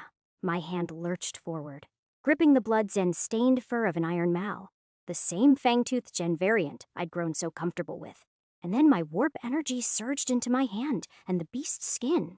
At once, a blinding flash of electricity sparked from where my hand met the beast's body, a chill air permeating at the contact as the blood froze over and icy drops clung to the matted hair. The electricity drew back into me, coursing down to my hips, which twisted, then into my left leg, which snapped open so my hardened heel could crack through a rib cage, through which I shot a fatal plume of frying sparks into. The core exploded as I felt a wave of iron energy drench through the bubbling corpse.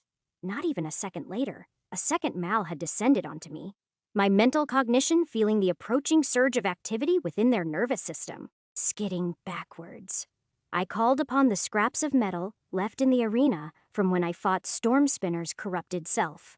The electricity I'd left in them brought each to life, stirring them towards me as embers of my warp energy scattered towards each metal shard. With my innate sense of electrical currents, it was easy to feel each shards as their own individual pieces, easy to supply them with specific jobs. My compatibility was at 9.999%. The warp energy within me was synchronous to my thoughts, and that fed into each shard. 2 sliced through the Achilles tendons. Another gouged the Mal's eyes out. The rest collected to my side as shields to protect me from a third Mal's onslaught. I didn't have enough force yet to barrage them through a Mal's toughened body, but they served their purpose as winding serpents that could distract and throw off my foe's advances. The Mal with the slashed tendons fell under their own weight, and I exploited it with a slash of my nails tearing deep into its chest. A chilling burst of coldness pierced the air as a violent wrench of sparks spasmed through the Mal, the frozen organs weak enough that I could crunch right through to drain the core's warp energy. That fiery iron couldn't even drain up my shoulder before it was transformed into a spark of electricity that flicked through my fingertips. A thin strip of silvered Zan blue stabbed into a descending Mal's open jaw. My aim perfectly locked onto the collection of nervous tissue confined above the palate.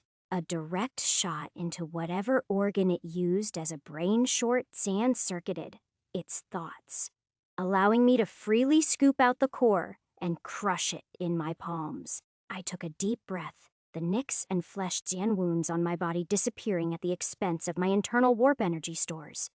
Careful usage of all of my mutations had kept it from falling too low. But by now, these fangtooths were simple creatures to me.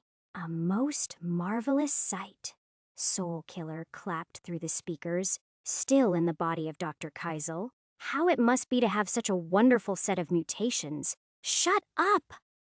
I muttered under my breath. What was that? I said shut up. I screamed aloud. Too many days had passed by now, I knew that.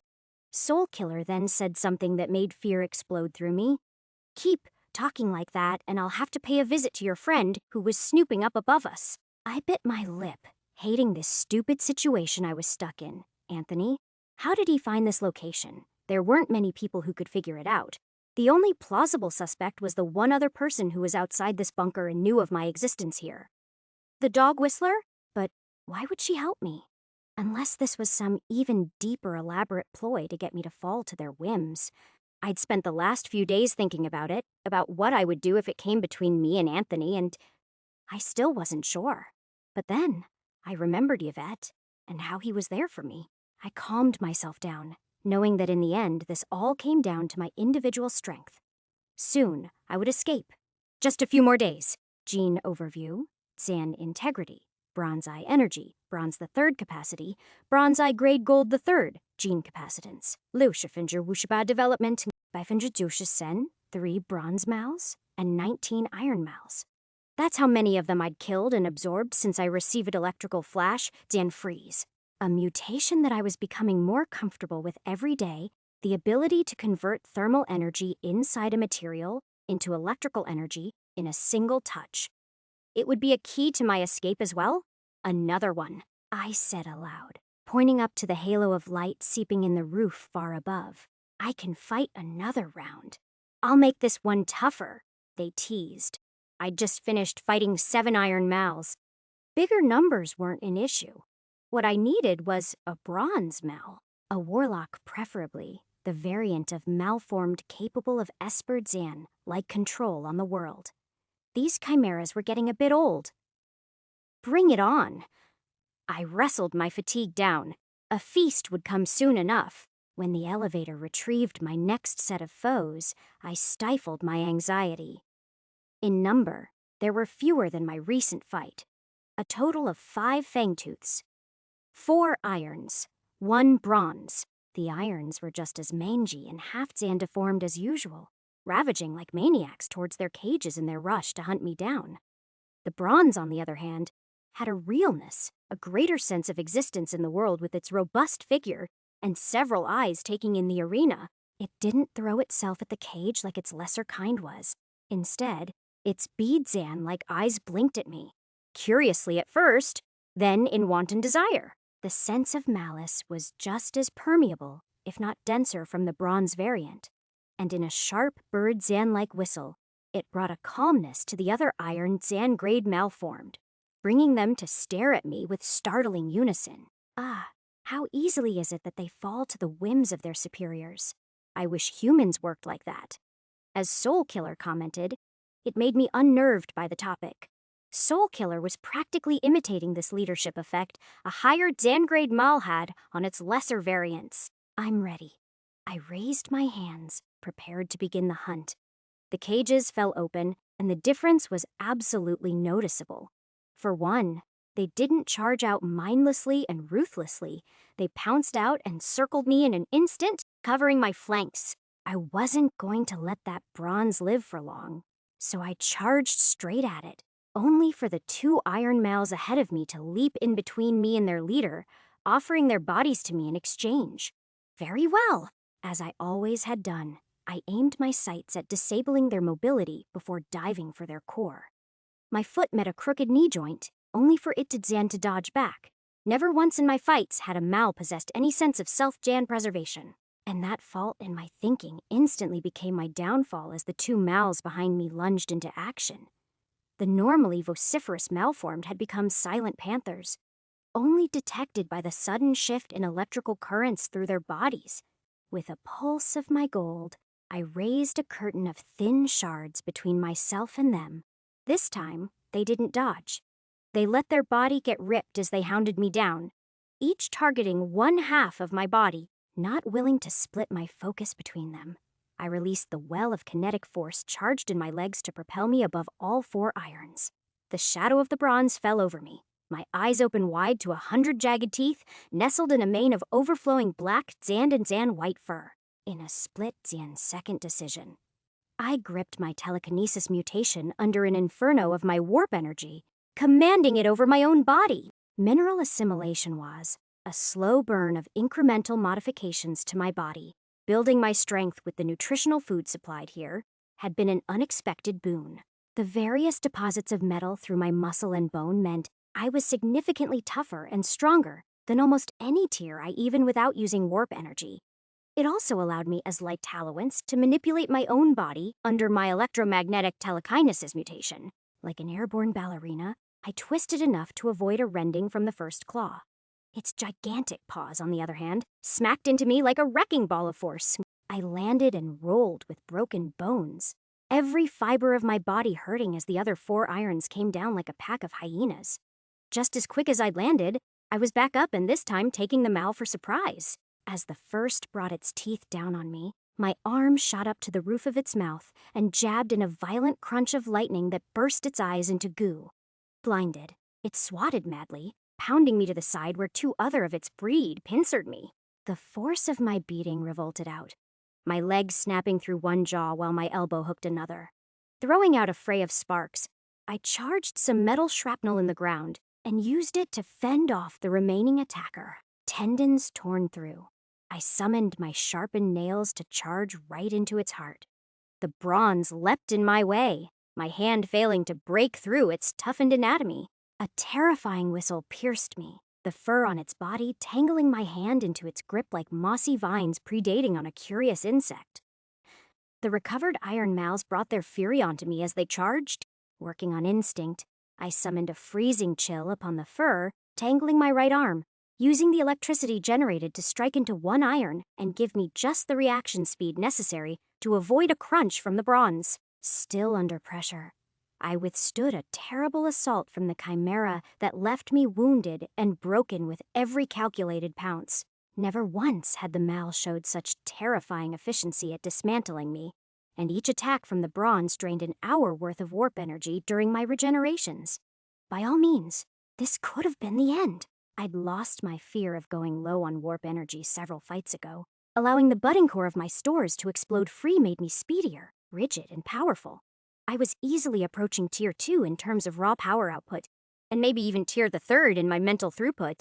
Like a dagger in the shadows, I emerged from the side of the bronze to kick it in its deformed ribs, pushing enough force to lift it off the ground and slam it against a wall. That brief impact was enough for the other iron mouths to lose their overwhelming synchronicity.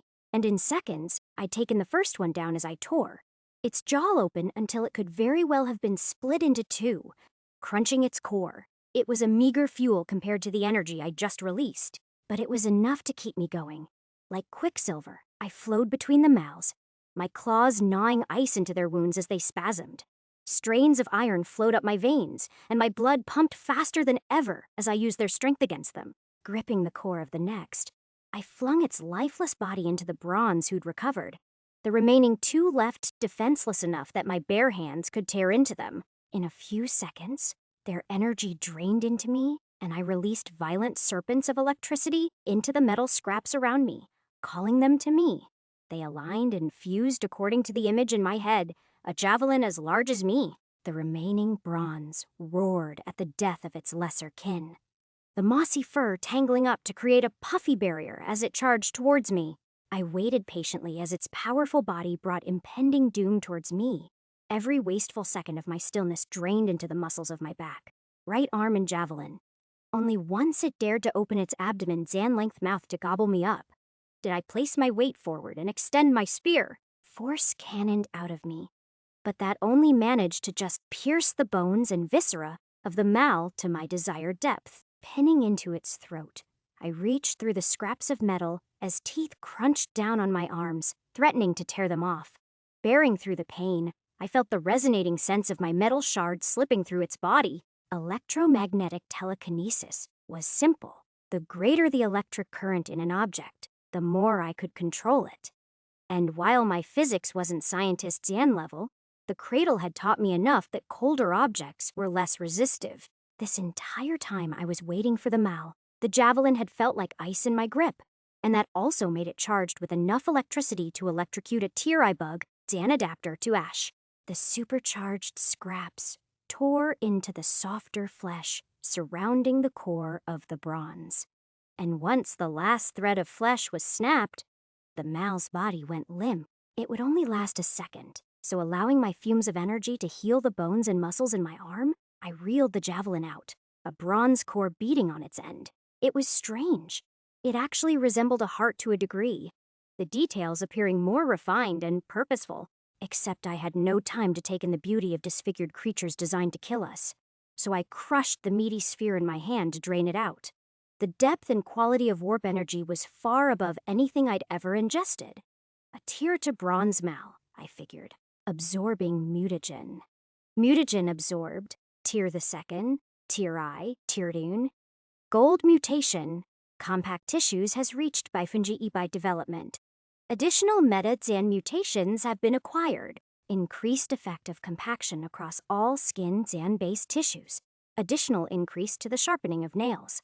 Gold mutation, mineral assimilation, has acquired additional meta-Zan mutations. Increased metal deposition into keratin Zan-based tissues. Increased bone density. Development by Finjitsu. Gold mutation, mutagenic drain has acquired additional meta-Zan mutations. Rate of warp energy absorption increases when the adapter is low on warp energy. Development by Finjibashaliu. Gold mutation, electromagnetic telekinesis has acquired an additional meta-Zan mutation. Slight increase to sharpness of all objects controlled by the mutation. Development by Finjirwushaba. Gold mutation, electrical flash Zan freeze, has acquired additional meta-Zan mutations. Increased effectiveness on organic tissue. Increased effectiveness on objects charged with electricity. Development by Finjisishisen. No increase to my energy. Stat this time. The limiting factor in these brawls, it had taken a bronze malformed last time to boost it enough that I could fight this long. Just the tiniest boost could push me enough that I'd Zan damn. I was so tired. Tired of this constant fighting, of knowing that the people I were talking to here had lost their identity, of feeling so weak. Maybe that's what Soul Killer was looking for. For me to lose my own will to fight. And sometimes, he was winning, but not yet. That thought alone was enough for me to keep pushing. If I struggled a bit more, then with that hope I could. My legs gave out from under me, my body queasy with the lack of warp energy. How many times have I fought in the last few days?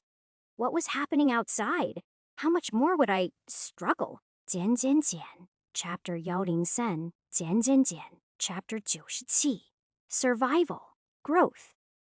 Evolution. Anthony's analysis of the animal sanctuary he suspects. Diana is within. It was perfectly normal on the surface. A petting zoo, an actual zoo, other labs where they ran research using the animals there. Yet I couldn't help but feel something. Off. It was to do with my powers. I'd spoken as usual to them, but there was this strange tension I could sense in the way some of the workers answered. To my ears, it was fine. But to my powers, I just couldn't help but imagine like they were keeping something from me. Something they didn't know themselves. What the hell is going on there? I know that whatever it is something. Beyond my power, and that one worker, especially, seemed off to me. Her name is Emily Keisel. She was friendly, but her eyes always appeared distant and unfocused. I could even call her clumsy, and the weirdest thing is I didn't feel anything from her. It was like there was nothing in her mind for me to resonate with, at least towards the end of our conversation. In the beginning, I had felt something. It was vast and whispering, but then it was gone, like a shark submerging into the water. She knew about my ability. She had to. By the founders, Diana, what did you get yourself into, August? Or September? Diana awakening in my room. For once, I wasn't alone. There was Aaliyah seated there in the corner, smoking a cigarette. Awake, Silvari? She asked. I nodded in my drowsiness. Yay. I've barely seen you the last few days. Yeah, I think it's been days, Aaliyah said thoughtlessly. What are you even fighting for? You can't escape. Whether I can escape or not isn't the point. I pushed myself up, pain drilled through my whole body. I just won't give in. But why? It's so much easier. Her face held a deep sadness in there. Unless, are you immune? Her question caught me by surprise. But it was the exact question she needed to ask for me to know that it was her and not Soulkiller. I'm just very hard to infect. That's why they're constantly testing me out. He can infect Tirai Sivan, Thussis. Why not you? The spite in her voice couldn't be hidden.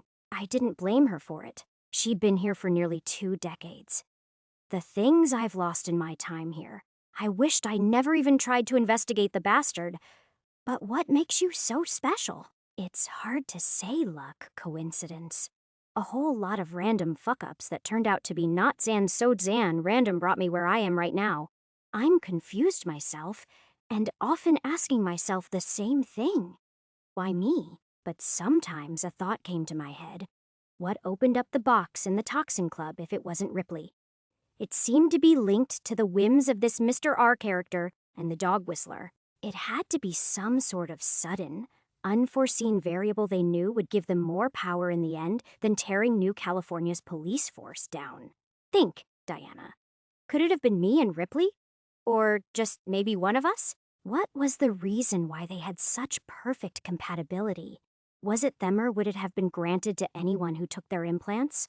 Or was it really because her hand had been cut and his claw had been partially digested? Or was there something else? Some hidden quality hidden behind the curtain of their eyes. Mr. R had access to a Maltaton in some regards. Or at least, the Uncaged did. The All-Seeing, the Titan entombed within the Oldnet, at the source of the old Tidita source. That word again. The one thread linking them together. I wished I had some ability to pry into the depths of my soul, to tear it open and divulge into the machinations of my sim. Exactly what Soulkiller was doing right now. The power in my blood was far greater than it should be. Even for a gold, it was beyond unique. My growth was phenomenal. Endless. Infinite. The infinite. The Maltaton that had destroyed the free city of the Floridian Gulf lining the East Coast. I'd only ever seen videos of it during my time at the Cradle, but it was horrifying. A creature with a strangely fungal appearance. It spawned stalks of buzzing of wires and flesh that entwined in nearly endless combinations to create extensions of itself in the form of monsters. Back in the auction, all of those Maltaton chunks, I felt a strange disgust towards all of them except for that of the infinite. Why? There was only one answer. Ithato with my sim. Was it somehow linked to the Titan? That would explain its qualities to grow phenomenally. But how was it even acquired? What was such a precious resource doing in the hands of the uncaged? All the answers led to more questions, a seemingly never-ending spiral that dug me down to the depths of the abyss, and I knew what lurked at the bottom. Aaliyah's voice rose up again, but this time it wasn't her speaking. Soulless eyes quenched my hope. "Time for lunch, Diana." Yeah, I felt so weak agreeing to them as I chewed on the steak of malflesh, and Soul Killer rambled on about the molecular genetics of my powers. I found myself distracted with the lack of progress I'd been having. Sure, my genes were steadily climbing, but my actual development had halted. The last fight had only ticked me up a whole %. From 500% to 500%. It seemed like my worst Dan-case scenario was coming true. If I was to gain Baifunji by development, then I would need to push both electromagnetic, telekinesis, and electrical flash, Dan Freezoop, to their maximum development as well. But I'd only received them just 6 fights ago. Their growth had been phenomenal, but I'd felt it myself how much development slowed down as it climbed up higher in the percentages. Both of them were energy genes, altering the properties of natural phenomena under the realities and bending qualities of my gold energy. Esper genes, which were supplied by Warlock Xian-type, malformed. Most of the malformed I'd be fighting were chimeras and held mutant genes. At this rate, it would take maybe another 10 or so fights to max them out, which was still unprecedented progress. It was just too slow. Every wasted hour here meant that Anthony could waltz in here and fuck things up. Sorry. No, that was harsh. Zan, I'm worried. He was coming here for me. I should have been grateful. Instead, I'm cursing him. He deserved better. Maybe when I do get out of here, I'll give that date a try. Developed a taste for mal meat? Simon Jugosla, without red eyes, spoke. They all come around eventually. It's cooked well, I commented. In truth, it was superb. I'd bet there were hundreds willing to stay in these conditions to be fed daily by an awards and winning chef. You certainly aren't a critic. He lazed back in his chair. You cook human flesh too, I asked, prodding my steak scraps. He raised an eyebrow, occasionally. Then I'm going to kill you. I stabbed the meat, my eyes focused on his with an intensity that came easily. All of this is wrong, and you're complicit in this. Soul Killer in your head or not, Urea fucked up, man, Simon. That'll be for the judges to decide, if they can catch me. Actually, I'm cooking dinner for one later this week. He smirked off, but I didn't miss the bead of sweat rolling down his temple. You'll be lucky if I let you meet them. I took a final bite, pushing myself off the chair and walking away. All of this was taking too long. Would I be impatient if I fought my way out? I was more confident in myself now, but I didn't know the depths of Soul Killer's powers, whereas they had seen everything I was capable of. If I were to escape, it would be predicted. Hell, they probably dangled that open elevator over my head as a taunt, daring me to go ahead and try. But even earthquakes could be predicted. A force of nature didn't care if they were known or not. The outcome would be the same. Maybe it was because I'd been snuffed out of my ability to reach into my warp energy, but I'd grown more sensitive as I searched for it. I was on the cusp of something else, some deeper meaning in the nature of the power bestowed upon me. If I couldn't reach Tier 2nd, then maybe that was my key to escaping this place. But as my thoughts carried me down to the couch, they were torn away by the eyes of curious children. Miss Alia told us you'd play with us. Silver Eye, the kid with shabby red hair, Kimberly, grabbed my hand. Olivia was there too, holding a doll and raising it up. I settled in for a few minutes where I played games with the children. It was a good distraction, but somehow it only made my mood far more somber. Would these children ever have a life? Or would they end up like Dr. Keisel as one of Soul Killer's thralls? Once I make my escape, would I have to? Would they stand in my way? I fastened my emotions? No, I could remove Soul Killer's influence. I just needed to train that ability.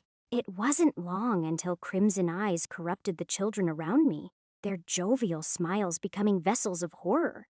We await you!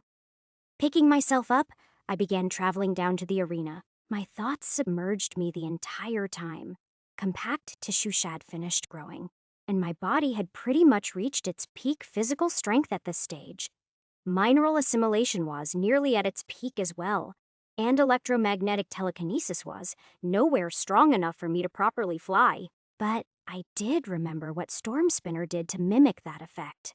Strolling in, I was surprised to see Soul Killer actually standing in the arena rather than whatever booth they usually observed from. The last few days have been quite eventful, you know. Soul Killer stretched wide. What do you know about a character named Dreadwire? Never heard of them, I answered, confused. Soul Killer chuckled. Well, they're a new gold Zangrade mercenary with one of the most bombastic entrances I've ever seen in this city. Your police friends are real worried about him. Mikhail's practically tearing his non-Zen existent hair out in excitement. Gold. Grade. Ripley. What happened? I wasn't all too sure about what was happening, but it was unnerving. Just a good old heist on one of the 5 corporations. Yujo's reputation has taken a sure nosedive. I'm curious to see how things will change around here.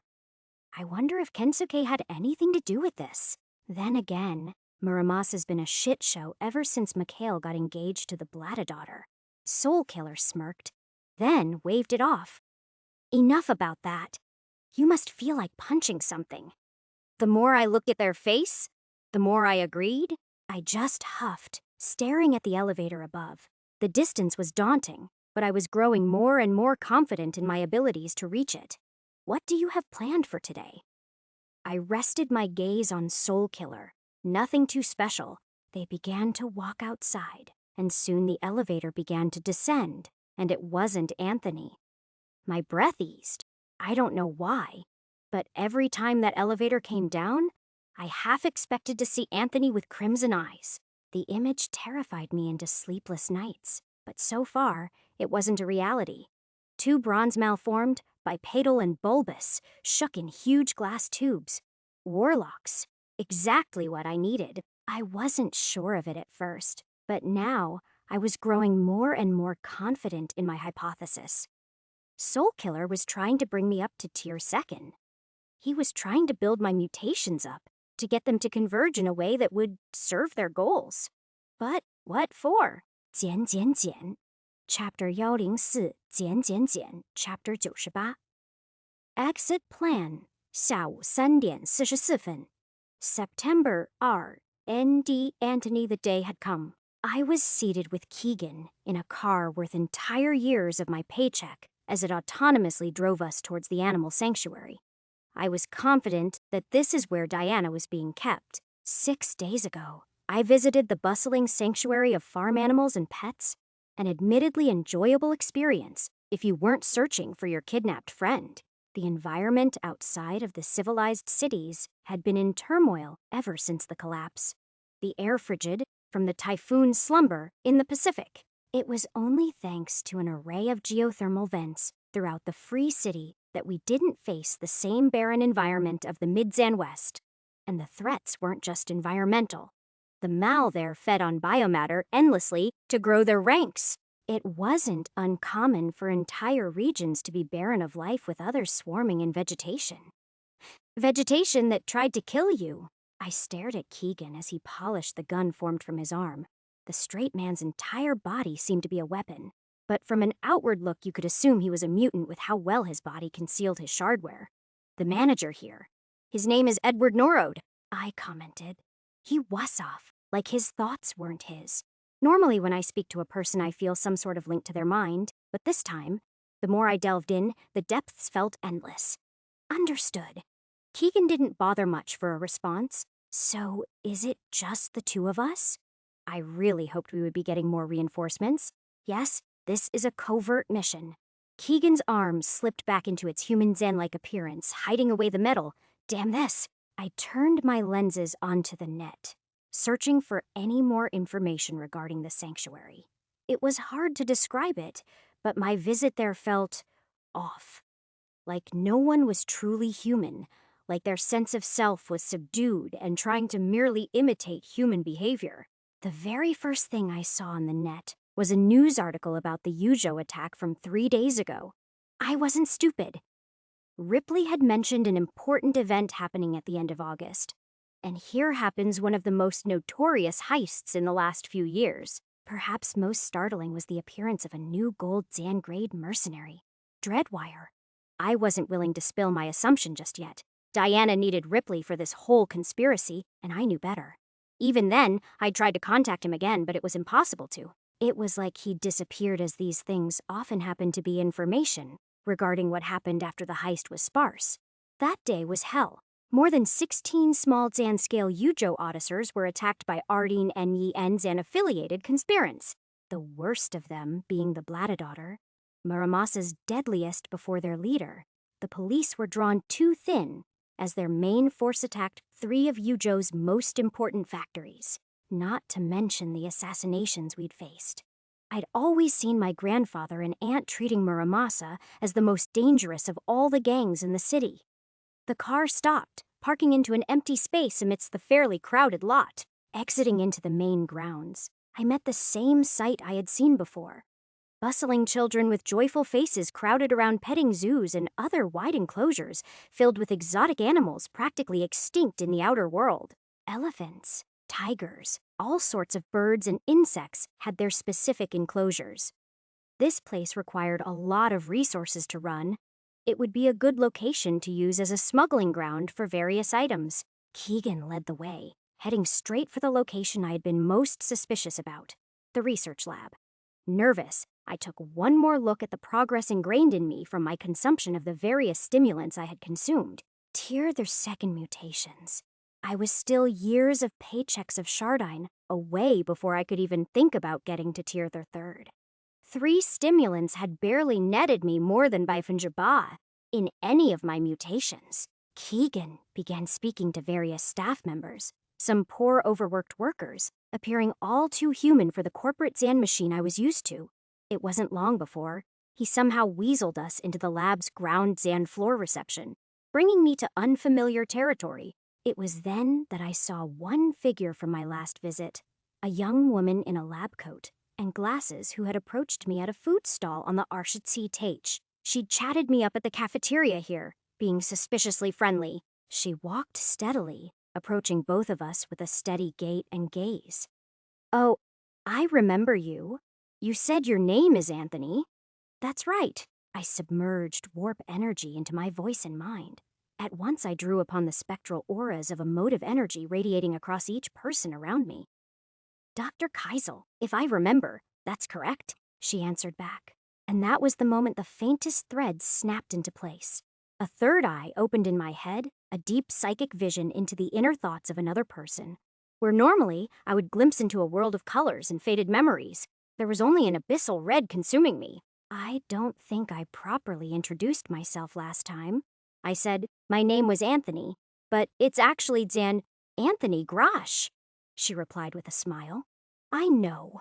I do my research. That's practically all I do." "So, what's prompted a third Xan rank investigator to come visit a research facility on malacology? Our research is fascinating, but also incredibly coveted." "Right. Officially, this place wasn't owned by any of the 5 corporate nations, belonging as a public institute of New California, itself much like the police were. That didn't mean there wasn't corporate meddling involved. It was likely there were many players moving their chess pieces at a facility like this, especially if it was what we suspected it to be. Keegan stepped ahead of me, pulling up his own certification in the form of a holographic badge. It was the first time I'd seen the rank, but it wasn't unknown to me, executive investigator. Those special investigators specially chosen or trained to work according to the demands of direct police hired Xan-ups. "Dr. Keisel, officially, you are the highest-ranking doctor here. As such, I request that you bring us to Dr. Here, Theodore Gainsborough. We believe he is under the suspicion of trafficking malformed flesh away from this facility for personal consumption." "Oh dear, that doesn't sound like him at all. But if it's really happening, then we must take action." Dr. Keisel covered her mouth in shock, and despite my mental prongings, I couldn't discern whether it was an act or not. I should be able to. But my aunt had taught me all too well that my power couldn't work on everyone. Those with psionic mutations would be a tough nut for me to crack. "What can you tell us about him?" I slid forward, pouring my bronze warp energy into my mouth. I felt the sonic waves act as a vessel of my will, binding me deeper to that sinkhole of a mind. She spoke like she had a throat in her lump. Well, he's been with us for a few years, a senior researcher on one of our teams. Kenzan, can I ask something in turn? Of course, I replied. Any moment to dwell deeper was a good option. How did you all come to suspect him? Zan, I'm not doubting you, but Zan came up in our lead on a merc who was buying the meat, listed him as a source.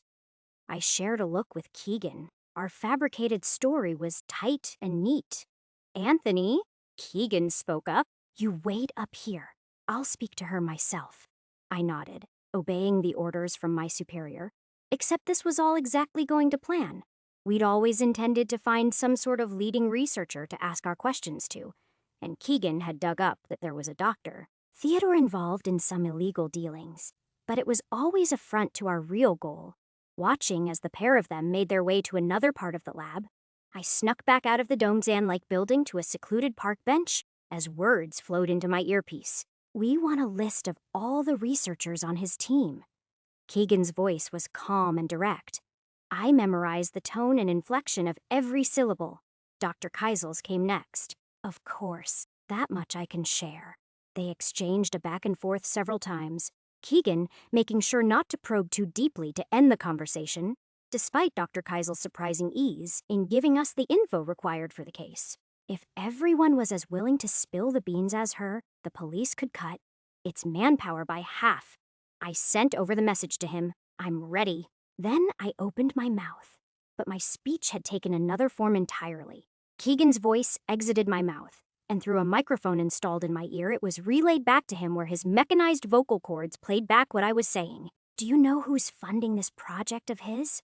It was odd, speaking in a voice that wasn't mine, much less knowing that it was also exiting Keegan's mouth through an all-Zan-to-Zan perfect act, in which he'd learned how to move his lips to exactly illustrate the act in. It's perfection. All in barely an hour this morning after I brought up the idea to him. Syntech, Dr. Keisel responded back. That's all I can say. Those damn corporates, they ever get on your nerve, doing their job for them. I'd learned one trick to my power. The more personal the questions, the deeper I dove into their mind. And it was working. Whatever psychic resistance I was feeling cleared up.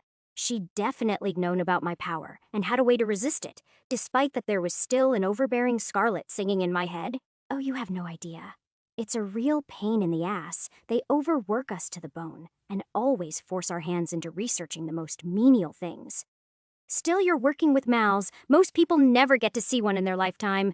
Yeah, well, that's gonna change in 3 years. She gave a dry laugh. I've killed a few myself, nasty creatures they are. They ever freak you out?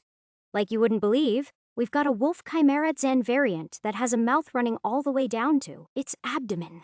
That sounds unpleasant. It isn't dangerous, is it? Oh, it definitely is, but I consider the danger a perk of the job. An excitement. It's why I delved into researching live subjects of the malkind. My mentor was much the same. They always made me seek truths into the hidden aspects of how warp energy infects the organic flesh. This mentor, who are they? Goes by the name of... I felt the resistance perk back into place, the crimson noise overwhelming me.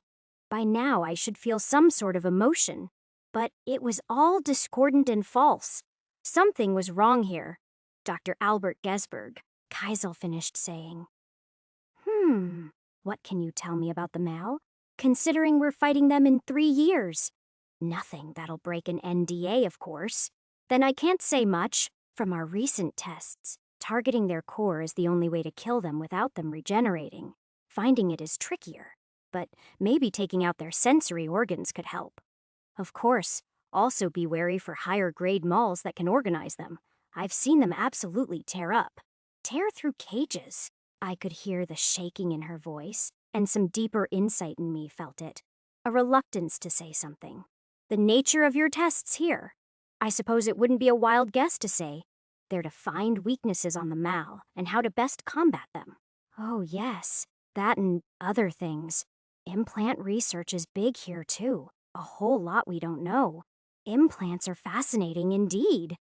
You don't need to tell me twice. Recently received a particularly interesting one. I'd built up to it slowly, and I could feel my bleeding throat beg for release as warp energy twisted its way through. But now was the moment for the killing strike as I sent forth a storm of my energy through my vocal cords. Does this interesting asset go by the name of Diana Jones? No. Dr. Keisel hummed, and I felt the pit of anxiety within me bubble into a falling splash of confusion and worry. Then she spoke again, her eyes slightly glazed over under my power. Her name's Diana Ulrich. Returning to the lab and entering a quiet office, I found Keegan holding a handcuffed Dr. Keisel. Warp restraints of the silver grade, and it wouldn't surprise me if an executive investigator had the ability to gauge an adapter's exact grade and tier. You worked well. Keegan nodded at me, to which I nodded back before taking a closer look at Dr. Keisel. She didn't fight it. Instead, she just smiled at the both of us with a leer. That was fascinating. It wasn't on my records that you had the ability to change your voice. She was too calm for being tied up. Stop the bullshit. I spoke normally for now. We had her where we wanted. Diana, where is she? Oh, she's here all right. Dr. Keisel shook her head. That you should know by now. I'm not sure how, but good job. Where? I sent forth a razor wind of my energy into her, and I felt the shudder of her faded mental shield break under the restraints on her wrist. Behind the lab is a warehouse built atop an old Mal swarm bunker. There's a surface elevator with a hidden access point to where its inner facilities are. Her casual delivery made me feel like I didn't need to use my mutation to get that out of her. But why give up information like that so easily, unless it wasn't leaving this room? Her eyes became bloodshot in a blink, crimson everywhere except for the blank white where her pupils were. All of a sudden, all of that crimson in my head collapsed onto my head like a falling skyscraper, pummeling a throbbing pain through my skull as the connection between us shattered. Grash, Keegan said quietly, before putting a gun to Dr. Keisel's head. What did you do? Oh, he was connected to Keisel, all right, but not to me. I've worked out how to be resistant to that type of manipulation for decades. Although Dr. Keisel spoke, the way those sentences were delivered sent a shiver through me. That didn't sound like her. That's not Keisel. I whispered, before realizing something far worse. The overwhelming slam of that psionic barrier was downright assaulting, rather than the simple density it had been before. Her mutations had. Keegan! She can use her Xian before I could say another word. Her eyes caught mine, and in a second, I was staring at another pair of eyes, gray like mine. She laid down on a bed as I looked at her through the thick visor of a protective suit given to me by the hospital staff so that I could be with her in these last few moments. Oh, Anthony, how stupid I was to have you. My mother spoke, her gray eyes cloudy, despite the fact that they weren't organic. A curse. That's what you are. That's what you'll always be. Just a goddamn liability. A failure. One that'll burden every soul you ever come across. What are you saying, Mom? My younger voice spoke from my mouth. Jan, why would you say Zand? I can't die without my regrets now, can I? She laughed, without even looking at me. Oh, I see it so clearly. How you'll bring about your own doom. How you'll wish so damn hard to be someone you're not. How you'll hate being weak, because that's what you are. Nothing but flesh and bone. No substance to it. If you ever find someone you love, just leave them in peace. You're not worth it. What? I muttered weakly. I don't understand. Jan, you never will. And you'll hate every second of this, after all. The only good thing you'll ever do is die. The red veins that had slowly grown over the course of this week slithered higher up to her face, making her look mad. The abyss waits for us all, dear. It isn't scary. Just take the leap and you'll be at peace. I feel better than I ever have staring down the hole. It's beautiful. The depth, the never-ending depth. It means I can escape you, this life. This stupid, worthless life I built on lies. No one cares about you, not even your mother. Live with that. Live knowing I won't leave a goddamn thing for you. And know that your suffering will bring strength to the true hero of this story. That silver gleam beckons even the attention of a mind that is eternal.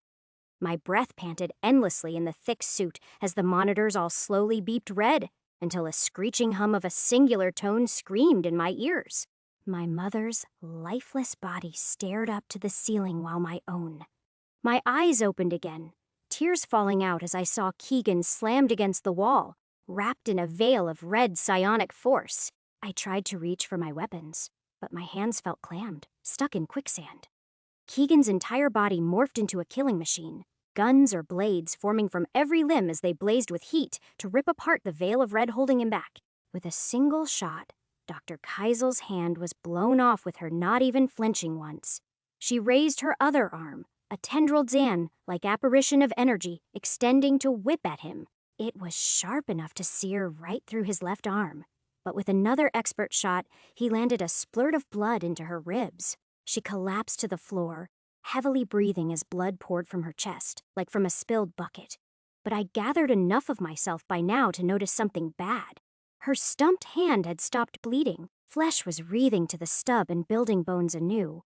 With Keegan taking a good look at Dr. Keisel's regenerative powers, his next decision came easily. Her head shot back as a large hole exploded into existence, falling on her back in a dead splat. I heaved breath, finally able to accept that the visions I'd seen were just that. Visions, looking down on the body, I pulled myself up. She had an illusory mutation. I muttered mindlessly, wondering what was even the point. Maybe I was just excusing myself. Keegan picked up his severed arm, and somehow it fused right back into place. The question is, how did she use her mutations through the restraints? That was akin to a gold grade. That's a good point. I still felt breathless, but managing to turn to the door, I clicked the button to open it up. Familiar eyes stared back at me as it slid back, entirely crimson with white at their center. But the real issue was the familiar face, because she was laying there dead right behind us. A second, Dr. Keisel shot a blast of red at me, launching me into the debris of a broken table. Keegan's weaponized arms were ready to retaliate when he stuttered, almost as though stuck in a trance. He shot off anyway, hitting her shoulder, which gouged a chunk of flesh off. But that had lended her enough time to wreathe another tendril Zan blade of crimson, this time severing both arms in one fell swoop. Dr. Keisel, the second one, pounced onto him quickly, sticking something into his neuroframe. Then Keegan fell to the ground loosely, like his muscles had been deflated. I finally picked up my gun, but a whoosh of scarlet knocked it away. Mustering up my lungs, I spat out a pellet of bronze, Dan-tinged wind that smacked her forehead weakly. Stay back! Screaming had no effect on her, despite the inferno of pain spreading through my throat and head. She laughed, but it wasn't those light giggles I'd heard before. It was sinister, terrifying to my soul. Cute. You could certainly give your late grandfather a run for his money in a few years. I'll enjoy having a second grass to run things. What? I pushed myself up, refusing to go down. Apologies, I never introduced myself. I'm who you call Soul Killer. It must be nice to put a face to the name. Keisel spoke, but I was left bewildered in thought. She was Soul Killer. Then I saw other faces pour into the room, each of them wearing lab coats, as workers of this lab. Their eyes soulless like Keisel's. We're all Soul Killer. They spoke in unison, but before I could grasp what that meant, Keisel's eyes sent me back to that same hospital room. Diana killing the two warlocks had been a challenge.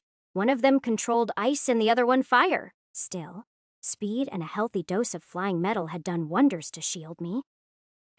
They'd each netted me handsomely in my two remaining energy mutations. Freeze-Dan Flash had gained a greater ability to convert thermal energy, and my telekinesis mutation had a wider range and another bonus to control depending on how cold the objects were.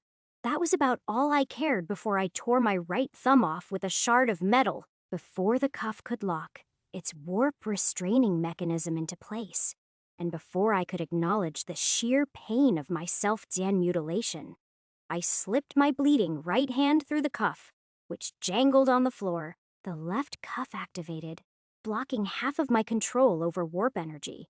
My remaining ability was still enough to control scrap into slashing off my left thumb and pull the cuff through the rest of my hand. Finally, at ease, I set my sights on the open hole beckoning me from above. Now what do you think you're doing? Soul Killer's voice came from the speakers, but I paid no attention to it. With a powerful kick from my legs, I launched myself high into the air, easily passing the halfway mark of the massive verticality. Then I pulled my collection of charged metal up with me. Storm Spinner had maneuvered through the air like this before, using the metal as a floating disc to fly. They clumped under my feet, giving me leverage, but for once, my massively increased body weight was a drawback to more than just my anxiety. I began sinking immediately, to which I pioneered a healthy dosage of warp energy through my fingertips as I grabbed the makeshift disc and covered it. Its thermal energy into electrical. My sweat felt like tiny icicles with a sudden burst of frost. A torrent of sparks wove through the metal, and the higher conductivity under the colder environment provided just enough leverage to start rising, albeit very slowly. It was enough for me to jump again, all the way up and through the hole that had been teasing me for so long, landing on solid ground. I wasn't surprised to find myself in a room full of caged malformed. They shook at the sight of me, hungering through their confinements to tear me to shreds. Stealing my heart, I began tracking down the electrical signals when a door opened to my side, and Dr. Keisel stepped out. Not meeting her gaze, I prepared myself. It was about time I made my exit. 简简简 Chapter 105, 简简简 Chapter 99.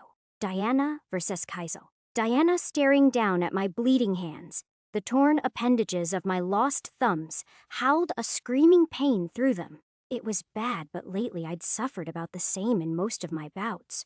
Broken bones, stab wounds, pounds of flesh being ripped off. That had become my norm. And that was exactly why I needed to escape this fucking place. Get out of my way. I summoned fiery wisps of electricity through my arms. All it takes is one touch of my hands and you're dead meat. I'm well aware. I do remember what you did to your friend. Keisel laughed at me, her eyes turning soulless.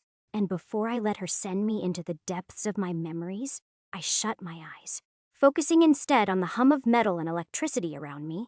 Her neuroframe became my guide, and I surged towards it with a blade of scrap metal fused around my hands.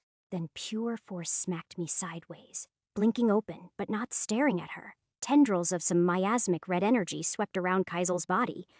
Those ghostly apparitions dug through the air like contorted snakes. 3 of them, releasing the kinetic thrashing I'd just endured. I punched straight at the first. It overwhelmed me, cracking through the bones in my already wounded arm. Soul Killer cackled as I flew across the cages. Come on, I thought I raised you better. They sent forth a legion of red spikes, each scraping off the floor to overtake my speed, of which I was in very much limited supply. Those damn warlock malformed were a pain in the ass, too dangerous to physically approach, so I'd needed to use my metal manipulation to wound them. That was energy inefficient. Maybe I could have waited another day, but each moment meant the potential that Anthony would make his move. It meant more suffering. It meant letting Soul Killer toy with me and move their plans forward without anyone stopping them. The time for that was over. I would be ending whatever was happening here now. Killing Emily Keisel was my first step. Reducing my warp energy store into dying embers, I curved around the cages of the imprisoned malformed, searching for one that fit my needs. The waves of strength and murder were nauseating, especially so when I dodged right into the cage of what I was looking for, a silver-grayed chimera. It was the same as what I normally fought, terrible and grotesque, but more perfectly organic than ever. Big, daunting, mangled fur draped down its canine body with a gaping mouth extending nearly to its hind legs. A fangtooth. Those bars containing its fury sure did their work. It was all between me and certain death. Not only was it a higher grade, but most definitely a higher tier as well. Probably tier the 3rd. Would I be able to kill it? No, but I could quench its power. I took 2 the circular cuffs with me, warp restraints capable of stopping my gold-grade energy as it thrashed its head towards me. I took the risk and jammed one of the cuffs right into the underside of its mouth. Putting all my force into it was enough to pierce through the lead's end like fur and skin, digging the cuff maybe just a few inches. That simple contact with flesh was enough to seal Fury down that it became paralyzed. containing its sickening fury into barely Zan-contained twitches, placing my palms against the shallow wound. I began to leach out the thick silver miasma dwelling in its flesh, draining all that it was. The strength flowing into me drove stakes of pain up its path, a lucid malice that sought to drive me insane. Founders knew I already was. It was a shame I couldn't reach for its core from here. Who knows what benefits a silver of this tier could give me? Still, I had to be satisfied. My integrity was struggling with even this much, but it was enough to ignite an inferno through my every being. My entire body was wreathed in a shell of violent sparks, my senses sharpening as electricity flowed haphazardly to snap at the cages around me. "Ah, there you are," Soul Killer yelled from my peripheral. And now I had some faint sense of the telekinetic appendages converging down on me, and an instinctual awareness of the energy used in manipulating them. With one kick of my legs, I flew up through the room, calling the scrap I'd carried with me in a flowing arc. I tossed them at Soul Killer, a shotgun blast that struck her with gashes. One tiny scrap pierced deep into her arm, becoming my anchor to feel her wave those tendrils around. Bouncing across cages, I shut my eyes as I came within striking distance. Fighting blindfolded was stupid, but a single moment trapped in my mind would end my escape, especially with Soul Killer strengthening Kaisel's power. I felt the arm shift, and it became clear she was sweeping sideways to strike me wide. I let her hit me down into the ground. I could take it. The thrash absorbed into my force, quenching cells, fueling me with the potential to send me right back. I didn't right away. Instead, I homed in on the charge spewing in the air around me. Right as some tendrils rained down, they were disturbed enough for me to see the gaps and react accordingly. Training even now. What a dutiful test subject you are! Soul Killer cackled as I heard the sound of wrenched metal. Then I felt my body slam down as something thick and heavy and large crushed me against a wall. Releasing my vision, I saw a slobbering maw only held back by steel bars. This crazy bitch had flung an entire mal cage. The strength of those tendrils was something I'd never seen before, but not ready to let myself be overpowered. I heaved sparks into the cage, willing it to lift off me. My own telekinetic strength was nowhere near hers, but it was enough to give the leverage to push myself back to my feet. And then I used my physical strength. I tossed the cage right back at her with a thick release of kinetic force. The red energy wreathing across her condensed into her palms, pushing it out as a crimson explosion tore through the cage and the maul inside of it. That explosion was just what I needed. Reaching into the flown scraps of metal, I commanded them to rain down on her. The red force streaming around her formed a bubble to protect her from my steel shower. But that gave me just the moment to attack myself. It might have been a force field, so my actual kick failed to pierce.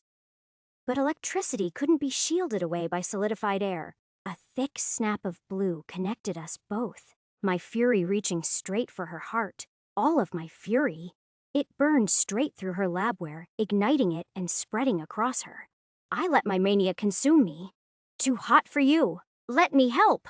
I reached through the faded shield and placed my palms across both eyes. Then I commanded the heat in her flesh to become electricity. Her skin and muscles froze as I drained them dry. Webs of electricity spreading from her eyes until I heard the neuroframe sizzle and snap. Then I dropped her dead body to the ground. A wash of pure elation and ecstasy rose through me, and I released it in a laugh I'd never managed before. Ugly, exploding, and pounding. Only after a few seconds of calming myself did I manage to organize my actions. Soul Killer wasn't done yet. They'd take control of the other inmates and hunt me down. For now, I'd have to recover. Absorbing a silver sim would do wonders for that, so I patiently waited for it to dig its way out of Kaisel's body. Except it never did. Maybe not never, but normally within a few seconds, you would notice a collection of silver veins and bulging flesh, especially with her tear. She was a silver, right? To overwhelm me so easily meant that at the very least, she was a powerful silver or a tier I third bronze. Both of those options would help me. So then, why wasn't there a sim? Her dead body sat there, definite and unchanging. My impatience getting the better of me, I reached into her body and began to drain the mutagen out directly. Unlike what I predicted, strands of gold and titanium swam up my hand and dug deep, absorbing mutagen. Tier the third. Hostile mutagen detected. 22%, 34%, 52%, 52%, 58%, 62%, 64%, 64%, 64%, 60%. It stopped way too quickly. Except for the remaining hostile mutagen, my body began to clear out. Gold mutagen, and only tier the third. There was nothing deeper than that in her body, and strangely, she only had them at Baifunji development. What was going on here? Hostile mutagen cleansed. Gold mutation. Mineral assimilation has reached Baifunji by development. Additional meta-Zan mutation has been acquired. Increased dispersion of metal to allow for a greater electrical conduction throughout the adapter. Gold mutation, kinetic catalyst, has acquired meta-Zan mutations. Increase to maximal force absorbed, increase to conversion between electrical and kinetic energy. Development, 90%. Gold mutation. Electromagnetic telekinesis has acquired meta-Zan mutations. Greater manipulation over non-Zan metallic materials. Greater ability to coordinate telekinetic force. Greater ability to manipulate external electrical manipulation. Development, 90%. Gold electrical flash Dan Freeze has acquired meta-mutations. Greater precision of thermal conversion, minor telekinetic control over cold objects. Development, 90% still. The tiny scraps of genetic information were dense, and that reflected in both my nausea and the updates in my lenses. Wow! Simon Jugoslav's voice sounded from the speakers around me. Now that was unexpected, though. I can't deny feeling a tiny bit annoyed that you wasted such a precious resource of mine. You know how hard it is to make her. Make her? I took my first step, raising a middle finger at one of the cameras. I could escape now. I was right about this place being a bunker from the fourth swarm. There were illustrated signs around me dictating floor levels and even directions to an exit. And since this was an entry point for cargo, there should be one nearby. A door opened behind me, exactly from where Kaisel had first entered. I'd never really questioned it before. How did Kaisel reach me so quickly in the first place? And why was the woman I'd just killed standing in the doorway? Shutting my eyes, I decided some questions weren't worth getting answers to as my legs carried me to her, arm outstretched with a web of sparks. Hold on one second. There's something you should see. It's about a friend of yours. Kaisel's voice stopped me inches away from striking her. I almost hated how much my skill in commanding my power had grown over my time here. Eyes still shut. I let a warning in my voice. Walk ahead of me. You turn your head 1 millimeter towards me and I blow it up. Ooh, feisty! I felt the neuroframe shift directions, and then she began to step away from me. Knowing it wasn't safe, I began following her stead as she curved corner after corner.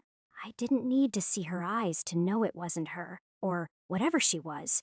That was in control. Soul Killer, lead me deeper, away from the exit. I killed you, or I killed Kaisel. This didn't make sense, that you did. Soul Killer responded, and that was all I could get out of them. A part of me was screaming to turn back, but an even deeper part of me knew why I was following them. Finally, they opened a door after putting in some code on the keypad, leading it open, to which we both entered. In here, Soul Killer showed me what looked to be a large laboratory. Throughout it were the remains of various life forms, organs, skeletons, and vials of fluids I didn't want any further information on, were each stored in neatly organized drawers and cabinets. There was even a tray full of crimson flowers sitting in the middle of the room, though I couldn't tear my eyes away from the cage in the back. It was the same kind the mal had been stored in, and it was exactly the reason why I'd come back here in the first place. It wasn't what was inside of it, but who? Gray eyes opened up to my sight, half in relief, the other half in dread.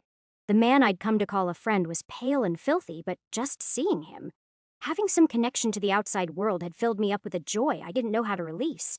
Instead, my voice barely wheezed out, "Anthony."